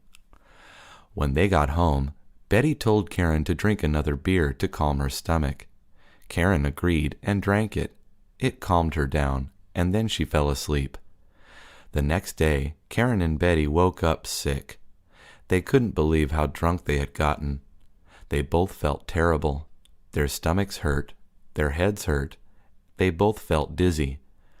When Betty got to work, she found a closet and fell asleep.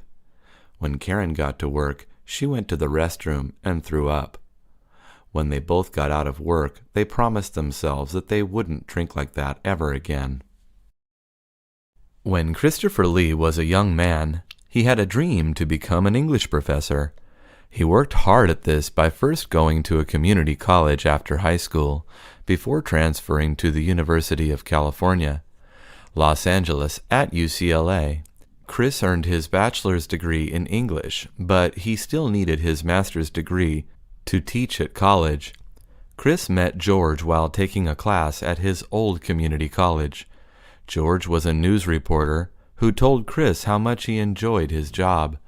Chris became very interested in his story. It turned out George was also an English major, but he turned to journalism because he wanted to be published. George said to Chris one day, "Chris, I've known lots of English majors who want to be published, but never got that chance. In journalism, you can get published and get published often." Chris thought about his words and asked him how he became a journalist. George laughed and said, "Start with Journalism 101. Chris took his advice and soon fell in love with writing in journalism style. Its short, precise method of writing appealed to Chris. Journalists deal only in facts. It's not like English writing. You don't paint pictures in journalism. You report facts. There is a measure of creativity involved with writing in a journalistic style, but it is unlike English." Soon, Chris earned his certificate and went on to earn his master's degree in journalism. He now works for a large daily newspaper. He is very grateful to his old friend George, who introduced him to journalism. He has now been published more than 200 times. George changed the course of Christopher's life. Richard grew up in Los Angeles, California, and had a pretty good life.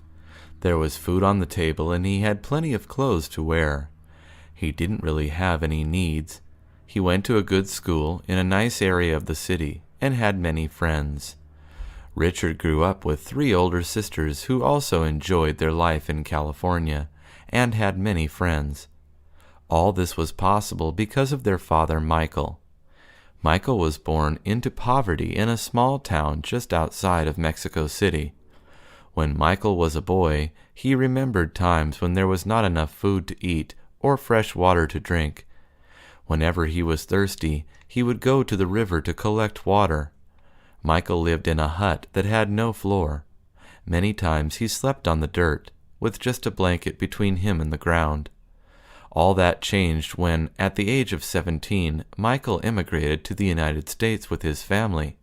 The first few years were almost as difficult as it was in Mexico, but gradually things began getting better for Michael and his family. When Michael turned 19, he decided to enroll into a community college. His father had always stressed the importance of learning English while they lived in Mexico. That talent was very useful to Michael now. Soon Michael was bringing home excellent report cards. Because of this, he was able to transfer to a university and earn his degree in engineering. Michael got a great job that paid well, which allowed him to move into a better part of town, and to help his parents too. He soon had a family of his own. When Richard was born, it was the happiest day in Michael's life. As a bartender at one of Los Angeles's busiest clubs, Daniel King often saw a lot of weird stuff. During the last party he worked, he saw 5 people throwing up on the dance floor, 2 fights, and a girl losing her top in front of everyone. The weirdest thing that ever happened to Daniel was when a drunken girl asked him to dance. He denied at first, but when she came back for another drink, she dragged him to the dance floor. Girls had dragged Daniel to the dance floor before, but this time was different. The girls that dragged him out before actually knew how to dance, but this girl did not, and she was drunk. She kept jumping up and down, shaking her body and looking at Daniel straight in the eyes. She was so drunk that she kept bumping into the other people that were dancing. As the music played, the girl kept jumping and dancing. She kept yelling to Daniel that she had to go to the restroom, but he couldn't hear her. She yelled at Daniel once more, and that's when it happened. She had an accident on the dance floor. Some of her urine actually got on Daniel's shoes. After it happened, the girl was so embarrassed that she ran out of the club crying. Daniel couldn't believe what had happened. He told people to move out of the way while his friend came over to clean up the dance floor. The weird thing about this incident was that the girl came back the next day looking for her cell phone, but she didn't remember Daniel. Daniel wanted to go hide because he thought she would recognize him, but she didn't. Daniel decided that he would never go out onto the dance floor with another girl while he was working. "You're a winner." That's what Helen Green read as she opened an envelope she got in the mail. She couldn't believe it. She had won. Helen's husband Roger came over to see why Helen was screaming and jumping. Helen told Roger, "You're not going to believe it. Your sister entered us in a sweepstakes for a Hawaii vacation, and we won. We won, Roger." Roger didn't believe it at first, but then he researched it. "Well, I guess we're going to Hawaii, honey," he told Helen.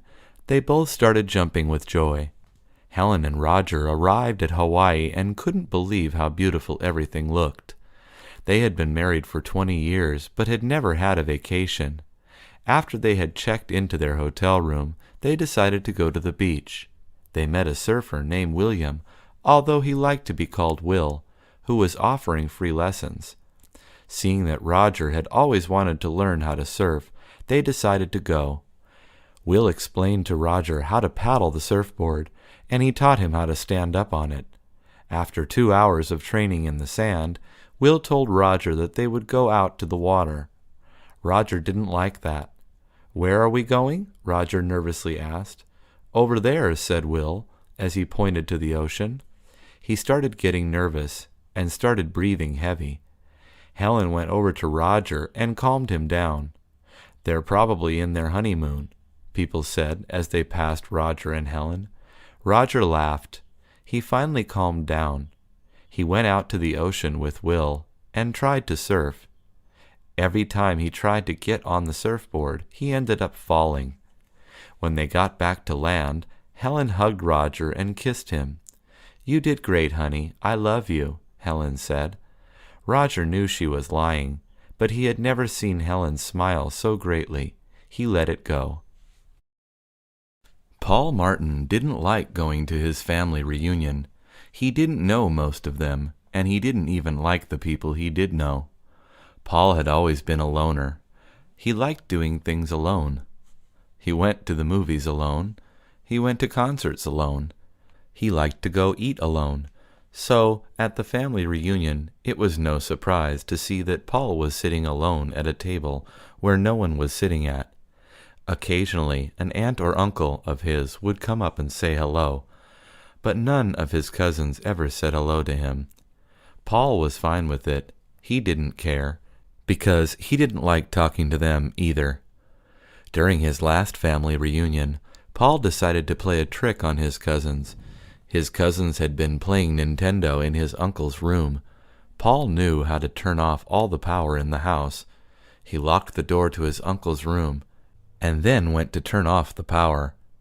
When all the lights turned off, he could hear his cousins begin to yell. They were upset because the game was going really well. When his cousins tried to leave, they realized that the door was locked. They began to yell for help, and Paul started laughing. All of his aunts and uncles were outside enjoying the party, so no one could hear the yells. Paul went back outside and sat down at a table. He was still laughing. An hour passed, and his aunt started to look for her son. When Paul's cousins were finally set free from the room, they started looking for Paul, because they knew he had locked them in there. Paul wasn't worried. He knew they wouldn't do anything. He looked at them, laughed, and then went back to listen to music. The cousins sat down and got something to eat. They were all mad at Paul. It was Sunday the last time I saw my dog. His name was Spot because his whole body is covered with spots. He is a good dog. He never bites and almost never barks. I got Spot when I was around 9 years old. All of my friends knew that Spot was like my best friend, so when I told everyone that Spot had gotten lost, they all came out trying to help out. We looked for hours. My dad told me that maybe Spot got picked up by a dog catcher. If that was true, then he would be at the dog pound, which is where they send all the dogs that get lost. My friend Mark told me that they put pictures of all the dogs they find in the street online. So I went online to try. I spent more than an hour checking the online pictures of the dogs, and finally found my Spot. I started jumping with joy. I went with my mom and dad to pick up Spot. When we got there, he started barking and running in circles all around his cage. I knew he was happy to see us. He had been lost for about 2 weeks. When we got him home, he ran around the backyard and ran directly into his little house my dad and I built for him. He started barking really loudly, which is weird for Spot. As soon as my sister heard Spot, she came running out to try to catch him. He ran around her and then let himself be captured. I think he just wanted to be petted. I knew he was happy to be back home, and even happier when I brought out his food. I hope Spot never gets lost again. Edward Allen always hated living in Los Angeles. Everything was too expensive. Traffic was always bad. People were not friendly. It was always crowded. Edward never wanted to live in a big city. He always wanted to live somewhere in the country, in a small town, where everyone knew everyone. It was a dream that he was dedicated to achieving. The day after his 26th birthday, he called his friend Lisa, who had moved to a small town in Iowa. He asked her how it was like over there. She told him that he would love it. It's quiet and peaceful. People are friendly. Edward made up his mind he was going to move to this little town. He sat down with his mom and dad and told them what he was planning on doing. They supported his decision and helped him pack his things. He would leave in a week. Lisa had helped Edward get a job where she worked, and she told Edward he could stay with her and her roommate until he got back on his feet. Edward was grateful. When he showed up, he immediately started working. He liked his job, but he found it a bit boring at times. He was a waiter at a cafe. He liked the pie at the restaurant, so it wasn't all bad. After he had been working for 2 months, he told Lisa that he couldn't handle it anymore. He wanted to go back to the city. Lisa laughed and said, "You have always hated the city, but now you're running back to it? I don't get you, Edward." Edward didn't think living in a small town would be so boring. "The boredom alone will drive me insane, Lisa," Edward said as he started packing his things. Donald Turner wanted to get a job. He had graduated from his university with a bachelor's degree in business administration. Since his graduation, he had applied for 20 jobs, yet no one had called him back. Donald decided to be an accountant 2 years ago because he figured that it would be an easier way to earn money. Although Donald had studied to become an accountant, his real passion was painting. Donald took some art classes at his university. His teacher told him that he had the talent, but needed to commit more to his painting. Even though Donald was interested, he decided to play it safe and focus his study on becoming an accountant. He passed his art classes as well as his business classes, all with A's. He was proud of his grades. However, 2 years had passed. Donald still could not find a job. He began getting frustrated. In order to calm himself down, Donald began painting. He would go to apply for jobs in the morning and then come back home and paint. When Donald began feeling really stressed out, he would go out into the park and paint there. One day, when Donald was painting at the park, a man began watching him paint. Donald didn't see the man the whole time he was there. When Donald finished the painting, the man went to talk to him. "You have some real talent," the man said. Donald chuckled and said thanks. The man wanted to know if Donald was selling the painting. Donald was surprised. He didn't think anyone would want to buy his paintings. Donald said yes, and the man offered him $1,500 for the painting. Donald almost dropped the painting because he couldn't believe it. After Donald sold the painting, he bought art supplies with the money he received. He decided to forget about being an accountant. He had never felt so happy. For the past month, Mark King had been receiving flyers in the mail about a new superstore that was opening up in his neighborhood. The flyers confused him. He had never heard the term superstore before. Later on, he found out that a superstore is a large retail store that sells a variety of products, usually at discount prices. Sometimes superstores are also called big box stores. Many times they are chain stores owned by one company. The flyers all had different messages about the superstore opening. One set of flyers invited him and others to apply for jobs at the store. The jobs paid well and even offered some benefits. Mark thought it was a good thing since he knew many people were looking for work. Another set of flyers included coupons to be used on opening day. The store had many bargains for common items like paper towels, but also for big screen televisions. Mark thought this too was a good thing. It seemed like a good idea to be able to get a variety of things in one place instead of going from one store to another. It would save time and money. Superstores could sell groceries and clothes under one roof. Another set of flyers contradicted the positive messages about the superstore, though. Some local residents were organizing a protest of the superstore. The flyers said that the superstore was bad for the community because it threatened the business of smaller stores in the area. Mark thought about Mr. Hernandez, who owned a small grocery store down the block. That was where Mark bought staple food items like eggs and milk. He didn't want Mr. Hernandez's store to be closed, but he also wanted to save money. Getting a driving license is very important for a 16-year-old. Today was my 16th birthday, and my dad promised to take me to the Department of Motor Vehicles to do my driving test. I passed my written test already, so it was for a road test today. When we got to DMV, I began to get really nervous. I was driving my dad's car, and I didn't want to mess up and crash. My dad looked at me and told me that everything would be fine. I had stayed up all night thinking about how it would go and if I would pass the test. When the driver instructor came out, he told me to get in the car and turn on the lights. I did as I was told. He then told me to turn on the left turn signal and then the right turn signal. They both worked, so it was time to start driving. The instructor had dark sunglasses on, and he didn't say much when we got in the car. The instructor gave me directions to go straight and make a right turn at the next stop sign, which was a couple of blocks away. I did as I was told, and kept going straight.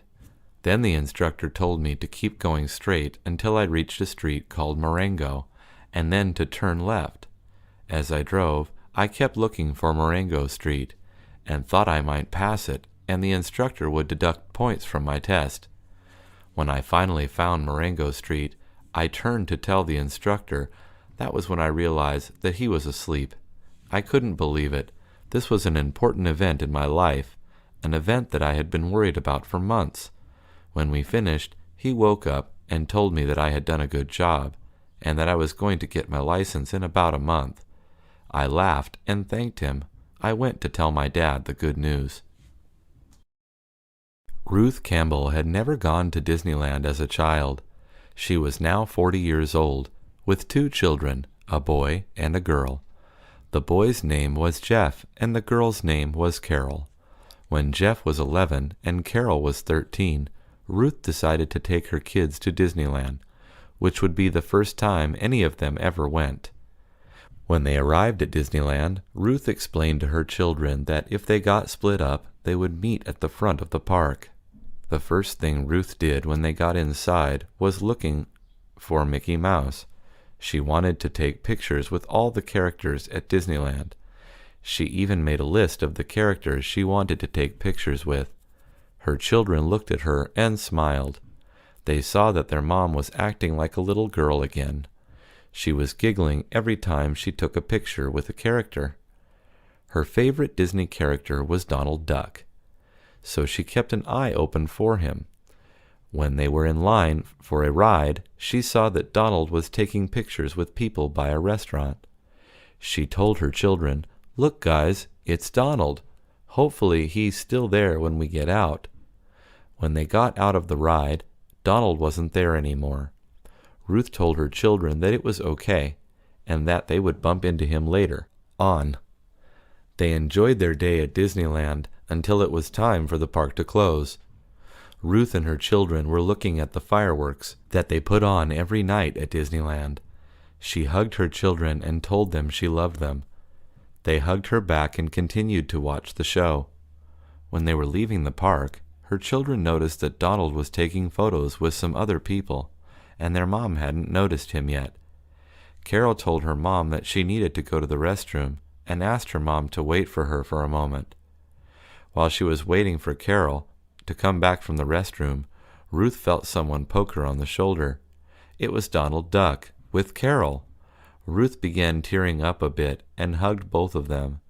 They all took photos with Donald Duck, the last character on Ruth's list.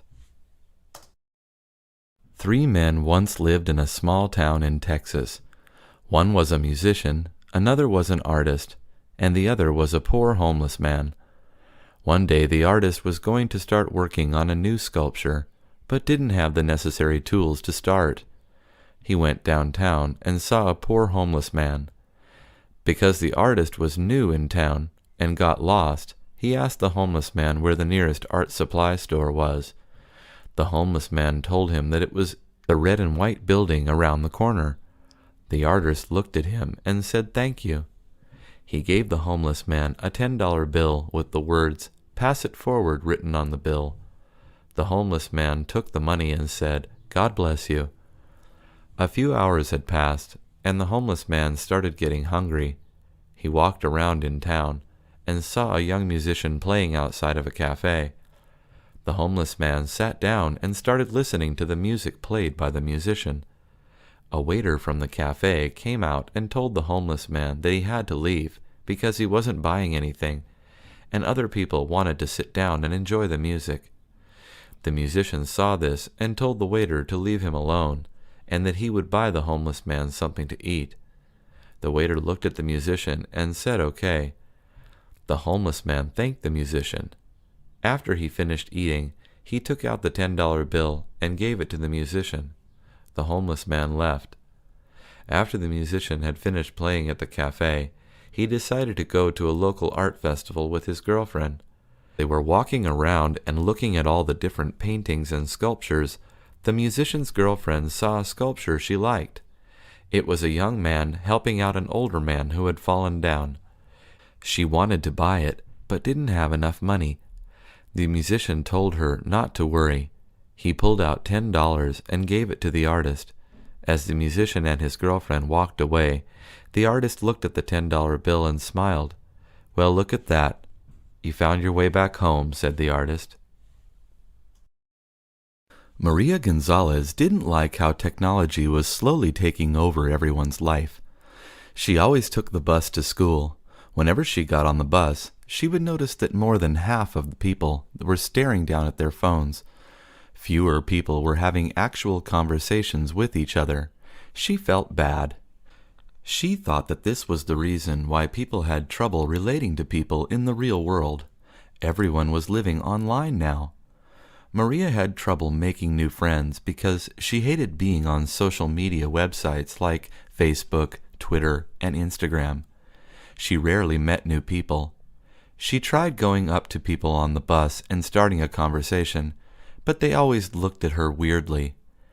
She felt like she was an outsider, and the only one that was not caught in the internet's web of lies. One day, while Maria was walking in the park, she saw a girl walking through the park. The girl wore a long, colorful dress and was always smiling. Maria wanted to talk to this girl. She walked up to the girl and said hello. At first the girl was startled, because she didn't see Maria coming. But then she smiled and said, "Hello, do we know each other?" Maria shook her head and said no.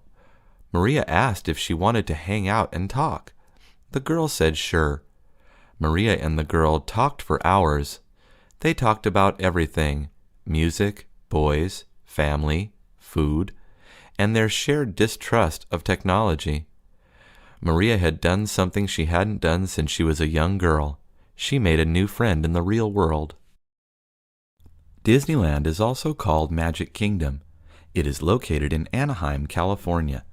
The park opened in 1955 and was an instant success.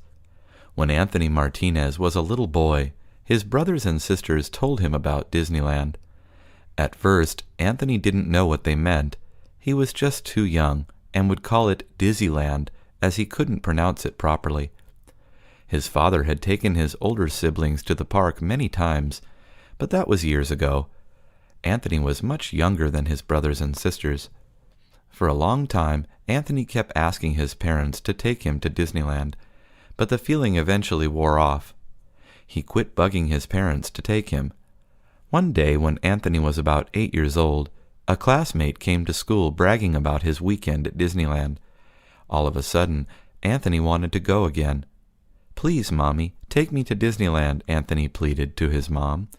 His dad heard it and immediately told him, "Okay, son, we're going this weekend for sure."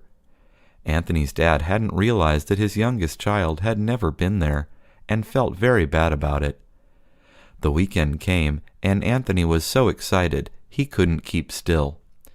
When they got into Disneyland, Anthony marveled at the castles and other attractions. He especially liked the life-size characters that roamed the park. He grew up watching Mickey Mouse and Donald Duck. Now he was taking pictures with them. Anthony was in heaven. The best part of the theme park is the rides. Can we go on the Captain Nemo ride? That question was soon followed by, can we go on the Matterhorn? Soon Anthony had gone on just about every ride. He was overwhelmed by the place. Soon the family was back at their SUV heading back home with Anthony fast asleep. It was the greatest day of his young life, a day he would later call the best day of my life. A loud boom woke her up. She soon looked at the clock next to her bed. It was midnight. "What was that?" she asked her husband, who hadn't been woken up by the sound. So Betty shook him. Another loud boom followed. Then there was a crackling sound. "Oh, that's just fireworks," Betty's husband said. It wasn't the 4th of July, the most common day to hear fireworks. It was just a normal Thursday night in the middle of June. "Why would there be fireworks now?" Betty asked. Betty and her husband just moved into a new house after their wedding. This was the neighborhood her husband grew up in. He said it was common for people to start setting off fireworks in the summer, even before the Independence Day holiday. "The whole summer is a reason for fireworks here," Betty's husband told her. He said that even when it wasn't summer, people set off fireworks for whatever they are celebrating. "Maybe someone is having a graduation party or a birthday," Betty's husband told her. He said that sometimes people set off fireworks even when a local sports team won a game. Betty wondered how that was legal. She thought fireworks were illegal to buy and use. Betty's husband told her that it was easy enough for people to buy fireworks. He also told her that different counties in the state have different laws, so people could buy fireworks in one county and use them in a different county, like where they lived. Also, people can legally set off fireworks for holidays besides the 4th of July, like for Lunar New Year, he added. Betty tried to go back to sleep, but the loud booms and crackles kept going. She decided to get a glass of water and go out into the yard to see the fireworks. Patricia was happy that she was finally making friends since moving to Los Angeles from New York. She had left everything behind to move to be closer to her boyfriend. The first friend she made was Helen. Helen worked with Patricia at a clothing store in the local shopping mall. Sometimes Patricia would even see Helen on the freeway when they were working the same shift. Patricia thought that they must not live too far from one another. Helen confirmed this. "My neighborhood is right next to yours," Helen told Patricia while they were both checking out customers. "Drop by any time you want on a day when we're both not working," Helen said. Patricia took the invitation too literally. She was able to get Helen's address from their manager at work. "I want to surprise my new friend," Patricia told the manager. The manager thought that was sweet, and without thinking about Helen's privacy, he passed the address on to Patricia. On a day that Patricia and Helen both had the day off, Patricia looked up Helen's address on her map application on her cell phone. Helen's house was only 10 minutes away. Patricia followed the directions, and at 9 a.m. she rang the doorbell at 2374 Evergreen Avenue. It took Helen a while to answer the door. She looked genuinely surprised, but also confused when she saw Patricia on her doorstep. "What are you doing here? How did you get my address?" Helen asked. She was still in her pajamas, and her hair was a mess. "You told me to drop by any time we both had the day off. So I got your address from our manager." "I want to give you a surprise," Patricia said. "I was just being polite.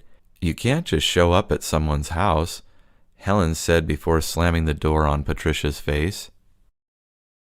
Julie was tired of living with her parents. She was 22 and just finished college. She started a new job in an office and didn't want her parents to tell her what to do anymore. So Julie decided to start looking for an apartment. She started by looking at classified ads in the newspaper and checking on websites like Craigslist.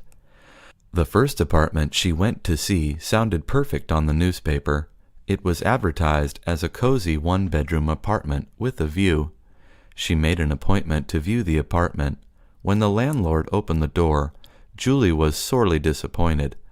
The cozy bedroom barely fit a twin mattress and a nightstand. The window actually offered a view of a brick wall. Julie didn't give up hope, though. The next apartment she saw was advertised as having a renovated kitchen. Since Julie loved to cook, she imagined herself cooking gourmet meals on shiny new kitchen appliances. However, the broker showing Julie around explained that the only renovations were new knobs on an old wooden cabinets. Julie was beginning to lose hope. She then saw a listing for a basement apartment with access to a low-maintenance yard. Julie imagined herself hosting barbecues for her friends until she saw that the low-maintenance yard was a tiny slab on concrete. Julie decided to stop looking for apartments that had features she liked. Instead, she was going to look for an apartment close to her job. She read a listing for a studio that was close to a freeway. This meant a shorter commute. When she saw the place, she found that the studio was actually overlooked the freeway, and traffic could be heard from the bedroom.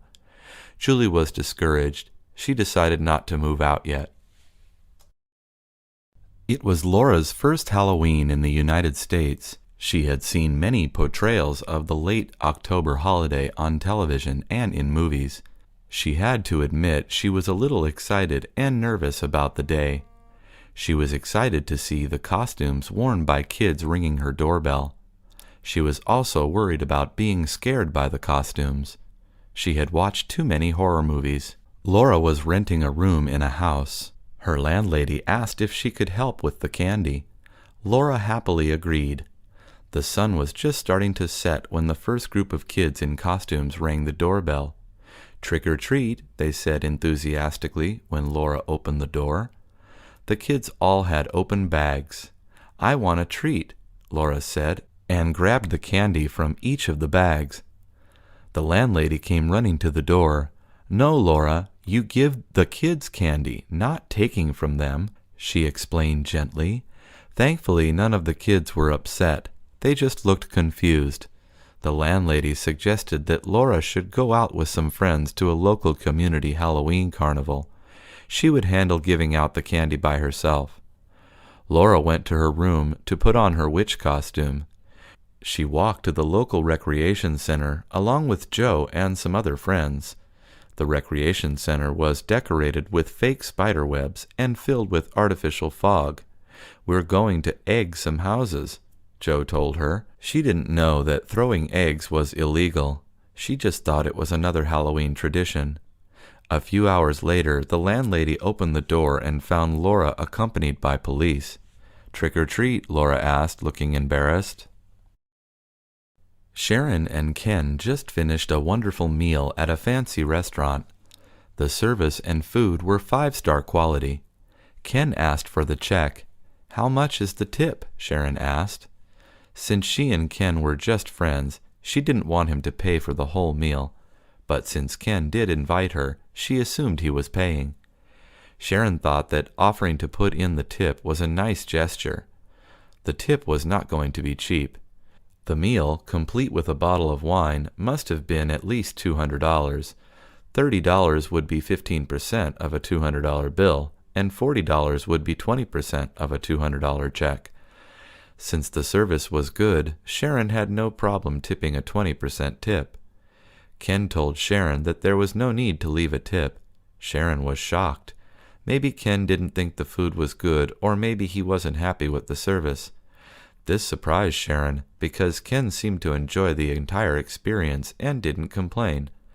"Was something wrong?" Sharon asked Ken. "No," Ken answered. He explained that he felt tipping was just an American way of showing off extra wealth. "I think it's vulgar and disrespectful," he continued. Sharon knew that Ken wasn't born in the United States and wondered if that had something to do with how Ken felt. Well, in the United States, tipping is kind of expected. Servers generally aren't paid that well and rely on tips to feed their families. The exception, of course, is that if the service was really bad. "But I had a lovely time, didn't you?" Sharon asked. "Service was great," Ken agreed. "But why don't they just pay the servers better so we don't have to pay more?" Sharon agreed with Ken, but she still left a 20% tip. One of Barb's favorite activities since moving to the United States was watching television. She especially loved watching the commercials. "You really can buy anything here in America," she told her friends. One afternoon, she was watching television and saw a commercial that really grabbed her attention. It showed a cartoon woman tossing and turning. The woman in the commercial was unable to sleep because she was busy thinking about the day that had passed and worried about the day ahead. Barb wasn't quite sure what the commercial was advertising. Was it a bed? Was it a pillow? Was it just a public service announcement urging people to sleep more? Suddenly a voice on the television began speaking very quickly, listing side effects of the sleeping pill the commercial was advertising. One of the side effects was insomnia. Barb thought that seemed like an odd side effect for a sleeping pill. The next day, Barb happened to be in the local neighborhood pharmacy picking up a few things. She remembered the commercial she had seen the night before for the sleeping pills. She walked up and down the aisles looking for them. Since she saw it advertised on television, she thought she might try them. Sometimes she had a hard time sleeping. When she couldn't find the pills on her own, she walked over to the pharmacy counter and asked the pharmacist where she could find the pills. "Do you have a prescription?" the pharmacist asked. Barb explained that she didn't, but she saw the pills advertised on television and thought she would try them. "Those are not available over the counter," the pharmacist explained. Barb thought it was dumb for there to be a commercial for something she couldn't just go get at the store. She walked out of the pharmacy without buying anything. One of the first things Gustav wanted to do when he got to the United States was to see as much of it as he could. He would be flying into New York City's John F. Kennedy Airport. In New York, he planned to see the Empire State Building and the Statue of Liberty. Then he wanted to go to Philadelphia to see the Liberty Bell. Then he wanted to go to the nation's capital, Washington, D.C., where he hoped to see the White House, and maybe he would even see the president. He knew that getting to the 3 East Coast cities was pretty easy. He could take a train or bus. Gustav wasn't sure about how he would get to the other parts of the United States he wanted to see. For example, Gustav really wanted to see the Grand Canyon in Arizona. He also really wanted to go to Los Angeles to see where some of his favorite movie stars lived. Once in New York City, Gustav asked the hotel concierge if they could arrange some trips for him. The concierge was helpful and informed Gustav about the different Amtrak trains he could take to Philadelphia and Washington, D.C. "What about the Grand Canyon and Hollywood?" Gustav asked. "What about them?" the concierge asked, looking confused. "What about trips there?" Gustav asked. The concierge pulled out a map and showed Gustav how far Arizona and California are from New York. "A train there will take you about a week. A plane ride will take about 6 hours, the concierge explained. Gustav was disappointed. He had no idea that the United States was such a large country. He was determined to see as much of it as he could, though. He wondered how much it would cost to rent a camper and drive it across the U.S. Kim was a housekeeper for a family in Beverly Hills. One morning when she went to work, she found a note from her boss. The note asked her to go to the supermarket and pick up a few things. There was a list of things Kim was supposed to buy. The note surprised Kim. She had only been a housekeeper for a week and had never been asked to go shopping before. Kim didn't even know where the nearest grocery store was. She also didn't know how to drive. Thankfully, the note also told her that the boss's driver would take her to the market. There was also a $50 bill. Once at the market, Kim walked through looking for the items on her list. She was confused, though. The list read 1 pound of apples. Kim had purchased 1 kilogram of apples, but never a pound. In her country, they used the metric system. She wasn't sure if a pound was more or less than a kilogram. Kim decided to ask one of the grocery workers. The grocery worker was kind and explained that a pound was about half a kilogram. "I wouldn't worry about it, though. Just use the scale," the grocery worker said. Kim went to the scale and was happy to see that the scales didn't use the metric system she was used to. Kim weighed a pound of apples and put it in the shopping cart. The next item on the list was a gallon of milk. Kim wasn't sure how much a gallon was. She was used to buying a liter of milk. There was also no way to weigh a liter of milk. She was glad that the milk containers were labeled. She just wished the U.S. used the metric system. John had been saving his allowance for 3 weeks so that he could buy a telescope he had seen advertised in the newspaper. According to the advertisement, the telescope cost $94.99. John also did some odd jobs around the neighborhood where he lived. He mowed the neighbor's lawn and took another neighbor's dog for a walk. Finally, he had $95. One Saturday, John walked to the store. He had brought with him the advertisement, which he had cut out from the newspaper. He asked a salesperson in the store where he could find the telescope advertised. He pulled out the newspaper ad and showed it to the salesperson to make sure they took him to the right one. The salesperson showed John where the telescopes were, and together they looked for the one he wanted. It was called the Vega 600. "I found it," John told the salesperson.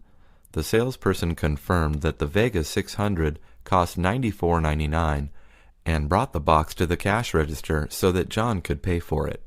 John was so excited, he felt like jumping up and down. He had worked so hard to get this.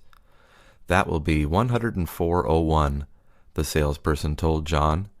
"Did you advertise it as $94.99? John asked angrily. He thought the salesperson was trying to take advantage of him. Yes, it is, but we have to add sales tax. It's the law. In California, the sales tax is 9.5%. The salesperson explained. Why don't you just put the final price on advertisements and price tags then? John asked. Then everything seems more expensive, and people won't come into the store to buy, the salesperson explained. Everything is more expensive, John said angrily, walking out of the store without the telescope. Maggie was meeting her friend Lisa at a French restaurant downtown for lunch. Lisa was visiting New York from Chile. They met in Chile over 10 years ago. That was the time when Maggie spent a semester abroad as part of her undergraduate studies. Lisa was a Chilean student who helped Maggie learn Spanish and how to play soccer. Even when Maggie came back to the United States, the two friends kept in touch with each other via Facebook and Skype. Maggie waved to Lisa from the table in the restaurant when she saw her Chilean friend walk in. Lisa looked the same, just a little older and a little fatter. "Tell me what is new with you," Maggie asked Lisa. Lisa explained that she worked for an airline and was in town on business. "I get to travel all the time now," Lisa told Maggie. "Oh, really?" Maggie replied. "Yes, really. And I can even sometimes get tickets for friends and family members at really low prices," Lisa continued. "Oh, really?" Maggie replied. Maggie was annoying Lisa. Lisa was beginning to feel like Maggie didn't believe what she was saying. "I can show you the memo from my job that explains it all if you don't believe me," Lisa said angrily. "Why wouldn't I believe you?" Maggie asked, looking confused. She thought it was great that Lisa had a job that took her all over the world and that even let her do it with friends and family.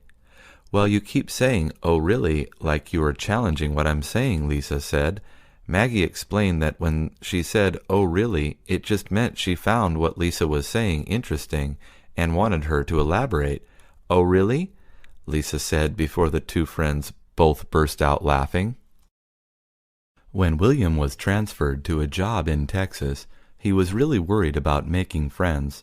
On his first day in the factory, though, everyone was really friendly. "You should join our softball league," his coworker Richard suggested.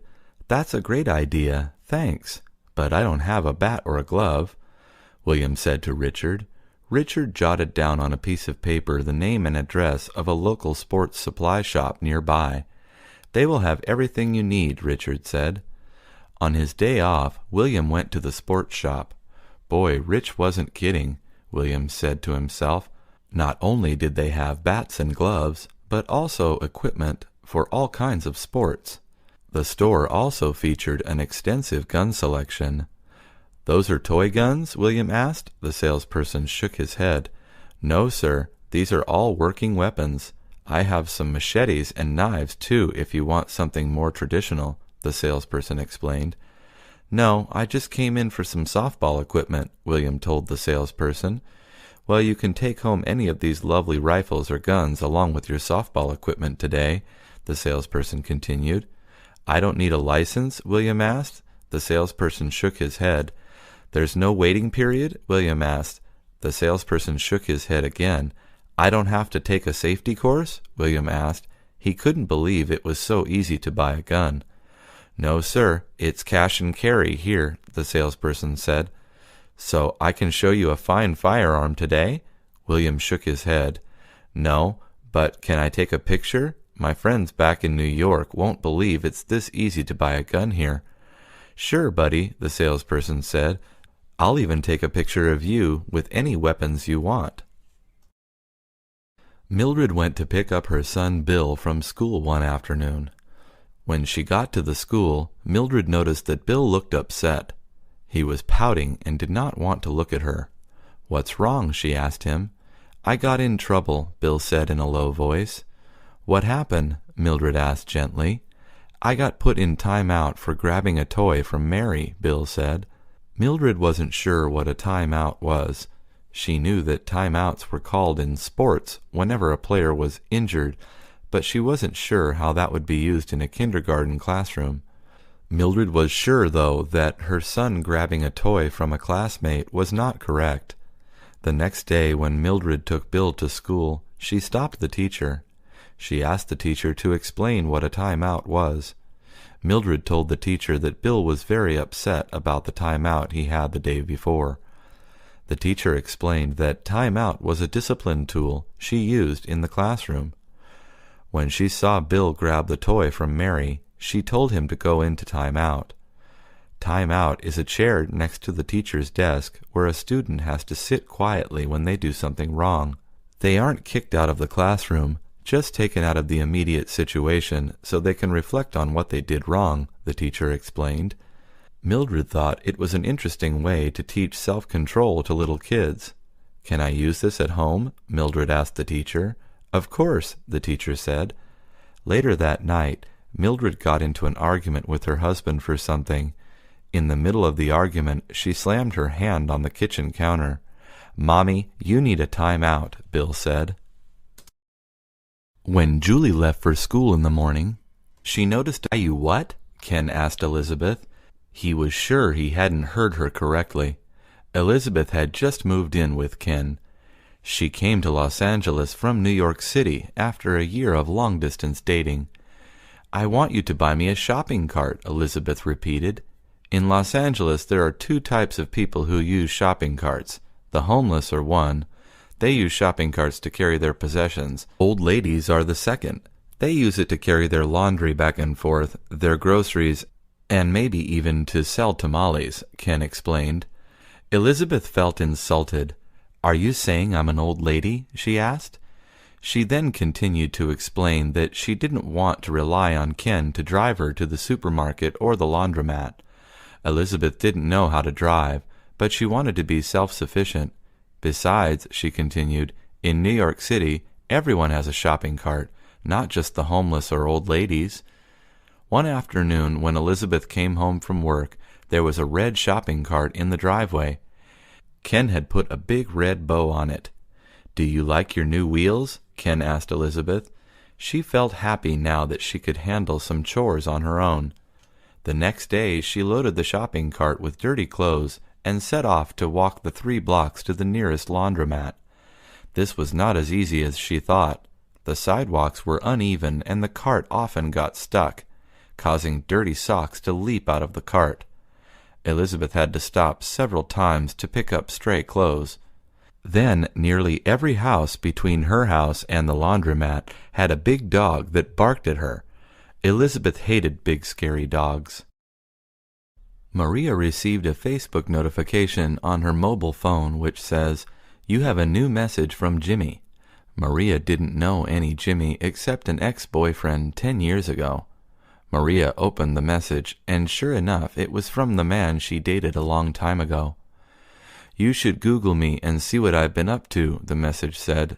Maria thought the message was strange, but out of curiosity, she typed in Jimmy's full name in the Google search bar. She saw pictures of him and a number of articles. The articles were about him filing for divorce from his wife, who was a high school teacher in New York City. She had been accused of having an affair with one of her students. She had been fired and was facing criminal charges. She had a daughter with Jimmy, a successful attorney.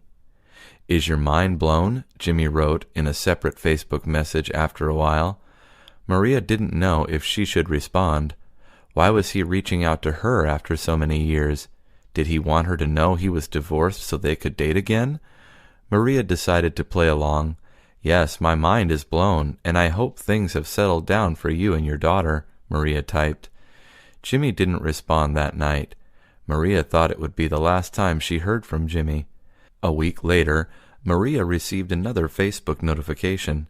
It was another message from Jimmy. "I was hoping that you would have time in your busy schedule to see me," the message read. Maria hesitated. When they stopped dating years ago, it was because Jimmy had written a cruel message to her. Should she give him another chance? Scott received a paintball gun and some paintballs from his mom on his 16th birthday. When his mom gave him the present, she told him that she would take him to a paintball range with some of his friends. The range was in an open field, and the company that owned the range provided safety equipment like padding and face masks. Getting hit by a paintball hurt and could cause serious injury. The paintball range was 20 miles away, and Scott had to wait till the weekend to try out his new equipment. He didn't want to wait that long. He wanted to play with his new toy now. When his mom was taking a nap, he texted a friend who lived down the block to meet him in front of his house. "I want to show you what I got for my birthday," Scott told his friend. He loaded up the paintball gun with the colored balls filled with brightly colored paint. He started shooting it at the trash cans that were on the curb. Just then, a police patrol car was driving down the street. Scott missed the trash cans and ended up shooting a paintball right at the police car. The police thought they were under attack.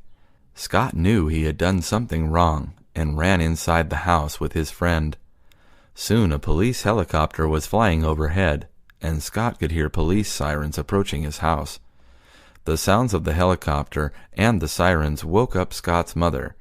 She looked out her window and saw a spotlight right on her house, and 3 police cars arrived. "What is going on?" she wondered aloud. She went to the living room and turned on the local news to see if there was any information about what was happening in her neighborhood. Bob knew that the house he just purchased was in a historically rough neighborhood. There was a history of gang violence, including shootings, in the neighborhood. That is probably why the house was so inexpensive. The previous owners of the house had it foreclosed. Then some house flippers bought the property for a very cheap price, renovated it, raised the sales price, and sold it. Bob thought the house was still a good bargain, though. After he moved in, Bob began to see that many of the renovations to the home were merely cosmetic. While the house flippers put in new stainless steel appliances in the kitchen, they hadn't upgraded the electrical work. This meant that every time Bob ran the dishwasher and the coffee machine, all the power in the house went out. Bob spent over $1,000 to have the house rewired. The new carpets that the house flippers installed was put over the original hardwood floors. Bob decided to rip out the ugly oatmeal-colored carpets and refinish the old floors. That was another $3,000. The house was an old stucco house that got very hot in the summer and cold in the winter. The house flippers installed some cheap windows. Bob hired a contractor to put in new double-pane storm windows and install ceiling fans. That was another few $1,000s. Bob wanted to make the house energy efficient, so he leased solar panels that were installed on the roof. This not only lowered his monthly electric bill, but added value to the home. Within 2 years, all the changes Bob made to the house totaled more than $20,000. In that time, the value of his home rose almost $100,000. Bob felt that he made a good investment. He knew when he sold the home that he would get more money than he paid. When Johnny was a kid, all he talked about was becoming a baseball star. Of course, he wasn't alone. Most young boys growing up in the United States want to become a Major League Baseball player at one time or another. He remembers watching his favorite players on TV when he was young, and how his father would take him to see the Giants play at Candlestick Park. Johnny recalls the old stadium and how big it seemed to him as a child. His dad took him onto the field one day when the team was having a photo day. Johnny couldn't believe how big the field was. All his favorite Giants were there taking pictures with fans. "Can I take a picture with Willie Mays, Dad?" Johnny asked gleefully. "Of course, Johnny. Let's get in line," said his dad. Willie Mays was one of the greatest baseball players to ever play the game, and he loved kids, too. That is why the line to take a picture with him was so long. Johnny didn't mind, though. He was in baseball heaven. The Giants played their arch-rival, the Los Angeles Dodgers, that day. There had always been a bit of bad blood between the two teams over the years. It started when both teams were based in New York.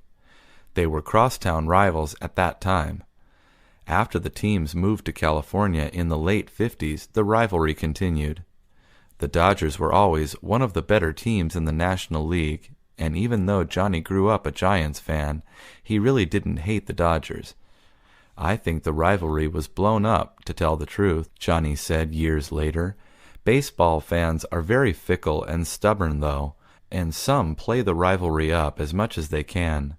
No true Dodger or Giant fan would ever admit liking the other team in public, but Johnny suspects there is a mutual respect for each team in both cities." Last week, Chris went on her first deep-sea fishing trip off the coast of Catalina Island. She had always enjoyed fishing when she was a child, but had never gone fishing in the ocean. Her dad liked to fish very often. Her big brother Jack was never the outdoor type, so her dad took her out often. One of his favorite spots was Lake Isabella, which is about 2 hours from their home. She recalls how she and her dad would spend a long, leisurely day driving to the lake and then taking his small boat out on the water. It was quiet and peaceful for the most part. Those memories remain some of her most cherished moments of her life. Chris has a friend called Robert. On this day, Robert invited Chris to join him on his company's fishing trip. Robert said it wouldn't cost much, but it would be a lot of fun. He knew Chris enjoyed lake fishing and figured she would have a great time. "Okay," said Chris, and to the ocean they went. The first thing Chris noticed, however, was the motion. "Wow, this boat really rocks," Chris told Robert. "Don't worry about it. You'll get used to it," he said. The trip to the waters off Catalina Island took about an hour.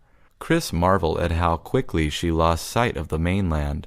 It was a bit scary when she thought about how alone they were in this great ocean. Soon it was time to collect squid for bait.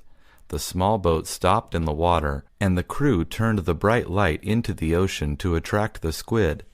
Before long, thousands of squid rose to the surface and were collected for bait. After about an hour, Chris didn't feel the rocking motion anymore. They were ready to fish. Chris caught her first ocean trout. It was a beautiful day. Tina was very involved in her daughter's education. She made sure her daughter did her homework. She also volunteered at her school. She especially liked to help parents who did not speak English. Tina often would translate at parent-teacher conferences and meetings. She also translated some of the papers that the school sent home. Tina was a member of the Parent-Teacher Association. She went to every meeting and open forum. Tina was so active in her daughter's school that she was elected to be vice president of the Parent-Teacher Association. The principal of the school did not like Tina, though. She felt Tina was too involved. She didn't like how Tina insisted that there be translation at every meeting, and that every paper that went home be in different languages. The principal felt Tina was creating more work for her and for her staff. She thought Tina was a troublemaker. The way Tina looked didn't help her. She had many tattoos and often dyed her hair non-traditional colors like pink and green. One evening, after Tina's daughter received an award for her good grades, Tina went up to greet the principal. The principal responded coldly, "Congratulations." The principal then offered some advice to Tina's daughter. "When you grow up, don't become like your mother," the principal told the young girl. The little girl was confused. Tina was furious. How dare the principal speak to her that way? Tina may not have looked like all the other parents, but what she looked like shouldn't matter. Tina's daughter hugged her mother. "I don't care that you have green hair, Mommy," she said.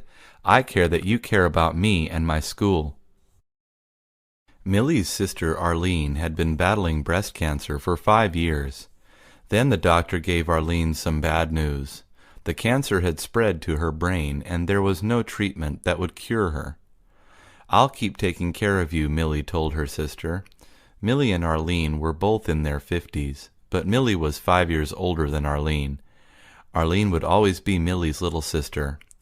Throughout Arlene's illness, Millie took care of things. Millie went with Arlene to all of her appointments. Millie went to all of Arlene's chemotherapy and radiation treatments. When Arlene lost her hair because of the chemo, Millie helped her pick a natural-looking wig. Arlene was appreciative, but also felt bad. Millie had a family of her own to take care of, and yet she spent most of her time taking care of Arlene. Arlene told Millie she wanted to be put in a hospice. Millie did not know what that was. Arlene's doctor gave the sisters some brochures. The brochures explained that hospice care would try to make Arlene as comfortable as possible by providing pain management. They also focused on the emotional health of patients and their families by providing counseling. Millie was reluctant to place Arlene in hospice. Millie felt like she was abandoning her baby sister. Arlene insisted, though. "It's about time someone else wait on me hand and foot," Arlene joked. Millie went with Arlene to check into the hospice. Not only did the staff take care of Arlene, they also had activities for Millie, a member of the family. The staff told Millie that she could even spend the night here when she wanted. They asked Arlene what some of her favorite foods were so their chef could make what she liked. Arlene felt comfortable in the hospice. Donald Walker always looked forward to summer. As he sat down in class, he thought about all the things he was going to do during his summer break. He even made a list. On the top of his list was swimming. Donald loved to go swimming. Even though he was excited to get a break, there was something or someone he was going to miss. Sarah Lee Parker was his classmate, but he rarely talked to her. Donald liked Sarah a lot. He knew he was going to miss her. The first day of summer had arrived. Donald woke up around noon. He hated waking up early for school, so he wanted to sleep late for the first day of summer. As soon as he woke up, he put on his swimming shorts, got a towel, kissed his mom goodbye, and ran to the park to go to the pool. As Donald jumped into the pool, his heart began to beat fast. The water was clear, but cold. One of Donald's favorite things to do at the pool was to go on the diving board. As soon as Donald stood on the edge of the diving board, he started jumping in order to get high enough to do a flip. He jumped once, then twice. When he was about to jump off again, he saw that Sarah was looking at him from the entrance of the pool. Donald got so nervous that he couldn't finish the flip, and he landed on his back. Everyone in the deep end of the pool started laughing. Donald felt embarrassed as he swam to the edge of the pool. But when he got there, he saw Sarah waiting for him. Ouch, that had to hurt. "You want to go swimming with me?" Sarah asked Donald. Donald said sure nervously and started swimming with Sarah. Donald had never been happier and never been in that much pain. Betty Gonzalez likes going to the movies. She likes to wait until there are multiple movies she wants to see. She'll usually go early in the day in order to see at least 2 movies. Betty is proud that her record is seeing 4 movies in one day. She usually sneaks in snacks to eat at the movie theater. Betty doesn't care if no one wants to go with her. She'll go alone and have fun. It was Saturday morning. Betty saw that there were 3 movies she wanted to see showing at the theater. Betty got her purse and made herself 2 sandwiches, bought a soda, got her sweater, and went to the movies. After she had seen 2 of the movies, she bought a soda and was going to sneak into the next movie. As Betty walked up to the room where the movie was showing, she noticed that a man was checking for tickets. Betty began to get nervous. Betty didn't have a ticket, but she really wanted to see this movie. She did not like the other 2 movies. She knew she was going to like this one, because her favorite actor was in it. The man that was checking for tickets stopped Betty as she tried to pass him. He asked her for her ticket. Betty didn't know what to do. The man was speaking in English, so Betty decided to speak in Spanish. She told the man something in Spanish and then walked off while she was still talking. The man was confused, and he didn't know what to do. Betty looked like she was mad at the man, so he didn't want to do anything else to get her even angrier. He just let her go through. When Betty got to her seat, her heart was still beating fast. She started laughing. She took a sip of her soda and watched the movie in peace. Paul Young and Mark Allen were good friends. They both hated summer. Paul hated that it was always hot. Mark hated that the park by his house was always crowded. "I hate summer," Paul told Mark as they played video games in Mark's room. "I know. Besides not going to school, there is nothing else that's good about summer," Mark said. As the two friends played their game, Mark's mom started getting upset with the boys. "Why don't you boys go outside?" Mark's mom asked. Mark replied, "Too many people, and it's too hot." Mark's mom had enough. She unplugged the game and told Mark that they had to go outside and do something else. They decided to go to the arcade, because at least there they could play games and be inside an air-conditioned building. When they got there, they realized that two of their friends were at the arcade too. It was Susan and Carol. Paul liked Susan. Mark didn't really like Carol that much, but he agreed to stay with Carol so that Paul could hang out with Susan alone. "Don't do anything stupid, Mark," Paul said. "Oh, shut up and go talk to Susan," Mark said. Paul went up to Susan and asked if she wanted to play a shooting game with him. She said yes. After they played the game, they went back to meet with Carol and Mark. "You know, Carol and I were about to leave. You guys want to come with us?" Susan asked the boys. "Sure, where to?" Paul asked. Susan said that they were going to the park because she liked to see all the people having fun there. "Awesome. I love going to the park during the summer," Paul said. He looked at Mark and whispered, "Shut up, don't say anything." They all left, and Mark looked like he was going to cry. "I hate summer," Mark said to himself.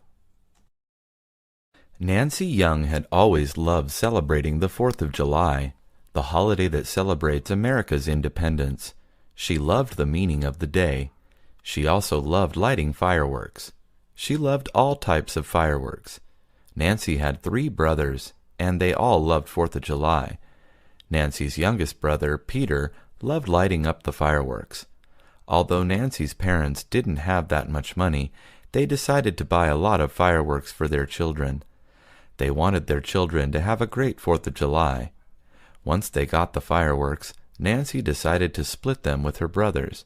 She got the most, and her brothers got the rest. Nancy's parents decided to go to the park to light the fireworks this year. Peter decided to light the first one. It exploded, and it scared Nancy. Nancy decided to light one.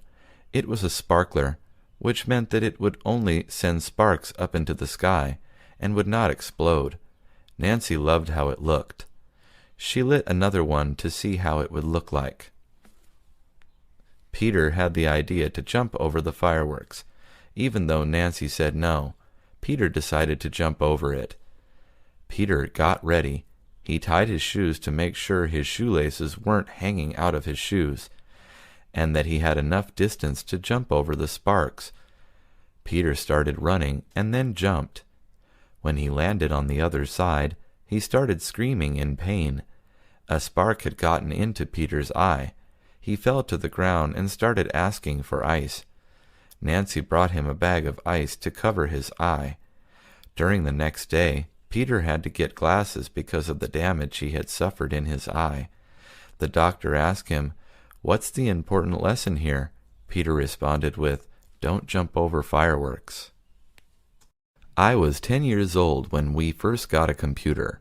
I didn't know what to do with it, so I just played video games on it. My brother was 6 years older than me, so he would use the computer to go into chat rooms. After we had had the computer for around a year, I noticed my brother would always be in the chat rooms. He would always have a private message open as well. It took me another year to realize that my brother was dating someone online. I always knew my brother's girlfriend was SnowBunny85 because he never told us officially that she was his girlfriend. I later found out her name was Lily. My brother always tried to be careful not to leave any pictures Lily sent him on the desktop of the computer, but sometimes he would. She looked pretty. I didn't understand why my brother wanted or felt that he needed to keep his relationship secret. A few years later, my brother told me that he had broken up with the girlfriend he had. I asked why, but he didn't want to talk about it. I found out what really happened one day while I was using the computer. My brother had saved his last conversation with Lily. It seemed that Lily had lied to my brother. They had met a couple of times in real life, and they seemed to have had a real relationship. The only problem was that Lily already had a husband. My brother was crushed to find out that she was married. On that day, I realized that an online relationship is risky. It's up to you to find someone that you can trust and hopefully isn't lying to you. I hope my brother realized that too. Friends make life easier, or at least they should. My best friend's name is Susan. I call her Susie. Susie and I would always hang out together. Just to clarify, my name is Michael. Yes, I am a boy, and Susan is a girl.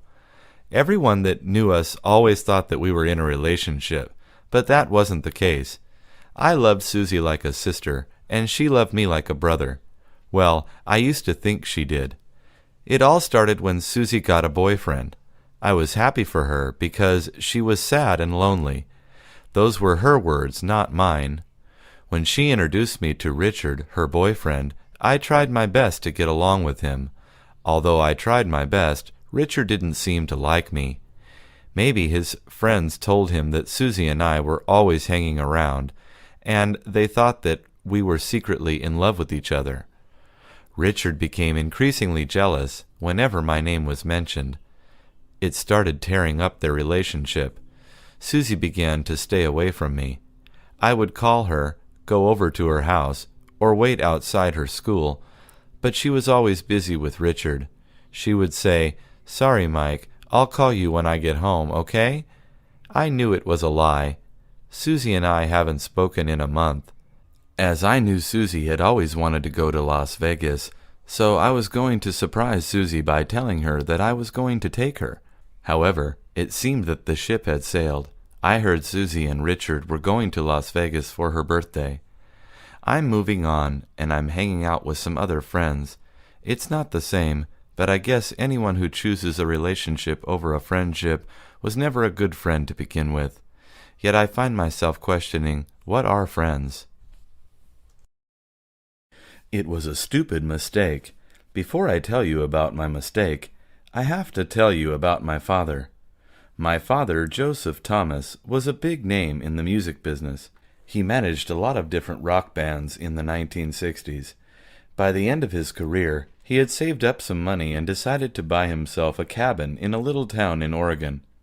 He didn't want to live in Los Angeles, New York City, Chicago, or any other big cities. He wanted to escape the big city life. My father died in that cabin 3 years ago. I found out about his life in the cabin a week after he died. He never really liked to answer his cell phone. It would always be on low battery or off. He never bothered to charge it. He simply liked listening to his records and drinking whiskey. During his time in the music industry, my father had collected various objects. He had different items from different artists. He had one of Jimi Hendrix's guitars, and a medallion that Janis Joplin had given him. Did I know this? No, I didn't. My dad always kept to himself. He was out on the road a lot, and he never really cared about keeping in touch with his kids. So, when he died, I figured all of his stuff at the cabin would be garbage. I told the town's sheriff to throw everything out. I also told him to send me the paperwork for the cabin. I read about the discovery they made in my father's cabin. I couldn't believe it. Hendrix's guitar sold for over $1 million, and so did the medallion. As I had already asked the sheriff to throw out everything as garbage, I wasn't entitled to anything, which probably made my father happy. My first road trip was horrible. When I turned 24 years old, my father lent me his car to go from Los Angeles to Chicago. I told my dad that my friend George was going with me, and he was bringing his girlfriend Nancy. My dad liked that George was going because he was a responsible young adult, which made me think that my dad doesn't think of me as an adult. When the day we were scheduled to leave arrived, George's girlfriend didn't arrive at my house until 5 p.m., when we agreed we would meet at 2 p.m. It wasn't bad. I had been waiting for this road trip for a year. I could wait a little longer. When Nancy arrived, we packed up her suitcase and hit the road. I was friends with both of them, but George was my friend first. I started getting annoyed with them right away. Even though I had my music playing in the car, I could still hear them in the back kissing and calling each other baby, sweetie, sweetheart, and other nauseating cute names. I didn't like it, but what was I going to do? George took over the wheel after we left California. He was talking to Nancy the whole time. When we got near the Grand Canyon, Nancy started talking about how she always wanted to go see it. That was when George said those 7 words I hated the most. What my baby wants, my baby gets. He started going down a road that led to the Grand Canyon without even asking me. I started to get really annoyed, but decided not to say anything. It was really late, but they didn't care. It turned out the road that led to the Grand Canyon closed after a certain time. Nancy felt embarrassed, and George started apologizing to me. After we got back on the highway, I drove all the way to Chicago. George knew that I was bugged, so he tried to keep me company. He even told Nancy to sit in the back, which she did. It was a horrible drive. I couldn't believe I had to drive all the way back to Los Angeles with them. One of the most important lessons you should learn is, when you drink, you shouldn't drive.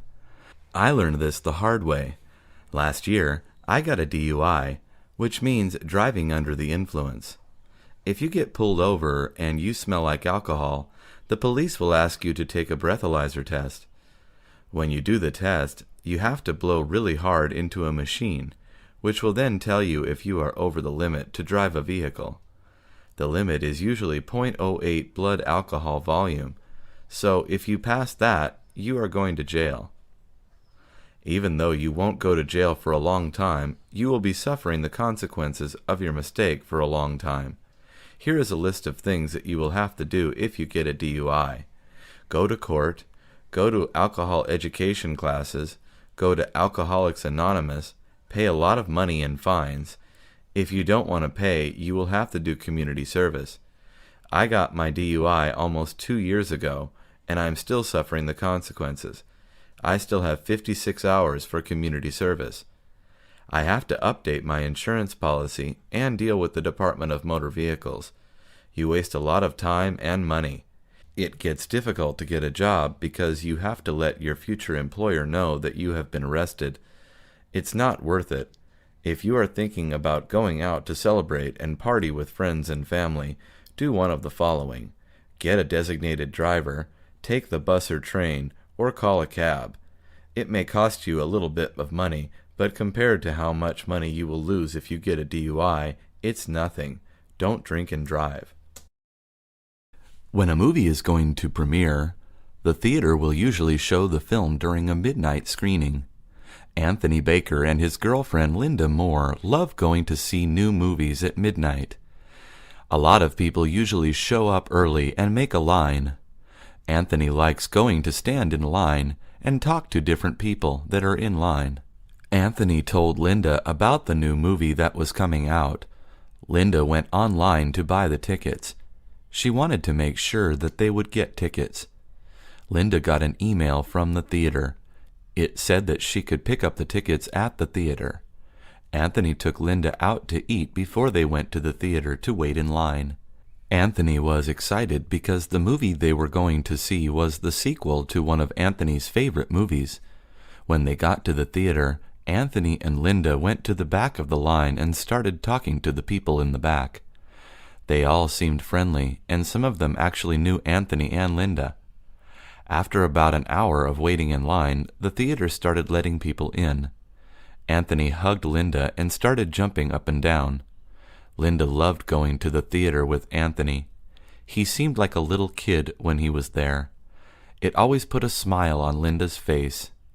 When they got inside, Anthony and Linda found their seats. They noticed everyone in the theater started singing a song that came out in the first movie. So Anthony got up and started clapping and singing along. Linda looked up at Anthony and thought to herself, "It's a whole different experience seeing a midnight screening." Some of the most popular places to visit during summer are the beaches.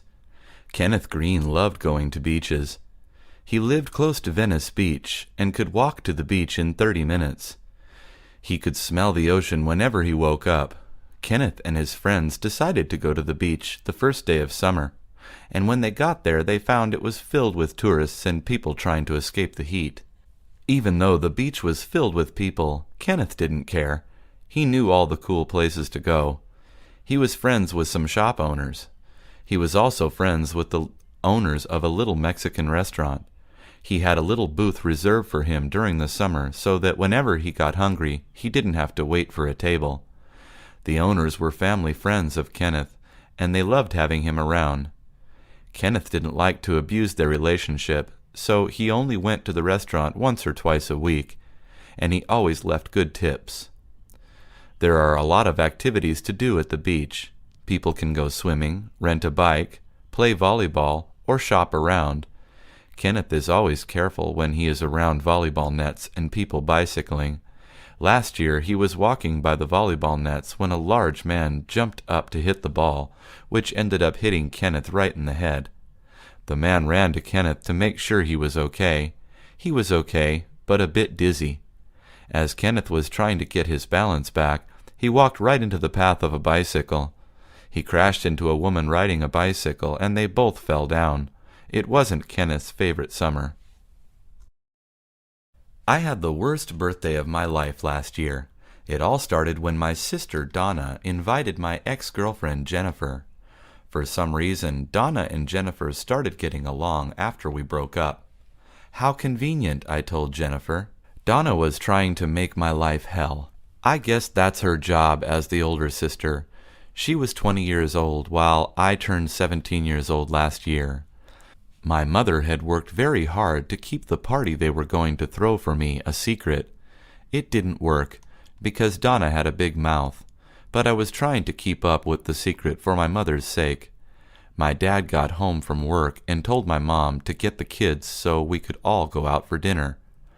We showed up at my favorite restaurant, which was a private room in the back for parties. Everything went downhill as soon as I opened the door. My other ex-girlfriend Sarah was there, because she wanted to try to fix our relationship.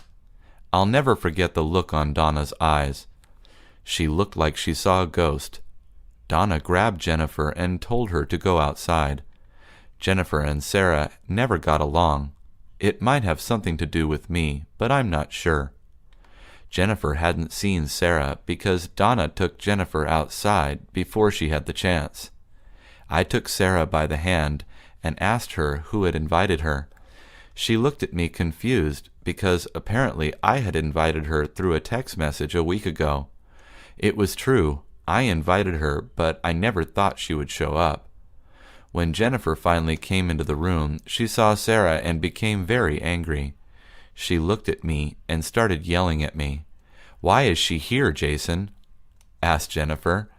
I looked at her equally angry and said, "What are you talking about? What are you doing here?" Jennifer started yelling at Sarah, and Sarah started yelling at Jennifer. They got so angry that they started fighting, which eventually got us kicked out of the restaurant. My mother was crushed when she got home. Donna got grounded for a month. That was one horrible birthday. Let me tell you about my family. They are embarrassing, to say the least. The first time I brought a boy home to meet my parents, they asked him countless questions that no parent should ask.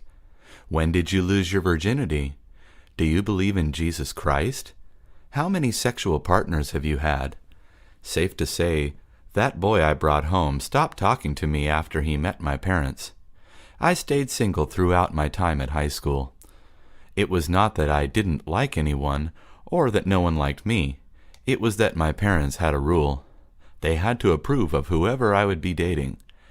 Sometimes I thought they had that rule specifically to embarrass me.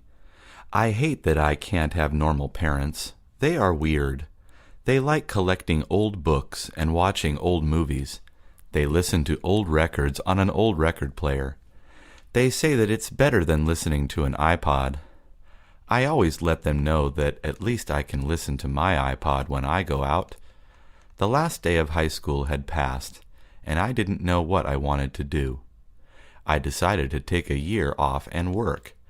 My parents didn't like it, but it was my decision to make. I got a job at a little restaurant called Baker's Cabin.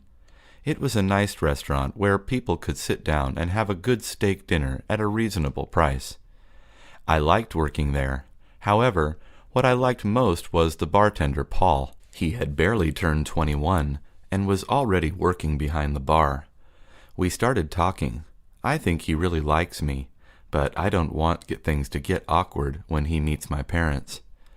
One day, my friend Susan told Paul that the only way he could date me was to meet my parents. Paul went over that night with some records his dad had given him and offered them to my parents.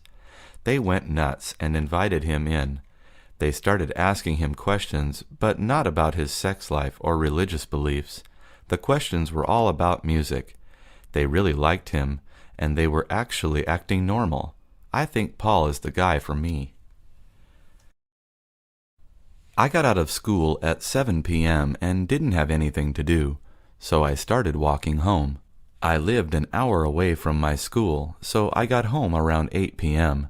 When I opened the door to go inside, I saw my brother, my mom, and my brother's girlfriend all sitting down on the couch. My brother Jeff was sitting with his girlfriend Betty. I walked in slowly. I looked at my mom, who had tears in her eyes. It was very tense. I turned to Jeff. "She's pregnant," Jeff said.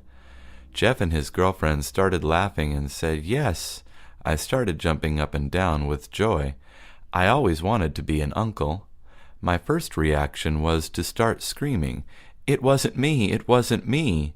I started screaming that because my parents always thought I was going to be the first one to give them a grandchild. They certainly didn't think Jeff was going to do it. I gave them each a hug and wished them luck. After 8.5 months had passed, Betty gave birth to a beautiful baby boy. My family and I were as happy as we could be. They named the baby Mark. Mark was the name of my father, who passed away a year ago. My brother said that he looked like my dad, so he decided to give him the name in honor of my dad. We all gathered at the hospital and started laughing, talking. We each took turns carrying the baby. It was the happiest moment in our family's history. We only wished that my father would have been a part of it. Jeff looked at baby Mark. He told me that my father's spirit was here. He would always be there to look over and take care of Mark. I smiled and gave him a hug. William Moore didn't trust the idea of marriage. He came from a broken family. His mother and father divorced when he was only 10 years old. Both of his 2 brothers had been married twice. Each marriage ended in divorce.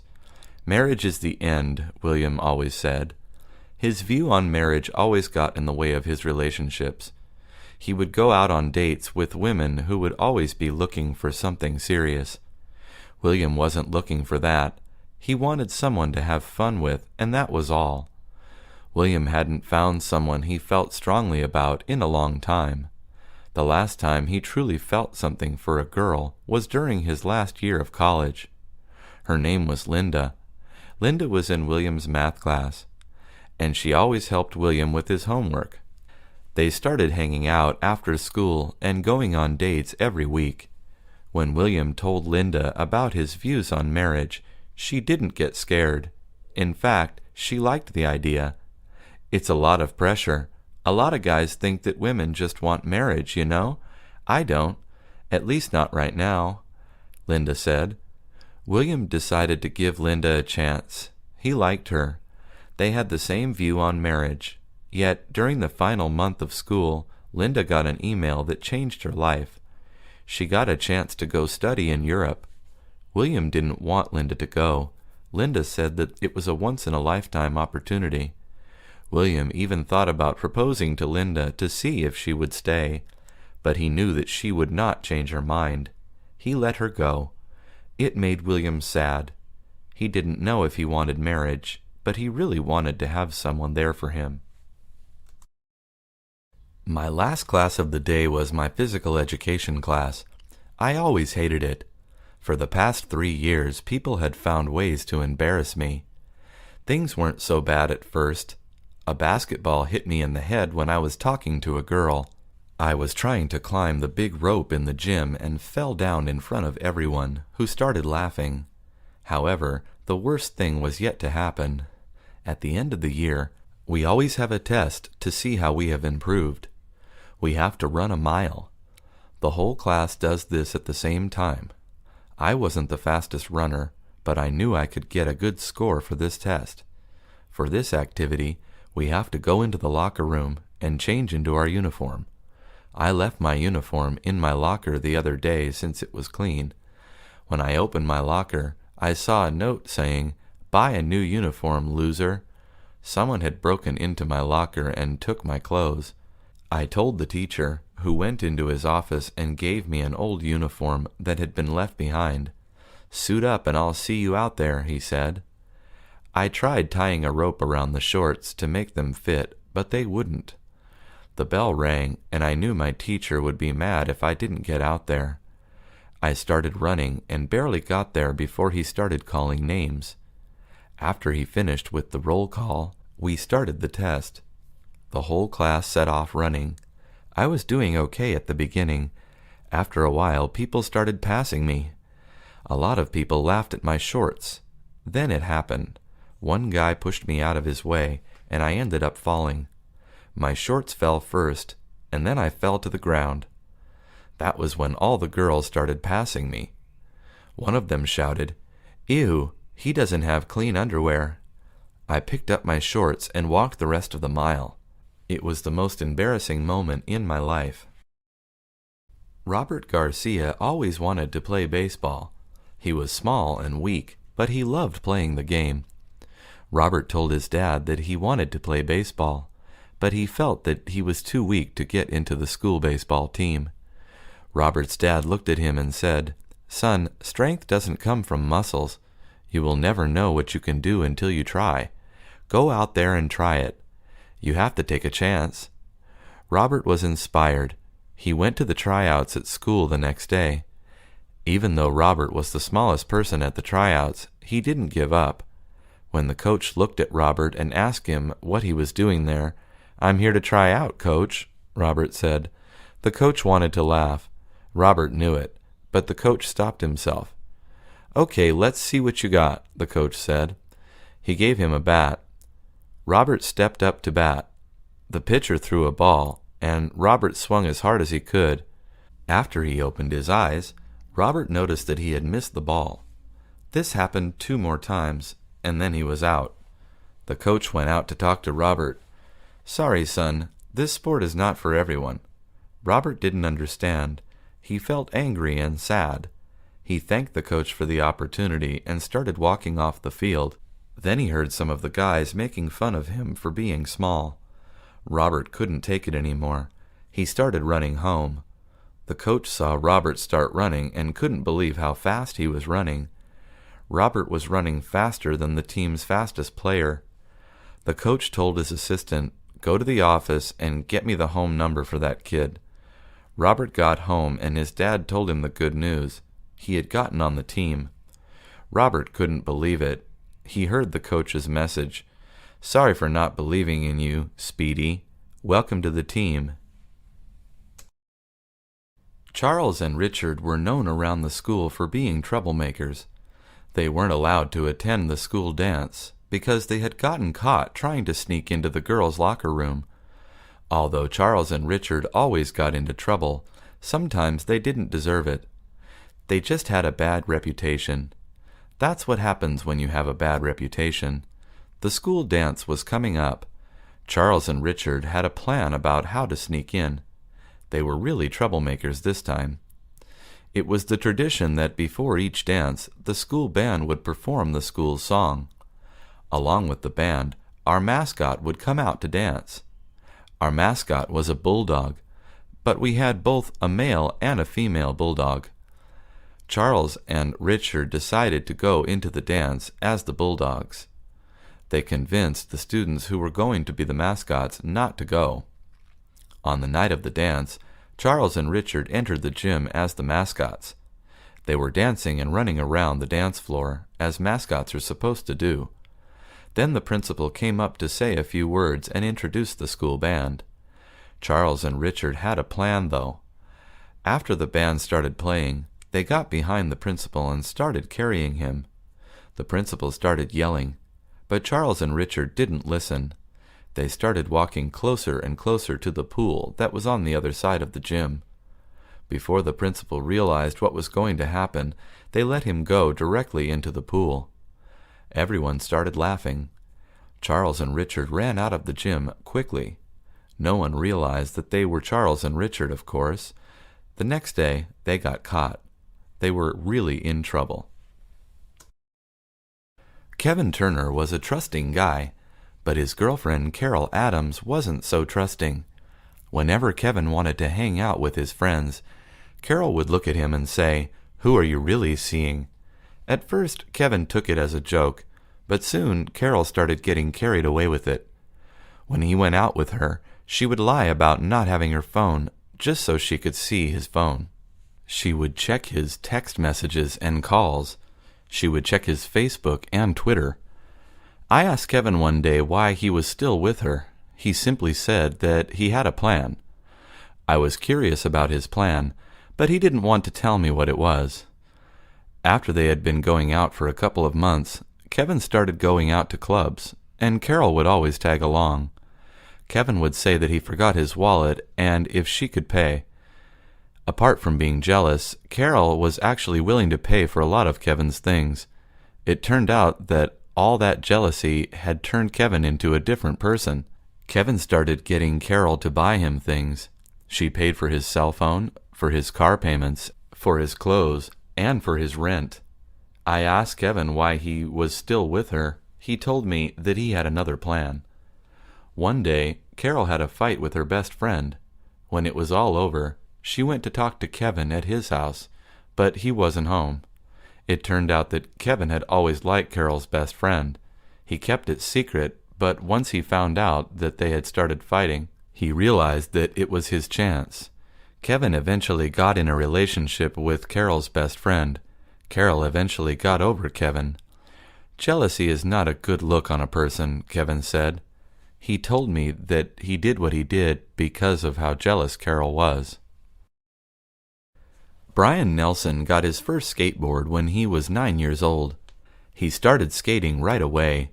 He had friends at school that knew how to skate, so he would go to their houses after school. As time went by, Brian got better and better at skating. He could do a lot of tricks on his skateboard. But what Brian really loved was jumping over stairs with his skateboard. His record was 15 stairs, but he wanted to beat that record. Brian and his friends went to the Hollywood 18, where a lot of skaters go to make skating videos. Brian knew that if he jumped over those stairs, he would become a legend with his friends. As he went up to the stairs, he started counting each stair one by one. He wanted to make sure they passed 15. On his first try, Brian jumped off his skateboard and landed on the grass next to the stairs. He wanted to try again, but he was scared. Finally, he got the nerve to try it again. This time, he actually jumped over some stairs. Unfortunately, he didn't pass the 16th step in the staircase. He fell off his board. But he didn't get that hurt. Some girls were looking at Brian and asked him if he could do it again. Brian knew he had to get it this time. As Brian prepared for his jump, he kept looking at the girls that had gathered to see him. He was breathing heavy, but he knew he could do it. The time had arrived. Brian was ready to try it again. He pushed off of the pavement and started pedaling his skateboard faster and faster. He got to the top of the stairs, and then he jumped. Brian was in the air for about 5 seconds, and then he landed. The girls all applauded, and then Brian stopped his skateboard. He had done it. He beat his record. All the girls went up to give him a hug, but they all stayed away because he smelled. He started laughing. Everyone laughed and congratulated Brian. When Donna was a little girl, she had a dog named Sandy. Sandy was a furry, brown, medium-sized dog. She weighed about 25 pounds and was a happy dog. Donna was only 10 years old and couldn't remember a day in her life without Sandy by her side. Sandy was Donna's best friend. The two could be seen together on most days. Donna cared for Sandy every day. She fed her, brushed her, and played with her. Donna went with Sandy whenever it was time to take her to the veterinarian's office for a physical checkup. Donna always wanted to be with her furry friend on those occasions because she didn't want Sandy to feel alone and afraid. Donna was also responsible for cleaning up after Sandy, which meant picking up her poop. Donna didn't mind, though. She loved Sandy. One day, Donna and Sandy were coming home from the park. They were walking down the street near their home when Donna let Sandy off her leash. Donna knew she wasn't supposed to let her off the leash, but she always did when they were just a few houses away. Sandy would run into the yard yelping and howling while waiting for Donna to get home. This day was different, though. Sandy saw a cat across the street and started running after the cat just as Donna's neighbor was driving home. Sandy was hit and killed by the speeding car as Donna screamed in shock. "No!" yelled Donna, but it was too late. Sandy was gone. Donna was very sad. She blamed herself for Sandy's tragic death, but her mom told her that Sandy was happy in heaven now. Donna held a little service for her doggie and buried her in the backyard so that Sandy would always be near her. Donna knew they would be together again. One of the favorite American holidays is Christmas. The holiday has a special meaning to most Americans today. It is an official government holiday celebrated on December 25th. Most Americans get both Christmas Day and Christmas Eve off from their jobs so that they can spend time with their families. Many people are busy buying gifts for their loved ones in preparation for the big day. Christmas Day is the time when families open presents that they have given each other. The presents are wrapped in beautiful paper and usually include a colorful bow with a tag with a person's name on it. These presents are placed under a tree that is brought into their home and decorated with bright ornaments by the entire family. When Michelle was a little girl, she loved helping her mom and dad decorate the Christmas tree. It all began by going to a Christmas tree lot, where vendors sold freshly cut trees to the public. Families can walk through the lots to pick the tree that is right for them. Michelle loved going to shop for a tree because of the sweet aroma that would come from the trees. "I like this one, Daddy," Michelle said. "It's perfect," her dad agreed, and bought the tree. It was just the right size, with full green branches. Once the tree was brought home, Michelle helped her mother place the tree in the right spot and began decorating it. Her brothers and sister would help too. This was always a great family tradition. They put a string of flickering lights around the tree, along with pretty ornaments of different kinds. Each family member got to place their own special ornament on the tree right where they wanted to. The colors blue, green, yellow, and red would blink on and off, and would shine brightly, reflecting off the ornaments. As the family stood and viewed the decorated tree, all were smiling. Michelle turned to her father and said, "Thank you, Daddy." Stephen Baker loves his car. He owns a beautiful 1977 Chevrolet Corvette that he bought many years ago. Steve, as he is known to his friends, got a deal on the car. He bought it from a guy who was the original owner. This is the best possible situation a used car buyer can find. The car culture in California is unique. Detroit automakers look to California for trends to include into their car designs. Many people in California like lower cars, which make them look sleeker and more streamlined. This comes from the practice of cruising the boulevard, an activity that is very popular among people of all ages, especially in Southern California. It was Saturday night in August. Steve gave me a call to see what I was doing that night. "Hey, let's go cruising, brother," said Steve, and of course I said yes. I love cruising in his car. The girls loved that car. It was a two-seater. with a T-top roof that is removable. That night, we cruised Van Nuys Boulevard, a popular street where lots of young people like cruising. This is where guys can meet girls and vice versa. It wasn't long before we spotted a carload of girls in an old Ford Thunderbird. "Hey," I shouted to the girls as we came up near them. "Anyone want to cruise with us?" I said, and to my surprise, a couple of young blondes jumped in and we drove away. It was a tight fit, but the girls were small and thin. I was in heaven. Before long, I was dating one of them, and Steve dated the other. We went on a few double dates after that, but Steve and his folks moved away 1 year later, and I never heard from him again. That was a sad day in my life, but at least I had a new girlfriend, thanks to him and his 1977 Corvette.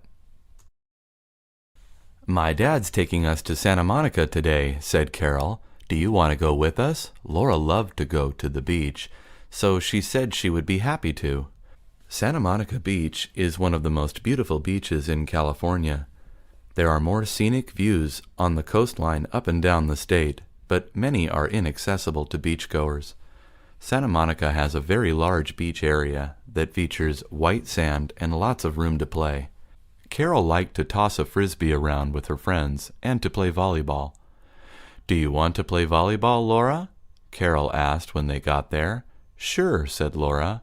"But who are you going to play with? It takes more than 2 people to play." Carol thought about it and said that they could start playing and others will join in. So the 2 girls started playing alone. Just as Carol said, more kids came over and wanted to play with them. Soon they had more than enough people for a game, and they played for hours.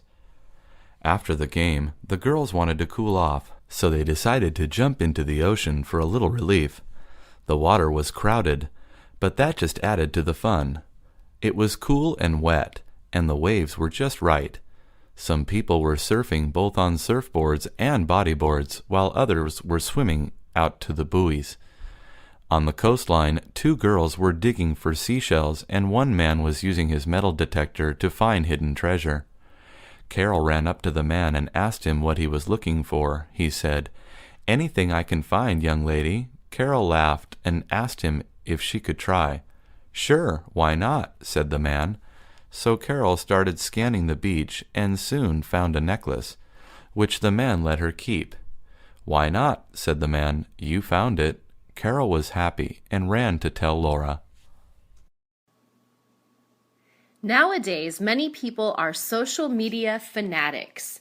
They are always looking at their mobile phones or tablets and updating their Twitter or Facebook accounts. They are taking pictures of what they eat or taking pictures of themselves, which is called selfies. When people are not oversharing, they are constantly reading or looking at what friends and family members are posting. Social media is becoming addicting. Research shows that most people spend, on average, almost 4 hours a day on social networking sites. That's almost 30 hours a week.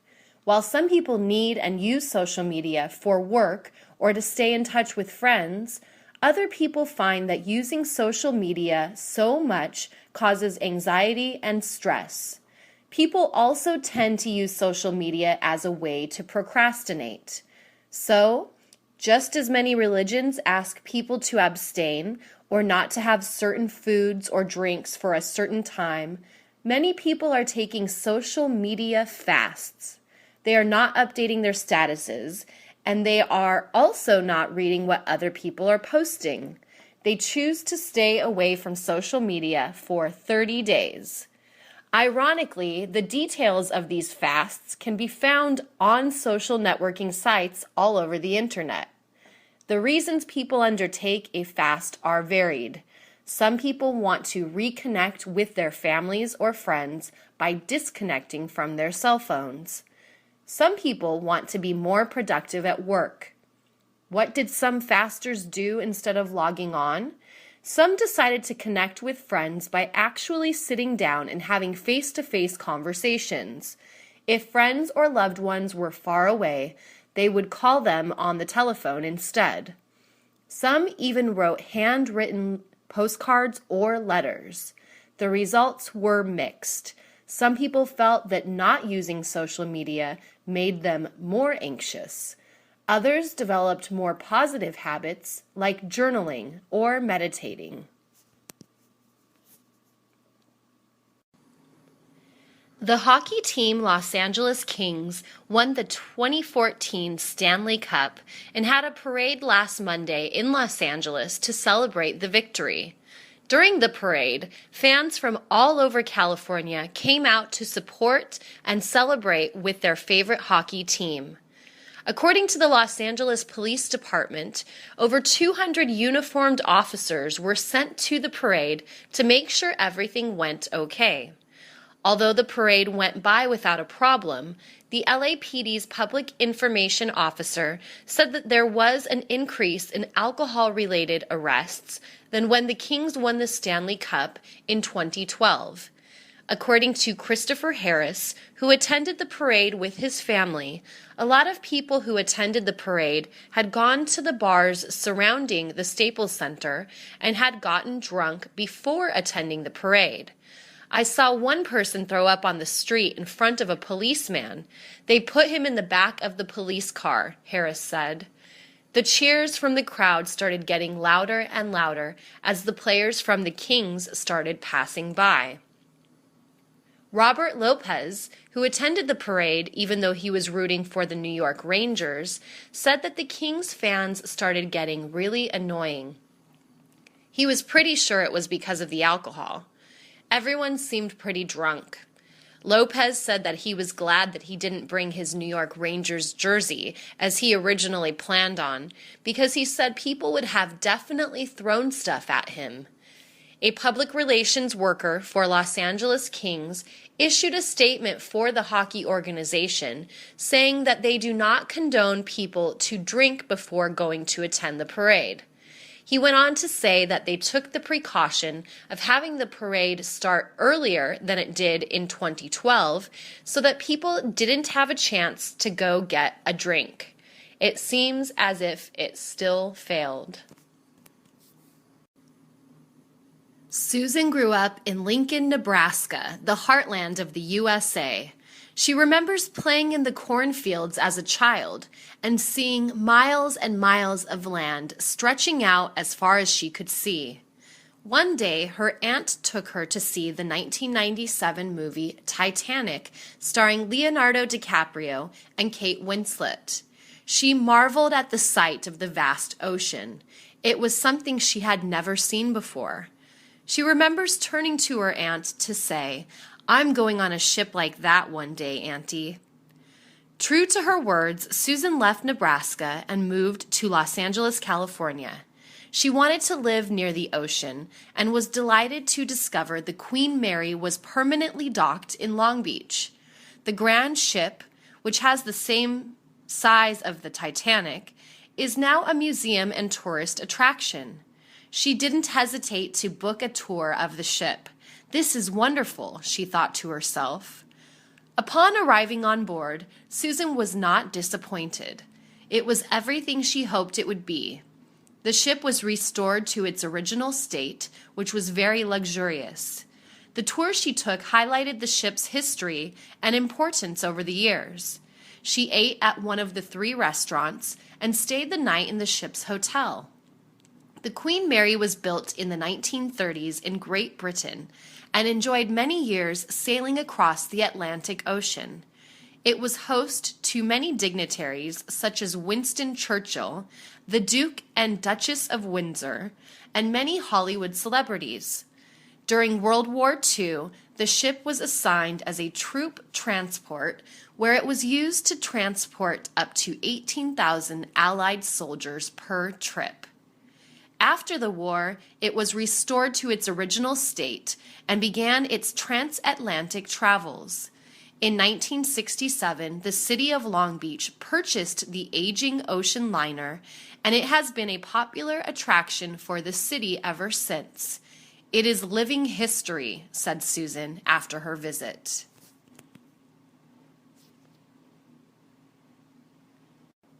Many young American boys and girls dream of becoming a rock star at one time or another in their lives.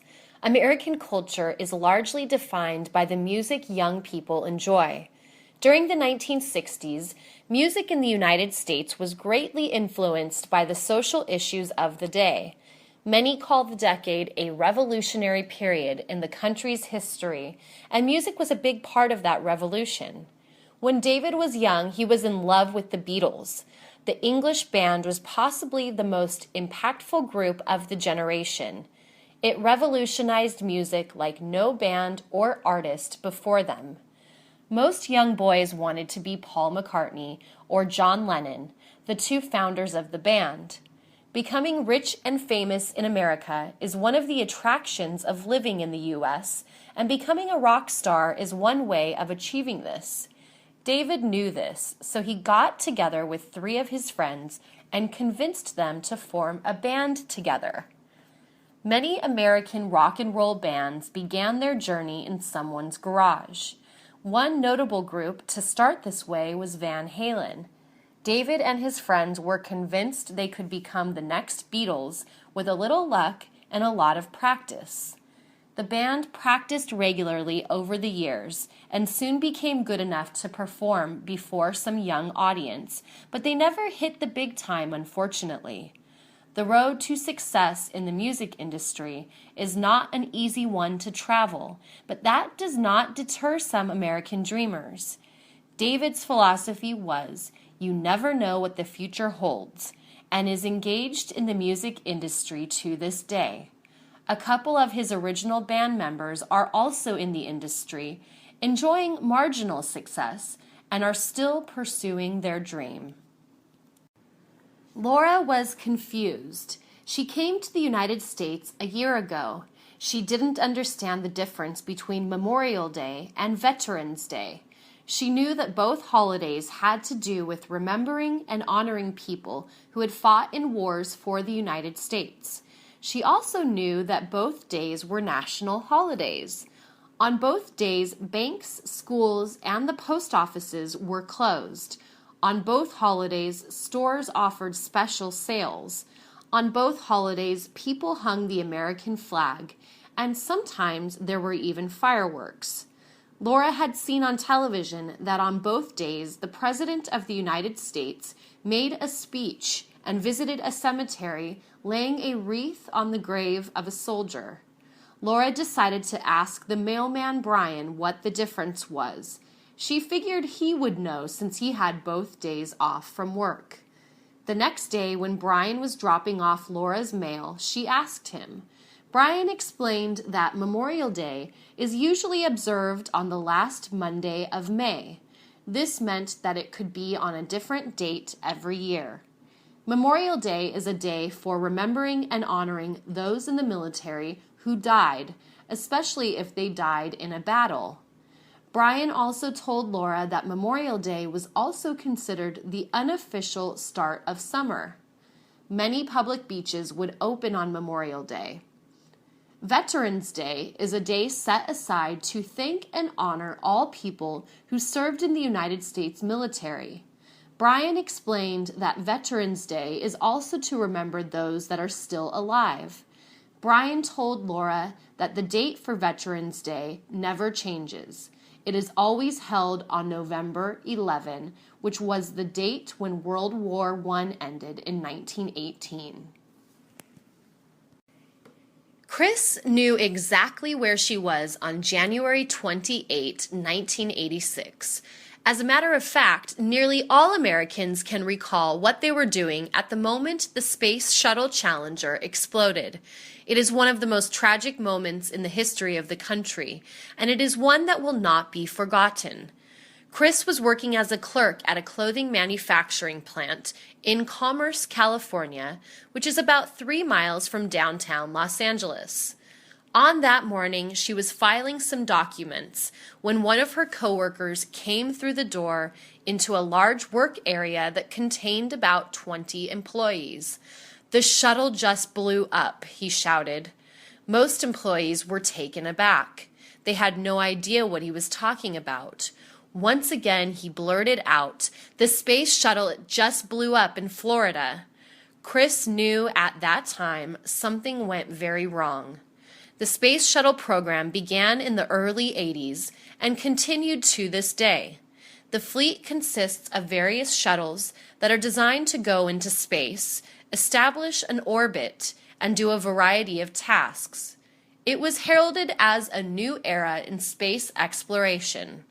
In the past, space exploration vehicles were used once and then discarded. The shuttle program revolutionized the way space travel was done. Chris couldn't believe her ears. Soon, almost all employees huddled around the lunchroom TV set, watching in horror the events taking place. It was a sad day for the United States, but it was also the beginning of a new era in space travel. The country rebounded from this disaster and restarted its program after a couple of years. There have been other accidents in the program, and most notably the Columbia, which disintegrated upon re-entry in February 2003. But the U.S. will not be deterred. Space travel is dangerous, but the spirit of the American people will not be contained. There was a march through the Boyle Heights neighborhood of Los Angeles. The march was sponsored by a coalition of local organizations and agencies. The purpose of the march was to bring awareness to the violence in the community. Many people have been killed because of gun violence and other crimes. The march began at 9 a.m. on a busy corner. Many parents brought their children to the march. The crowd began to walk down the neighborhood sidewalks. Occasionally, the crowd would stop, and an organizer using a bullhorn would tell the story of a person who was killed. After the organizer told the story, there would be a prayer followed by a moment of silence. There were relatives of people who had been killed participating in the march. Some of these relatives would leave lit candles, balloons, or flowers in remembrance of the persons who died. One woman who died was found in the lake of Hollenbeck Park. Police suspect that her boyfriend killed her. She had a baby daughter. Her ex-husband participated in the march and asked that organizers include her in their prayers. The march continued for 20 blocks and ended at Wabash Park. While the march was somber, the mood inside the park was more celebratory. Different organizations had booths with information about local programs. There was a craft table for kids to draw a picture about the kind of neighborhood they wanted to live in.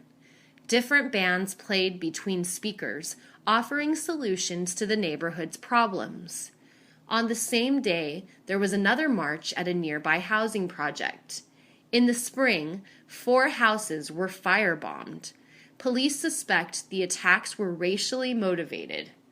Organizers plan to hold the march again next year. They really hoped, though, that conditions in the neighborhood would improve so they wouldn't have to march. David's cell phone started vibrating in the middle of the night. He woke up right away and nervously reached to his nightstand. He always set his cell phone to vibrate and charged it next to his bed when he went to sleep. David looked at the time on his cell phone. It was 2 a.m. The only time someone contacted him at that hour was when there was an emergency. He read the message on his cell phone. It was an emergency. The text message said that a little boy had been kidnapped near where David lived. The boy had been taken into an orange Honda Civic. The text message also gave the license plate number of the car. There was also a picture of the little boy and a written description of what the boy was wearing when he was kidnapped. The boy's name was Adam. David didn't feel like he could do anything at 2 o'clock in the morning. He went back to sleep. In the morning, however, he woke up thinking about the message and about the boy. David had never heard about an Amber Alert before. He decided to look it up on his computer. He learned that the Amber Alert system is an emergency broadcast system used to let people know when a child is abducted. It was named for a little girl named Amber Hagerman, who was kidnapped when riding her bike in Texas. Little Amber was found dead later. The news made David feel sad and angry, but he also felt like now he could do something to help. He decided to stay aware to see if he saw a boy or a car matching the description in the Amber Alert. Ken and Anthony were childhood friends. They went to elementary and high school together. They went to college in different states, and then they lost touch. That was 20 years ago. One morning, Ken was reading the newspaper with his morning coffee. Inside, he saw an announcement for a poetry reading at a nearby bookstore. He was surprised to find that the featured poet was none other than his friend Anthony. Ken decided to see what his old pal was up to. Ken sat in the last row of the area set up inside the bookstore. When Anthony was introduced and came up to the podium, Ken hardly recognized him. Anthony was almost completely bald and had a little potbelly. When Anthony was in high school, he was very handsome. What Anthony had lost in looks was made up for in talent. Anthony's poetry was quite good. Anthony recognized Ken sitting in the back row. When the reading was over, Ken stood in line with the others, waiting for Anthony to sign a copy of his book. When it was Ken's turn, Anthony stood up and hugged his long-lost friend. Anthony invited Ken to stay until he had finished signing books. Ken did, and the two men grabbed a cup of coffee at a nearby cafe. Even though so many years had passed since the two had seen each other, both men had a lot in common. Both graduated from college with degrees in comparative literature. Both went to graduate school. Anthony got his Master's of Fine Art in writing. Ken went to law school. Both men married Mexican women. Both men divorced. Both men also had sons that were only a year apart. Ken and Anthony decided not to lose touch again. They planned to meet once a month for breakfast on Saturdays. A great American tradition dating back to the birth of the country is the board game night. This is where two or more families get together at someone's home to have dinner and refreshments and then play games. This is an activity where almost anyone can play. Most board games can be played by children as young as 6 or 7 years old. It is fun for the kids to test their skills against their older brothers and sisters or their parents. One of the oldest and most popular board games is Monopoly. It is a game where all players start in the same place and roll dice to advance from square to square. Little Johnny wanted to join the game one night and asked his parents if he could play. "Please, Mommy, please let me play with you tonight," he pleaded.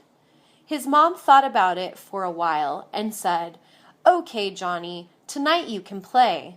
She really didn't think he was going to be able to play the game, but to her surprise, he was very good at it. The object of the game is to bankrupt your opponents and have most money at the end of the game. You buy properties with money collected by moving around the board. The more money you have in your bank, the more property you can buy.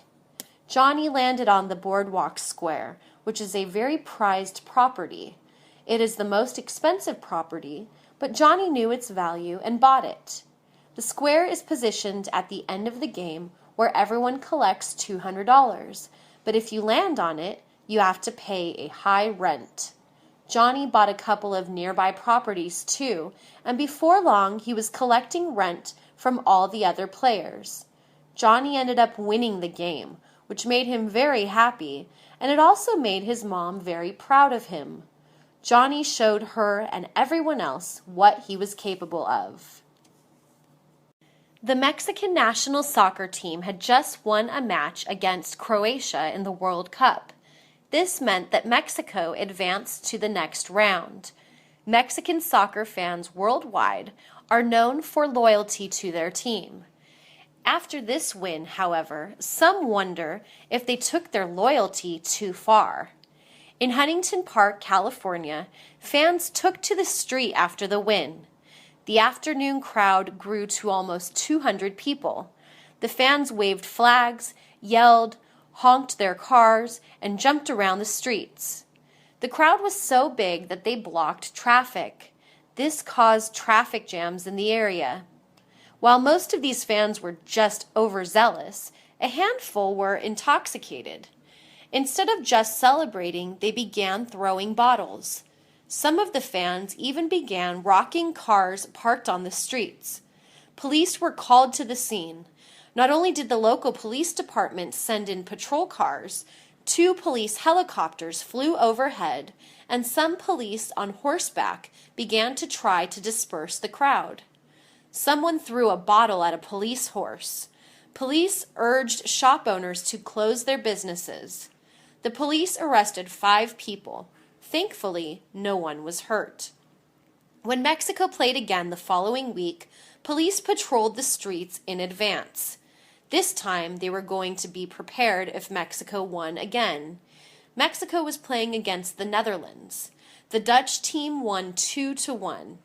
Mexican fans in Huntington Park still took to the streets despite the loss. This time, the police were waiting in riot gear.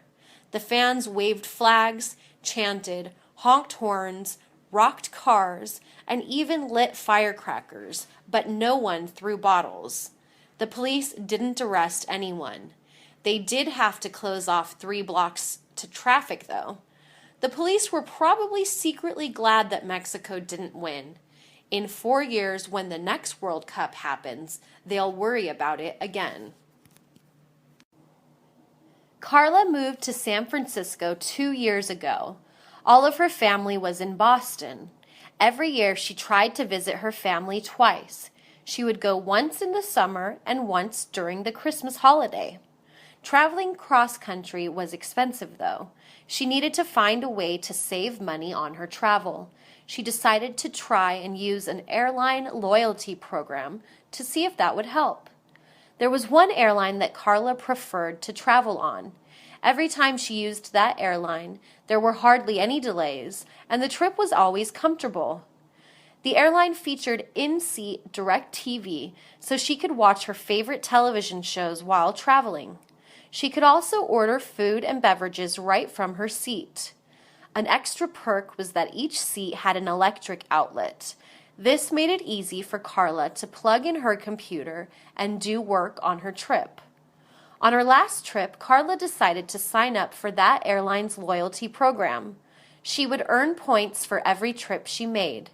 Those points could be used towards air travel. The airline worker informed Carla that she could earn even more points if she signed up for the airline-sponsored credit card. The card had a low interest rate and no annual fee. For every $1 Carla spent, she would earn 1 point to use towards travel. Carla signed up for the credit card. She had good credit, so she was approved. Carla used that credit card to pay for a round-trip ticket to Boston. After only 1 trip, Carla had earned enough points for a free one-way ticket.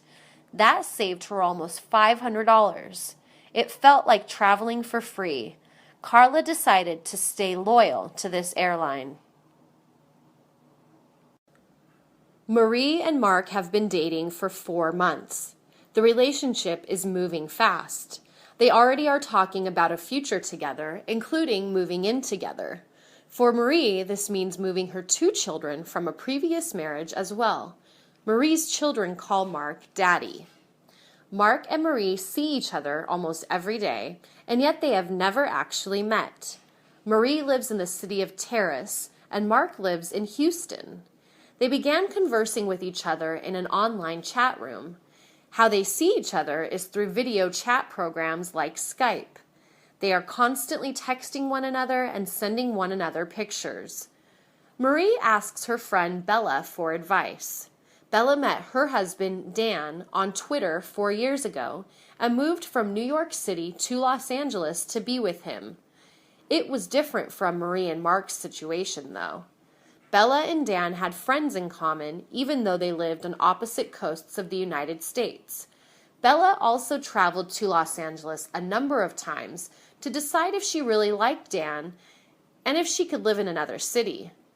Dan and Bella traveled back and forth for over a year before deciding to move in with one another and make a life together. Bella, like Marie, has 2 children from a previous marriage. Bella's kids do not call Dan Daddy, though. Bella warns Marie not to get in too deep. She tells Marie that Mark needs to come and visit Los Angeles. Marie can also go to Houston. Bella feels that you really cannot be in a relationship with someone you only know through the computer. There have even been cases of people being tricked and not being who they say they are. Marie is infatuated, though. She and Mark have started talking about the kind of house they will buy together in Houston. It was the first week of June. Gabby just finished her 3rd year of high school in El Sereno. However, when she received her report card in the mail, she learned that she failed a semester of algebra. This meant she had to go to summer school. Gabby was glad she had the chance to make up the class. She can't move on to the next level in math if she doesn't pass algebra. Summer school isn't easy, though. Gabby has to master the material in 6 weeks instead of the 20 she had during the regular school year. Summer school also meant that Gabby would be stuck in a hot classroom while most of her friends were at the beach or local amusement parks. Her friends passed algebra, so they had most of June, July, and August free from schoolwork.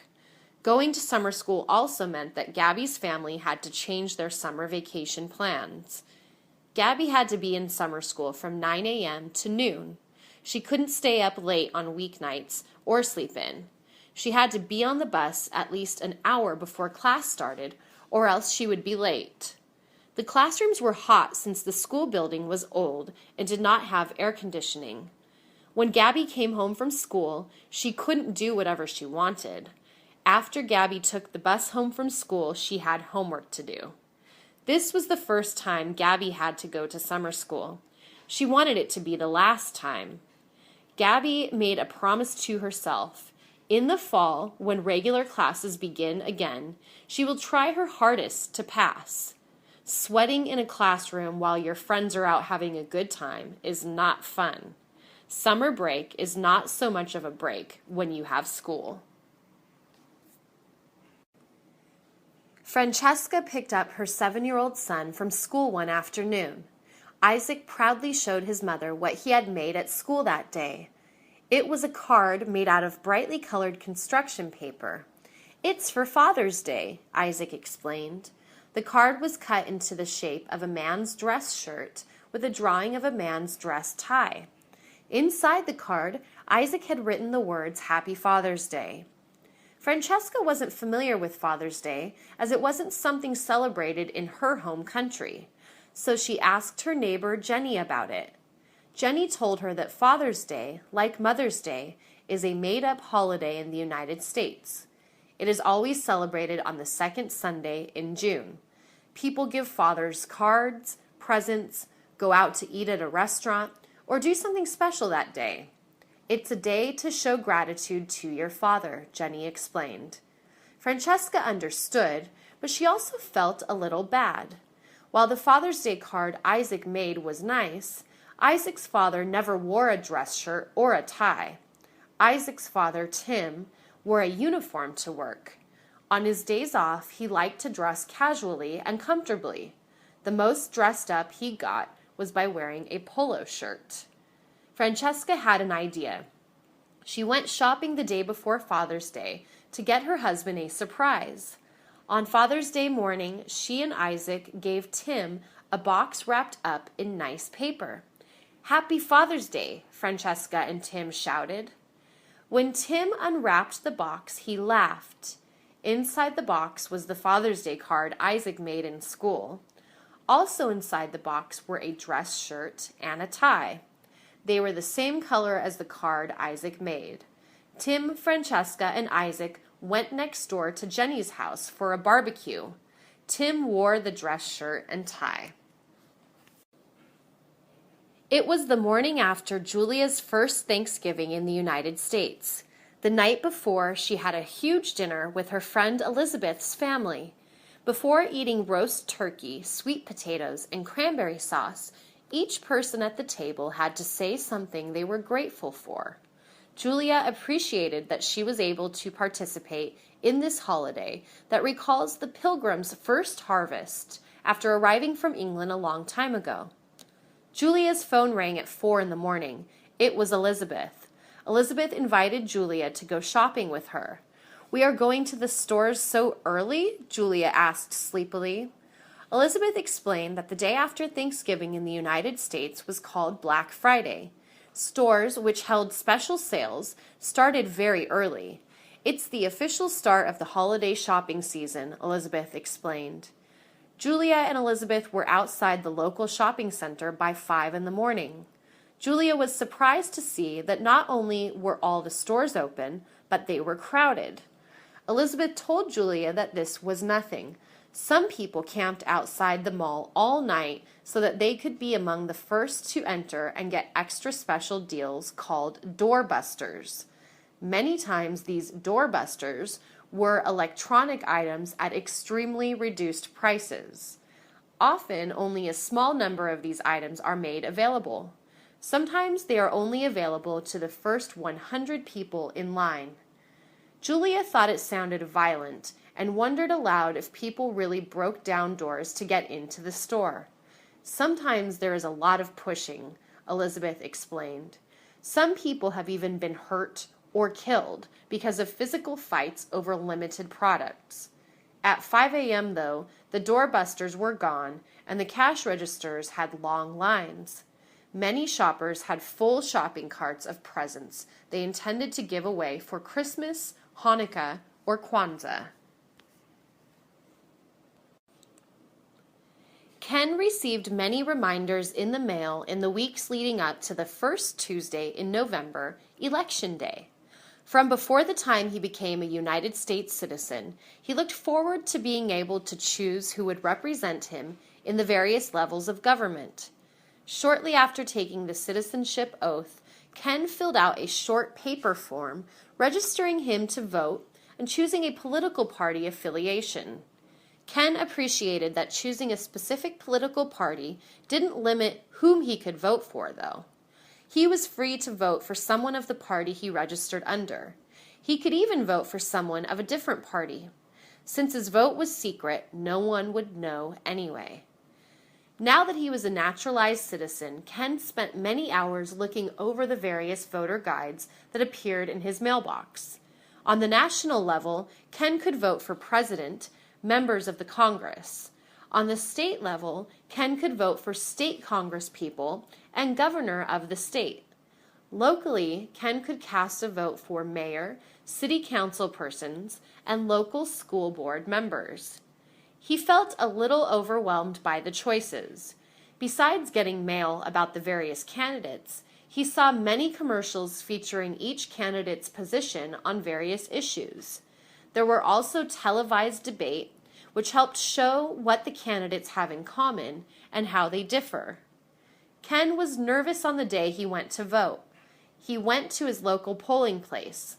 A poll worker asked for Ken's name and address to verify he was registered. Ken confirmed his registration by signing next to his name. Then he was given a ballot and led to a booth where he had to make some tough choices. Callie noticed that her son, Jesus, a high school senior, was acting very strangely.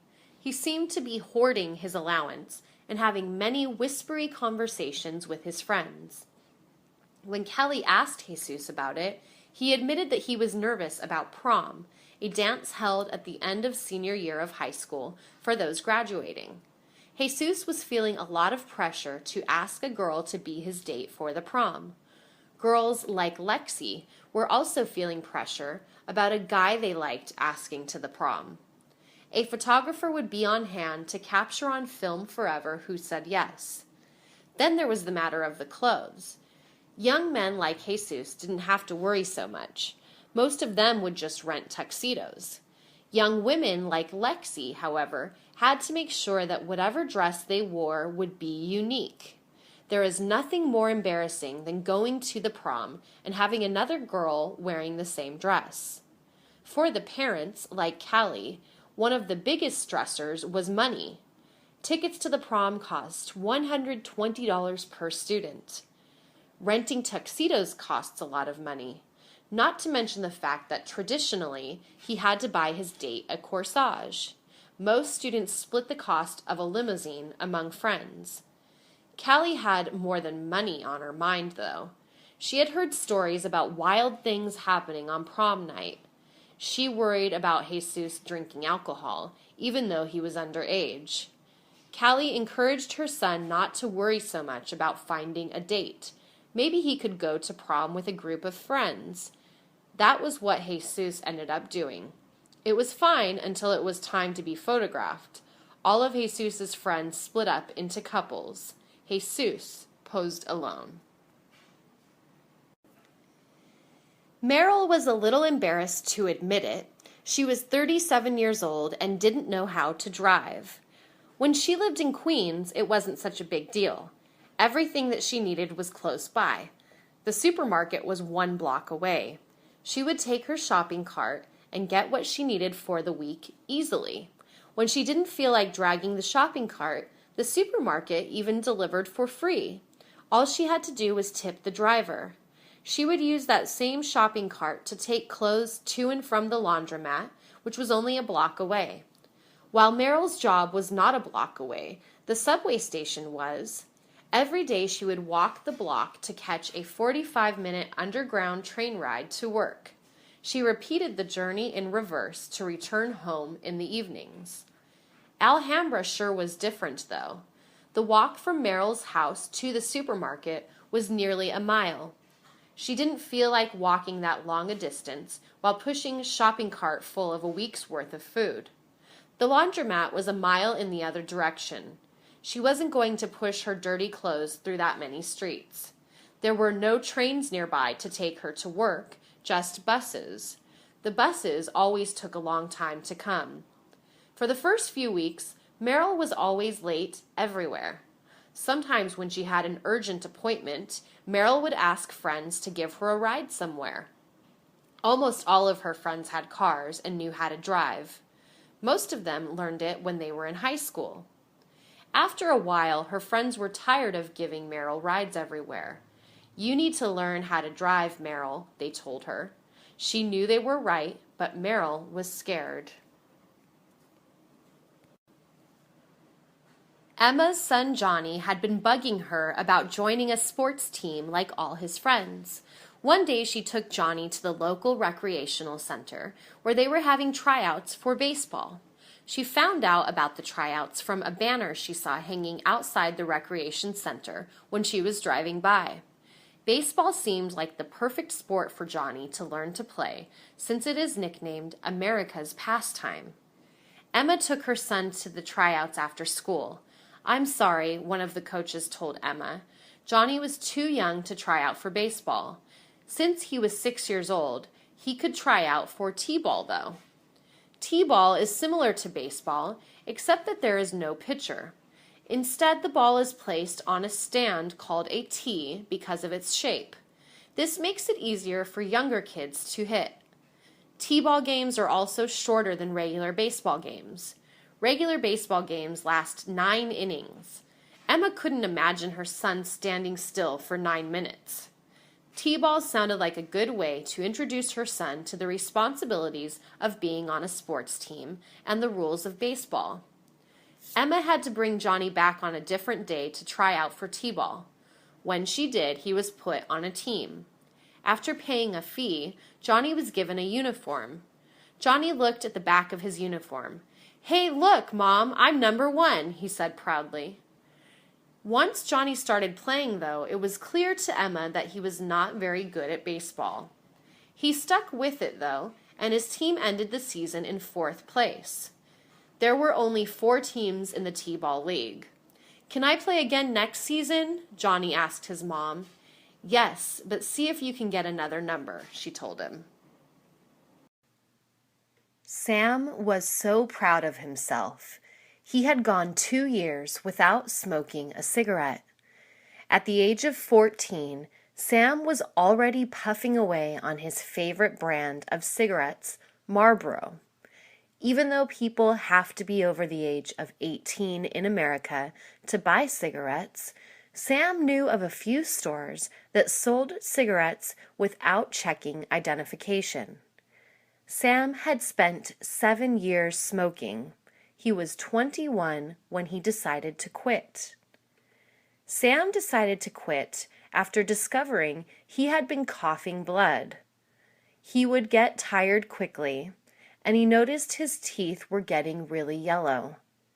Whenever Sam would hang out with his friends that smoked, he would always want a cigarette really badly, but was always strong and said no when they offered him one. Before Sam quit, he would go through a pack of cigarettes a week. The pack of cigarettes usually cost him $5.25. As a way to encourage himself to stop smoking, Sam decided to save his money every week. After 2 years, Sam took out all his money he had saved from not smoking and saw that he had saved $504. He decided to buy a bicycle so he could ride it for fun and for exercise. As he started riding his bike more frequently, he noticed that he didn't think about smoking anymore. He didn't want a cigarette when he would hang out with his friends that smoked. Sam would ride his bike in the morning because he loved getting a breath of fresh air. In the past, when he smoked, the only time he got a breath of fresh air was when he went out for a cigarette. He enjoyed being outside, breathing in the air that would hit his face as he rode his bike through the town. Music had always played a big role in Jonathan's life. He liked different types of music, from hip-hop to rock and roll. One of his favorite bands was the Beatles.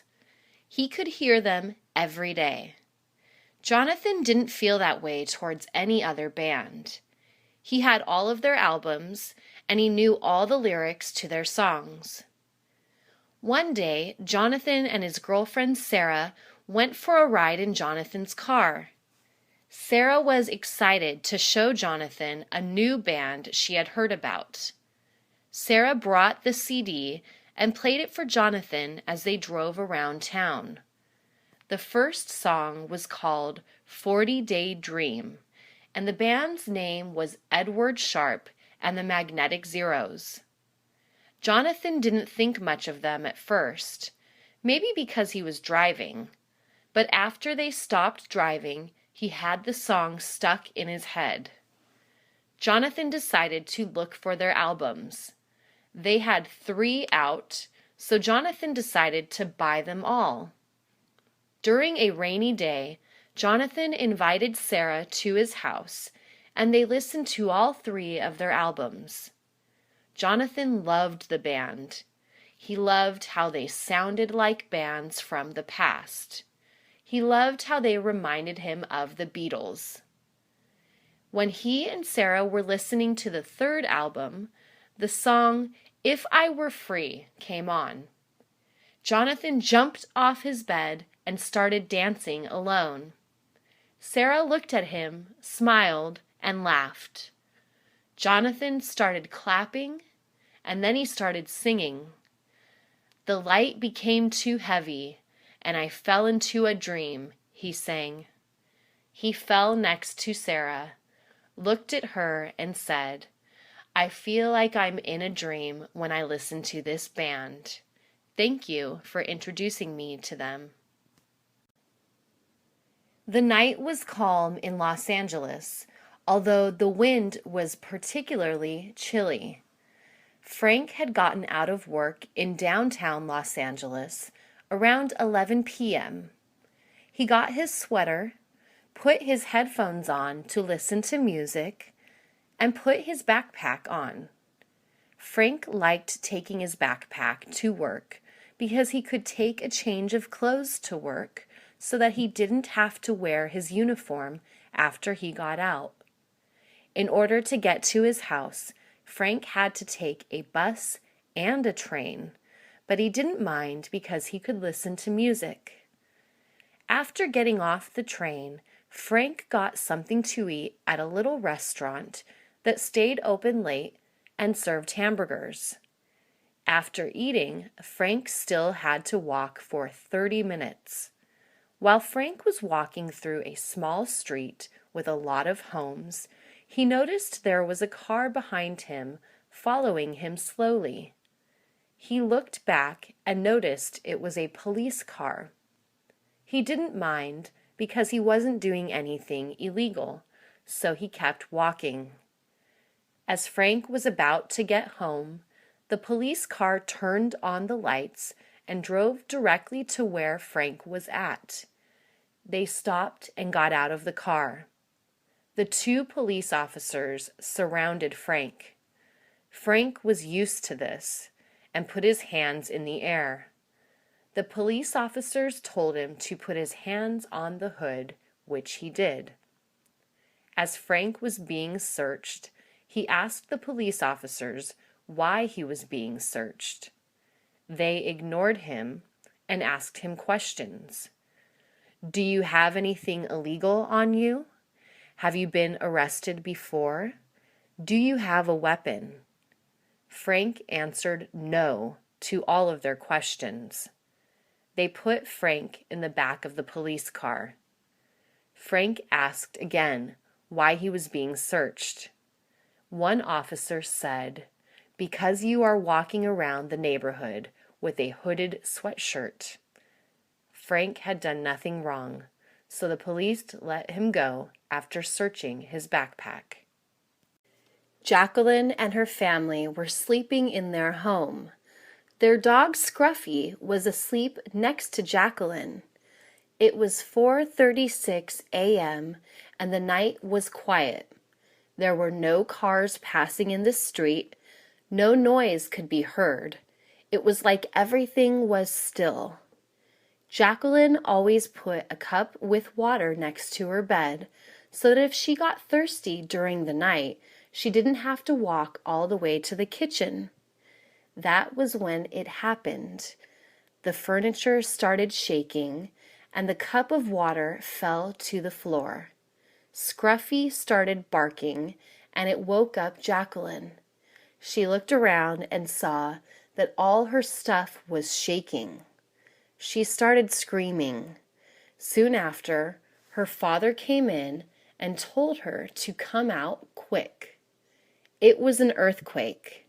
Jacqueline was so scared and couldn't move. Her father went in and picked her up.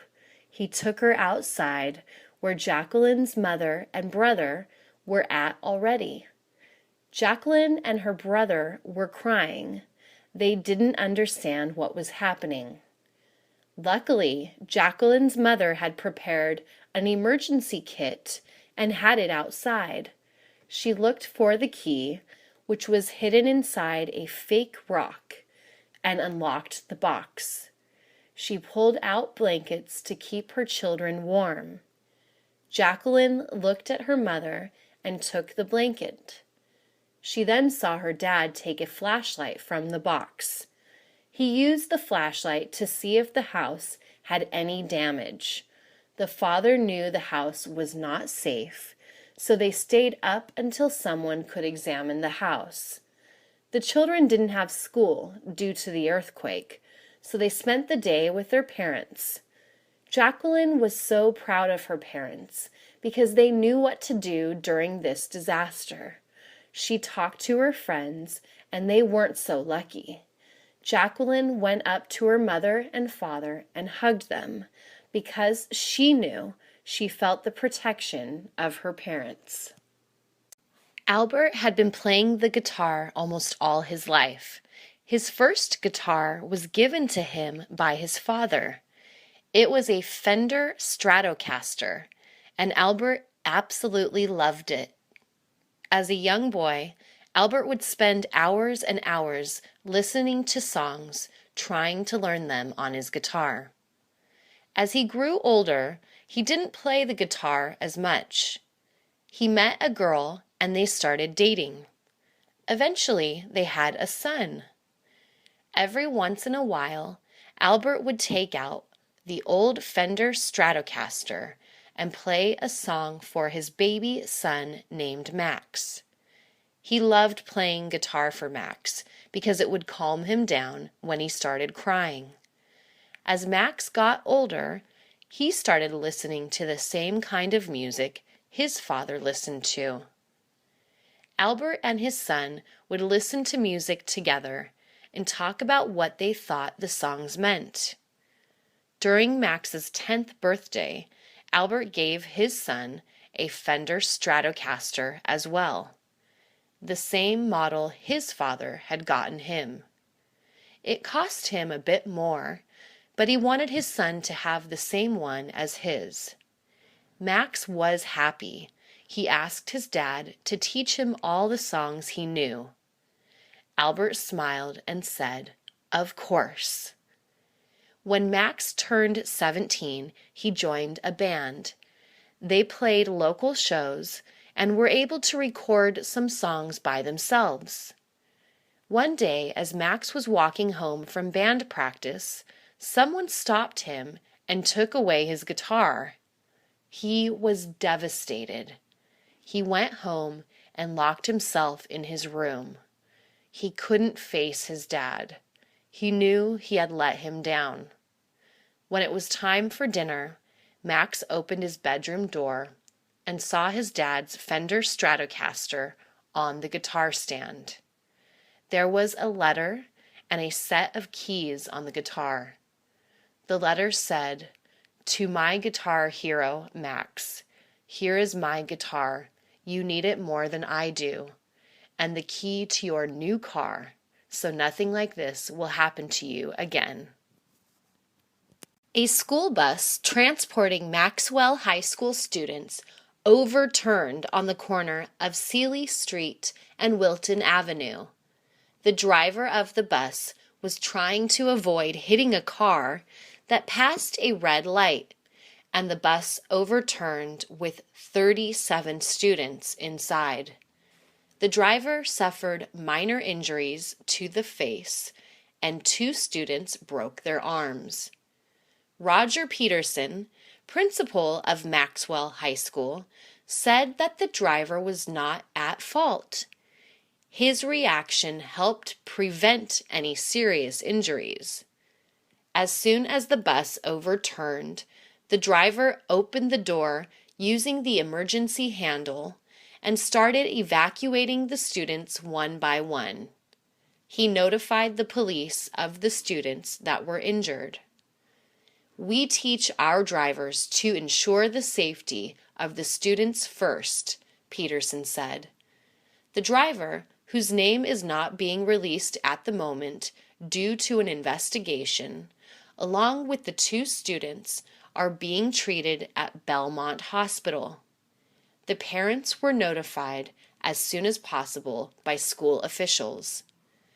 According to John Pineda, who witnessed the accident, the school bus almost hit the car.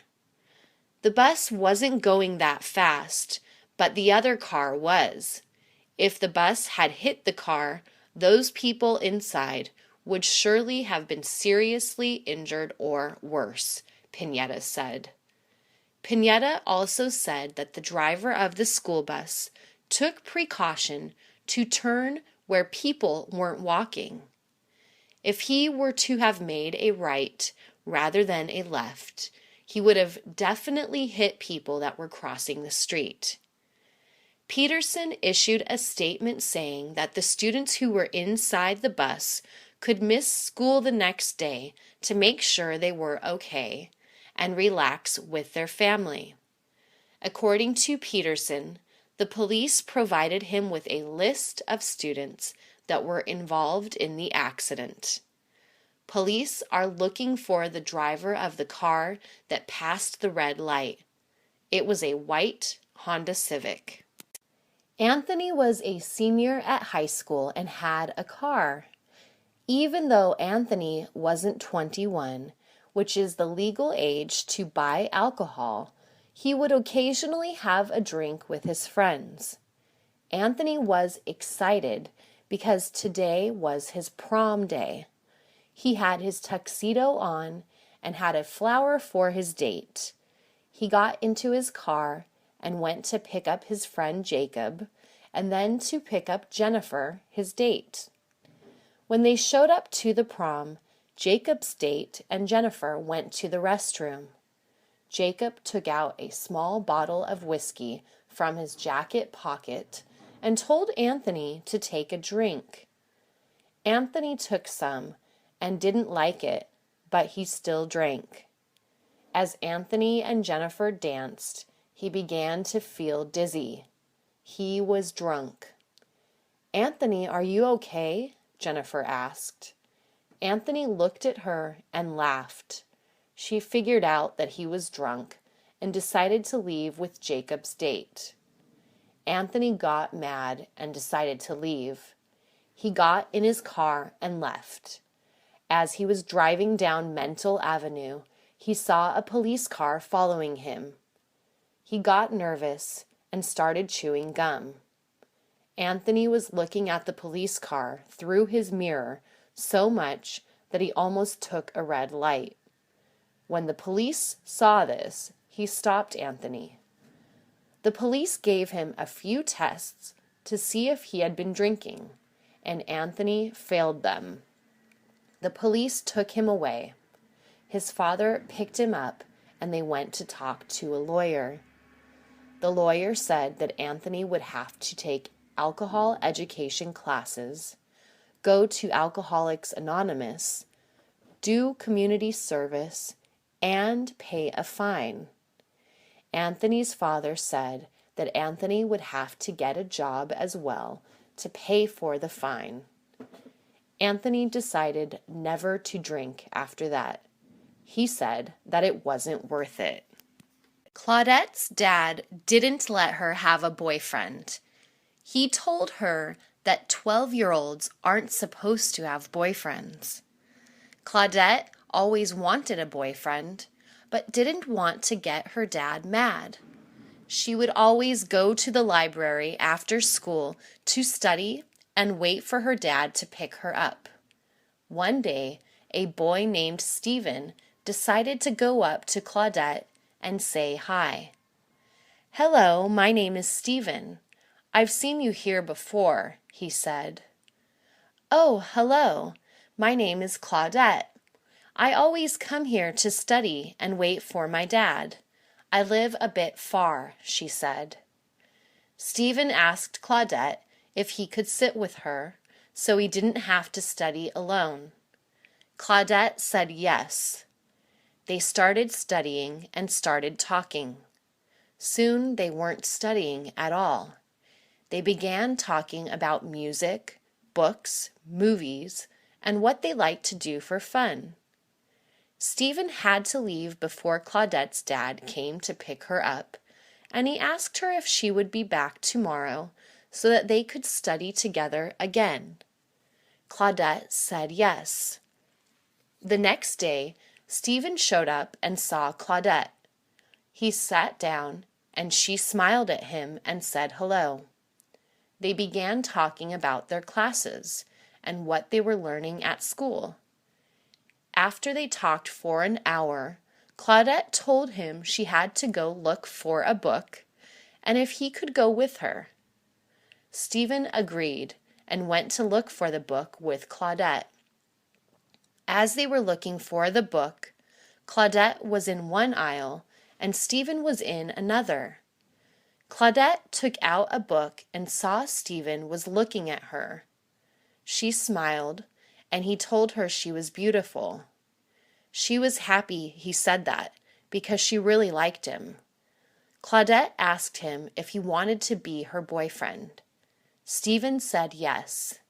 As they were hugging, Claudette's dad came in and saw them. He split them up and took Claudette by the hand. He told Stephen that he wouldn't be able to see her again. Stephen was sad. My big brother James has always been a good baseball player. He is 6 years older than me, but he always invites me to go play catch with him. It's one of my favorite things to do. We live next to a park. Whenever we get bored, we just cross the street and start throwing the ball around. The last time we went to the park, we were playing catch and also hitting some baseballs with our bats. Some guys came up to us because they wanted to play a game of baseball. They needed 2 more players, so they asked us to play with them. James asked me if I wanted to play, and I said yes. The guy's name was Christian, and he introduced us to all the guys. James introduced me and gave the guy our names. I asked Christian if I could play catcher. I always liked playing catcher at school. He said that I could, and James got first base. During the game, James got a home run, and I was excited for him. I got on the base twice, but I got out all the time. I was sad, but James told me not to worry and that it happens. After the game, Christian and the guys told James if he wanted to go grab a drink with them. I thought James was going to go because he likes to drink, but he told them that he was going to take me out to eat. We thanked them for the game, and Christian asked James for his phone number, just in case they ever needed more players for a game. James gave it to him, and then we went to go eat at Jim's Burgers. I asked James why he didn't go to drink with the guys. He told me that he knew his responsibilities. I didn't know what he meant, but I was glad he didn't go. Now we could eat burgers and fries. George had always been a funny guy. I met him at the movie theater. I went to see the new Spider-Man movie, and he was there dressed up like Spider-Man. He was acting like Spider-Man, and everyone was clapping for him and asking him for pictures. My girlfriend wanted to go take her picture with him, and I said okay. When I went up to him, I asked him if it was okay to take a picture of him and my girlfriend. He said yes. I took the picture and started talking to him. He told me that his friends hadn't showed up yet and that he didn't want to sit alone. My girlfriend and I decided to sit with him. After we saw the movie, I asked him if he wanted to go grab a bite to eat. He accepted my invitation. He had me and my girlfriend laughing the whole drive to the restaurant. We talked a lot on the phone. We were big fans of Nintendo games. I invited him over to my house so we could play. George never had a bad thing to say about anyone. He told me once that there is good in everyone. Some are just afraid to show it. George had invited me to his house one day to play old Nintendo games, but when I showed up to his house, no one was there. I looked around and called him on his cell phone, but no one answered. I decided to leave and come back in an hour. When I got back to George's house, I saw that someone was inside. I knocked on the door, and an older woman came out. It was George's aunt. I asked her if George was home. She looked at me with sad eyes and said that George was in the hospital. I finally understood why George was the way he was. George had cancer, and the doctors told him that he could go at any time. That's why George was always looking for the humor in life, because his real life was filled with sadness. Johnny has always loved taking long walks. He lived close to Griffith Park in Los Angeles. The park is very beautiful. It has trees and winding roads leading up to the hills where he could get lost for hours. Whenever he hiked up there, he always felt at peace with the world and with himself. It was his personal safe zone. One day, Johnny was hiking up a trail that he had not tried before, and soon he was lost. Griffith Park is very large, and people have been lost up there in the past, but he knew he would find a way back. After about an hour of walking around in circles, Johnny heard something move in the bushes. It scared him for a second, but he just kept walking. It was starting to get dark, and he began thinking that he might have to spend the night in a cave or under a rock or something. That was when he heard more noise coming from the trail. It was very loud. "Hey," Johnny shouted, "what's out there? Stay away." He was sure it was a coyote or maybe a mountain lion. He started looking for something to fight back with in case of an attack. Johnny was in a full panic and started shaking uncontrollably as the noise got closer and closer. Just as he thought that an animal was going to jump out of the bushes, he saw the most beautiful girl he had ever seen in his life. She was tall and blonde and had long, straight hair, and the first thing she said was, "Are you okay?" It turned out her name was Sheila, and she was a park ranger. She told Johnny that she had seen him walk up the trail earlier, but did not see him come back down, so she decided to come up to see if everything was okay. Johnny had never been so embarrassed in his life, but that was okay. The couple ended up getting married a little more than a year after that. She saved Johnny's life that day in more ways than one. I had the most wonderful childhood. I grew up in San Diego, where it rains about 2 days a year, and it's always sunny and bright. I could ride my bike just about any day of the year and had lots of friends. My best friend was George Kenny. George lived just a few houses down the block from me, and we were the same age. Actually, I was about 28 days older than him, a fact that I always threw in his face. "You must respect your elders," I would sometimes tell him. That usually got a nasty response from him. Anyway, George came up to me one day and said, "Hey, Richard, why don't we form a bicycle club?" I thought about it for a while, and then he said we could give ourselves a cool name and get hats and stickers and have lots of fun. What do you say? I immediately fell in love with the idea. "You bet, Georgie Porgy."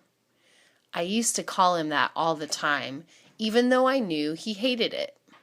Well, before we knew it, we got a couple of other guys together and came up with the best name for a club ever.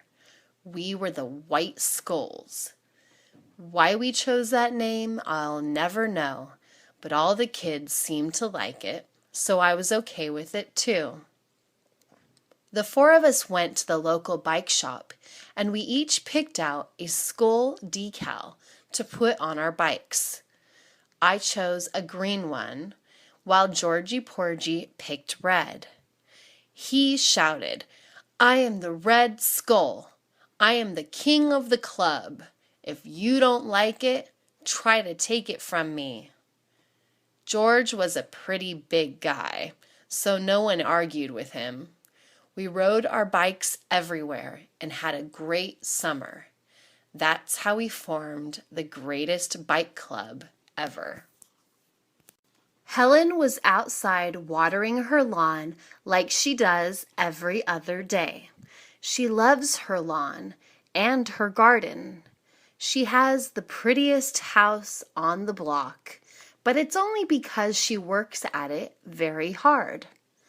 Helen is in her mid-40s, but you wouldn't know it by looking at her.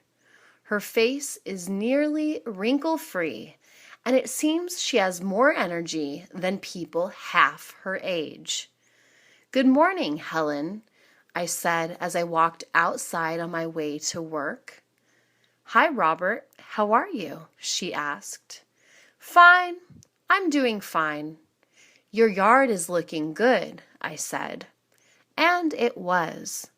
Sometimes it really bothers me that I can't get my lawn to look as nice as hers.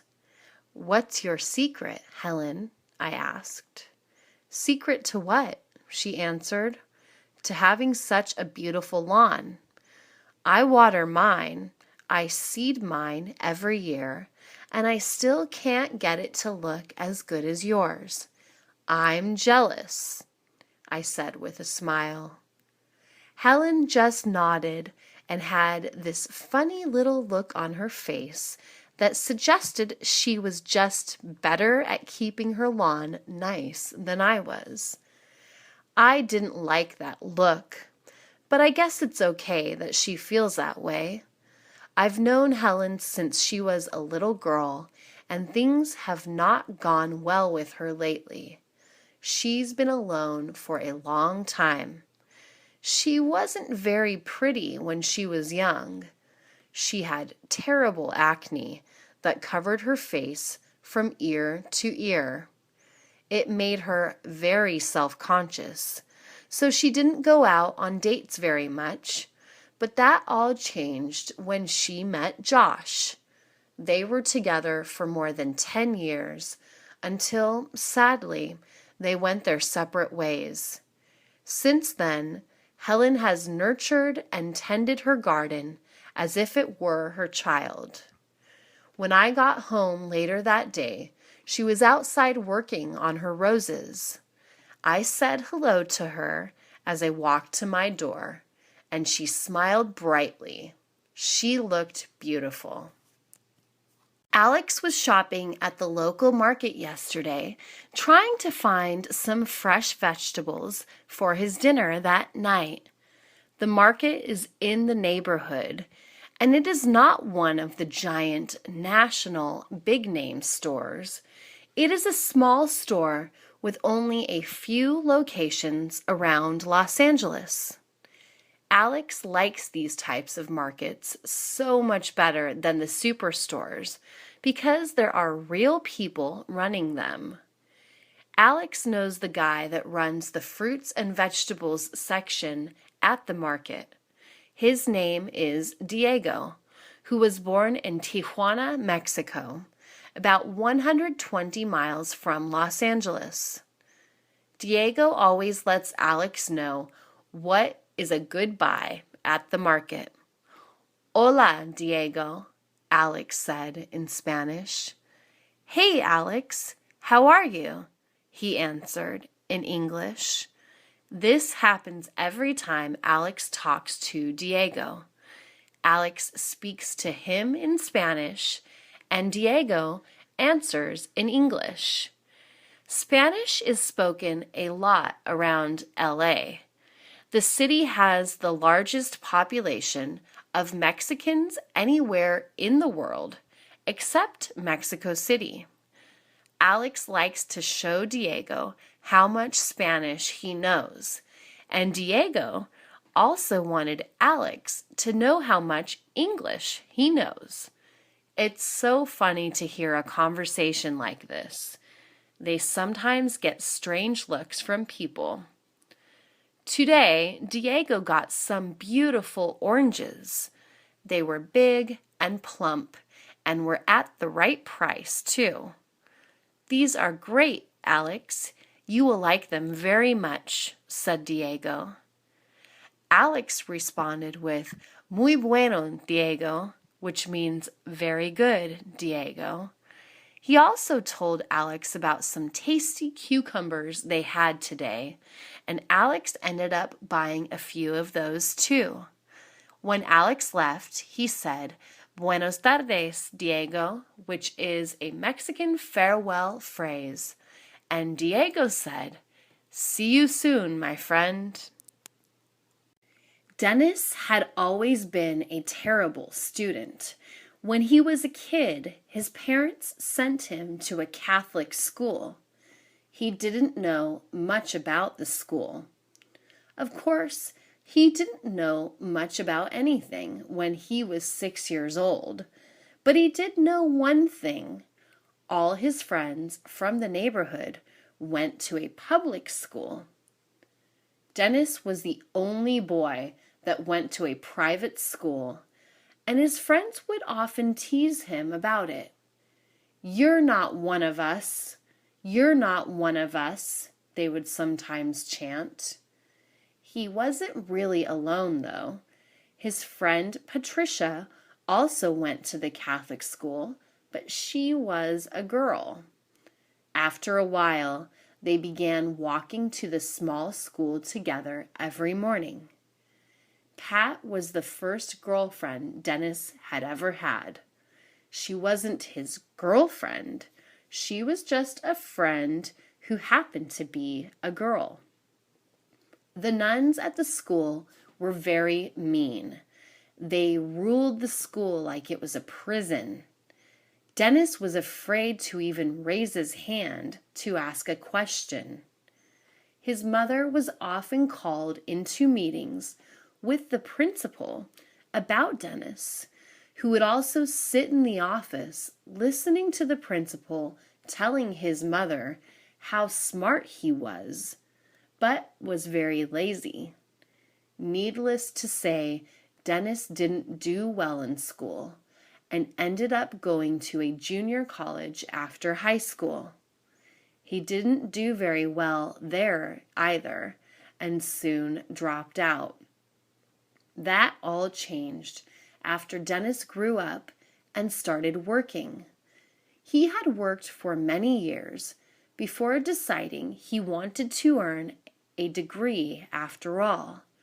Dennis went back to school at the age of 30 and soon was a college graduate with a degree. It turned out Dennis wasn't as lazy as those nuns thought he was. When Mario was 19 years old, he bought his first car. It was a brand new 1985 Toyota Corolla. He was on top of the world. It was beautiful and was really fast and fun to drive. Living in Southern California without a car is not a good idea. The region is so spread out that it could take hours getting from one part of town to another if you use public transportation. You are not anyone in Los Angeles if you don't have a car, or at least that is what some people say. Before that, Mario had never owned or bought a car in his life. His father warned him about the salespeople. "Don't ever pay the asking price, son," he said.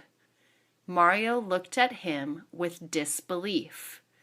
"What do you take me for, Dad? I am not an idiot. I know not to pay the first offer," he screamed back. His dad offered to go with him to the car dealer, but Mario wanted to go alone. It was his money and his car, and he was determined to do this alone. When Mario got to the car dealer, a nice man came up to him and asked if he wanted to take the car he was looking at for a test drive. Mario said, "Yes, of course." So they went for a drive. Mario fell in love with the car, and the salesman knew immediately that he was going to make some money. It turns out that you should never let a salesman know you're interested in anything you want to purchase. Mario didn't know how to negotiate and wound up paying too much for the car. He really didn't care, though. He owned his first car. When he told his dad what he paid for it, he thought his dad was going to be mad. But he just said, "That's okay, son. That same dealer ripped me off when I bought my first car, too." Phil grew up in a very poor family in a very poor town. It was pretty bad. Sometimes Phil and his sisters didn't have enough to eat and went to bed hungry. That was okay with Phil, though, because that was his life, and he thought it was just the way everybody in the world lived. Phil had a lot of fun and had many friends. It wasn't until Phil was about 12 years old that he began to realize that there were better things out there in the world.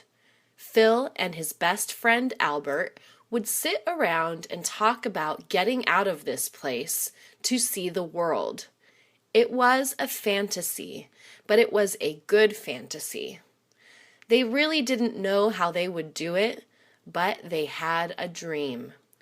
Then one day, Phil's cousin Ralphie came to visit. Phil didn't know Ralphie very well. Ralphie grew up in Texas and was about 8 years older than Phil. It had been years since Phil saw his cousin. That day, Ralphie changed Phil's life. Ralphie walked into the house wearing his Marine Corps uniform, and Phil knew at that moment that he wanted to become a Marine. Phil and Ralphie talked all night long. Ralphie told him all about the Corps, and Phil was fascinated. Ralphie was wearing his medals and awards, and his uniform was so neat and clean that Phil wanted to join at that moment.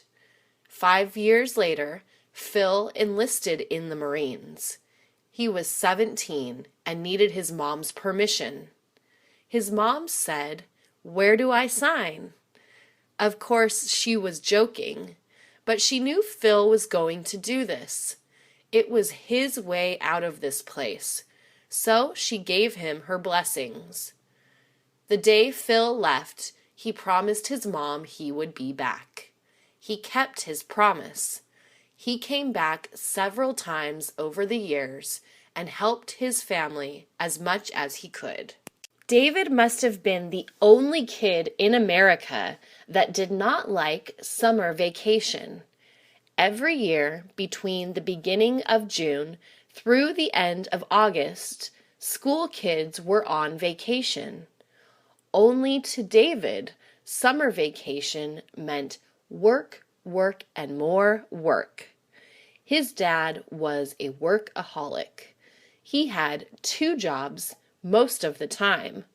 He had one job during the day and the other at night, but sometimes he worked on weekends too.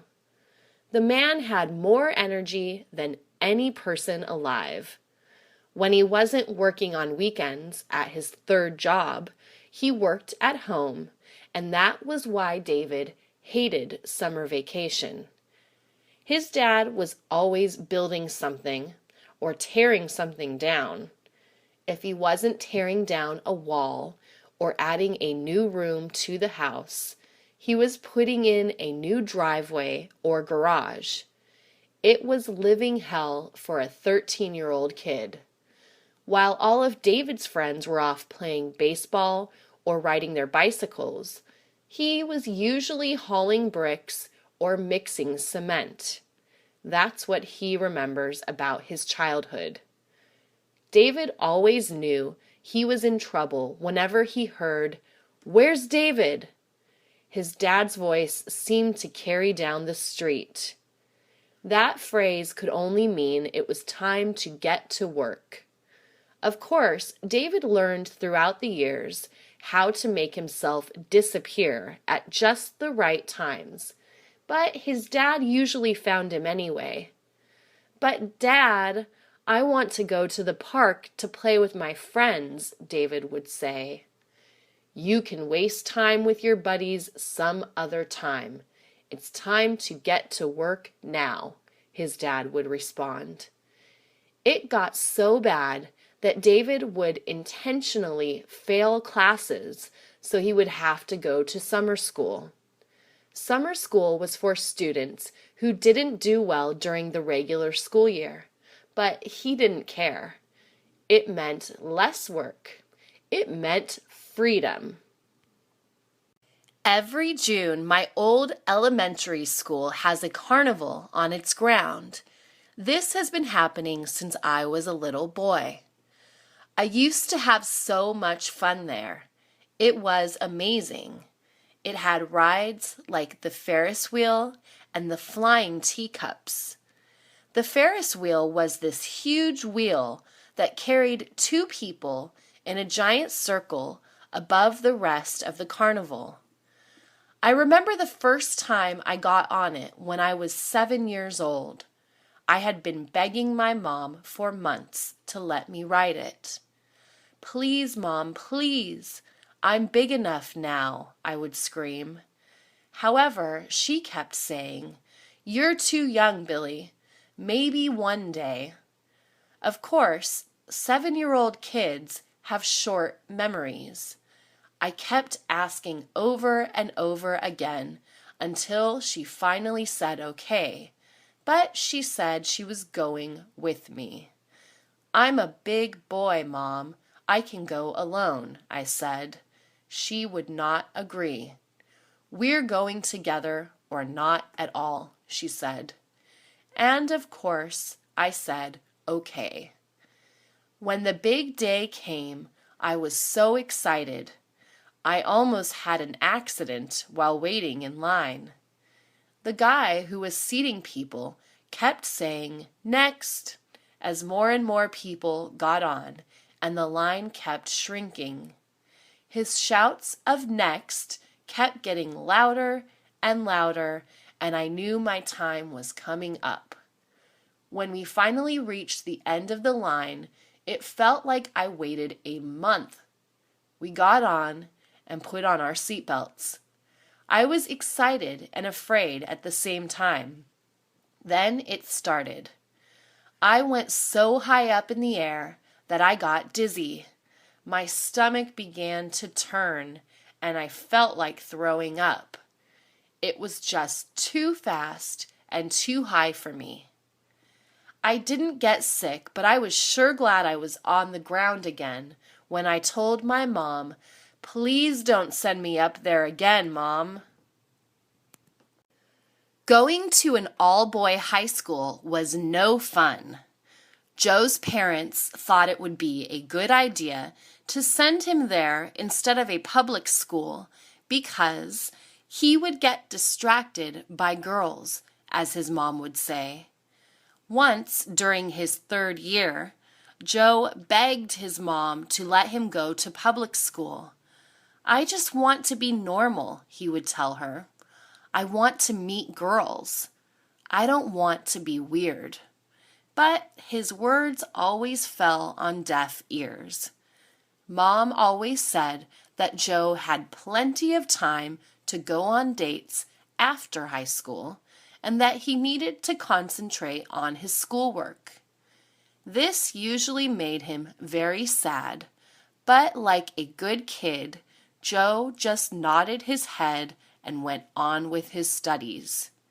That all changed one day when Joe met Carmen, who lived just 2 blocks away from him. One day he ran into her at the market by chance. They had gone to kindergarten together. They were also of the same age. She was in Joe's class, and she remembered Joe too. After about 2 weeks, They were going steady. Joe was so happy, but had to hide his relationship from his parents, which was okay, because Carmen was hiding him from her family, too. "Are you kidding me?" Carmen said. "They would kill me if they knew I had a boyfriend." Everything was going great for a time, but Joe's mom was right. His grades started slipping, and he soon was on academic probation because he was spending too much of his free time with Carmen. She also dropped a grade or two. As a result, both of them had to go to summer school to improve their grades, but Joe didn't care. He was in love, and that was all that mattered at the time. Much later, he came to realize his mom was right.